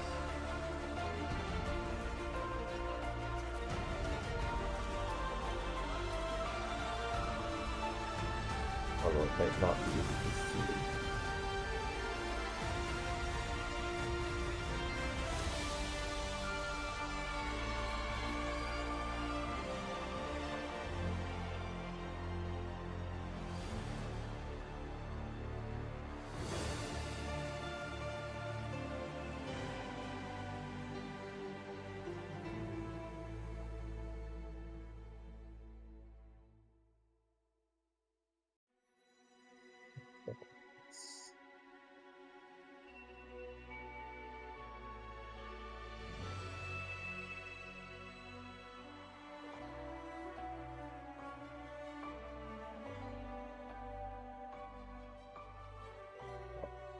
You can also build some stuff from the top just to remove it from consideration.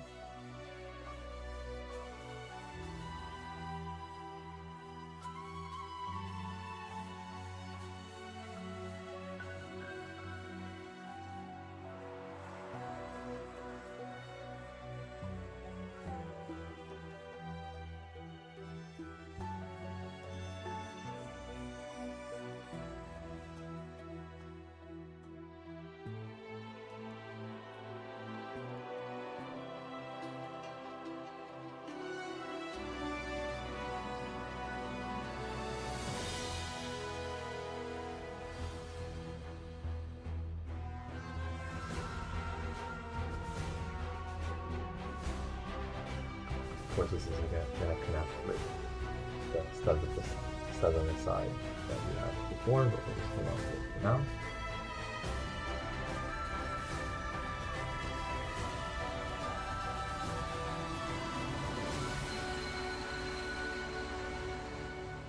Lego Technic assembly. We have at least one part of it.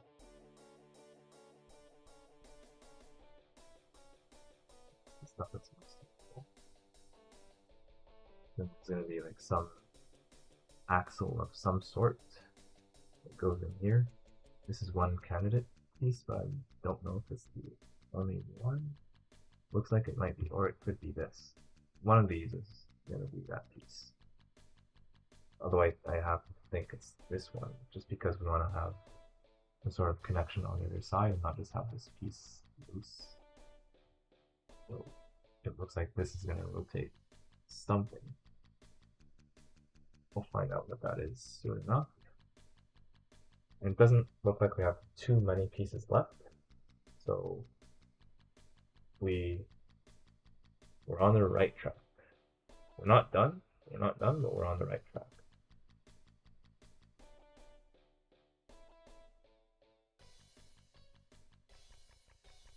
Here we have blue plates, so through process of elimination it has to be this.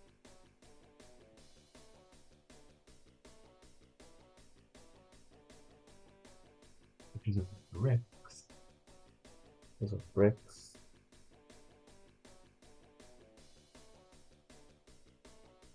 Only thing that comes to mind is this. So I think through the process of elimination, we can also put these here, which allows us to put the bracket pieces on. That we can build on top of that.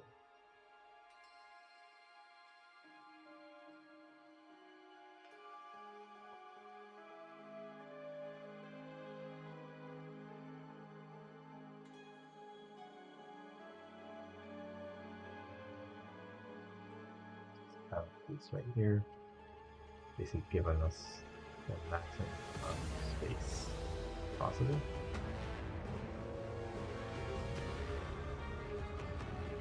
And this is where this stuff will get attached eventually, but I think we still have a few more things to do before we can attach this.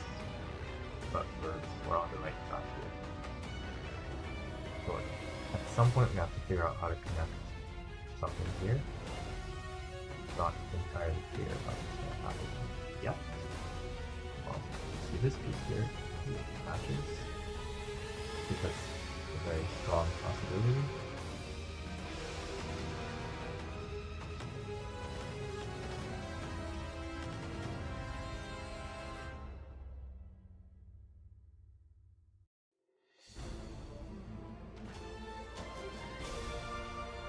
Time what we do is build up the sides so that we don't use these pieces by accident, and if we don't want to,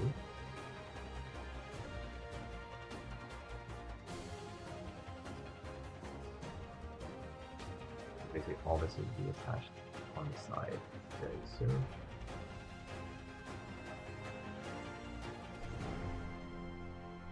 So the same thing here.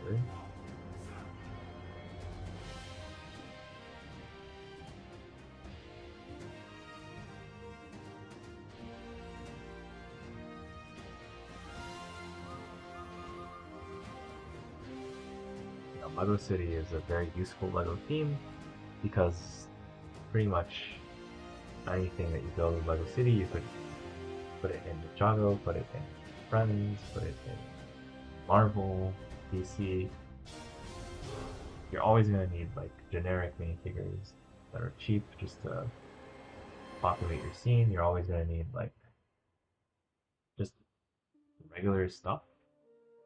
So I know like we can put these pieces together, but keep in mind once we attach them, it's almost impossible to separate them. So you better hope that you know what you're doing when you do it. Last chance.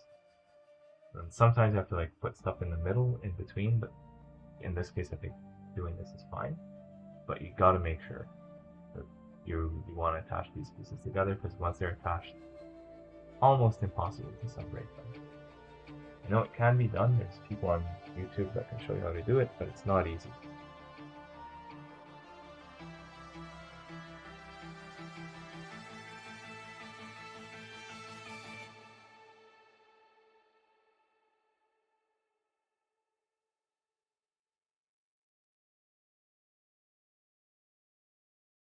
Trying to figure out what's going on here. I think I see it. I think I see it. It's not easy to see. It can be seen if you know what you're doing. Say, I believe it's going to be something like this.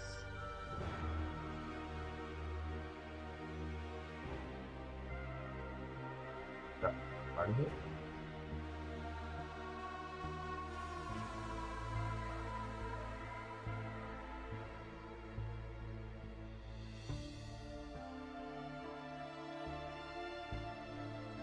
So attached to the gray. This right here. At least that's what it looks like to me. I want to double check that.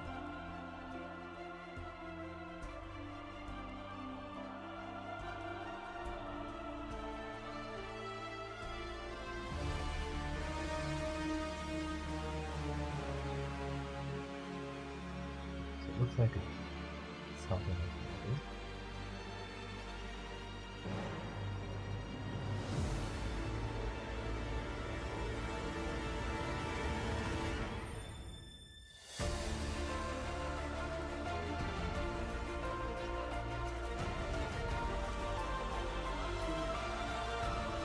Something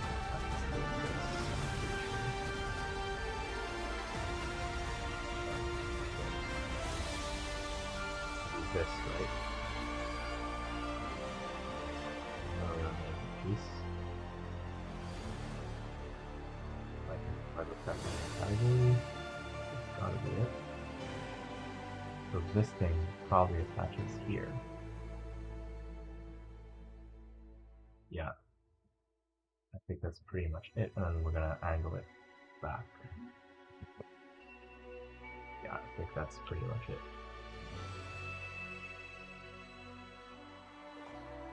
And then now we can attach the so that makes your thingy. It looks like this is not used there. It's actually used here. Good thing I didn't use it. And this is used. Bye.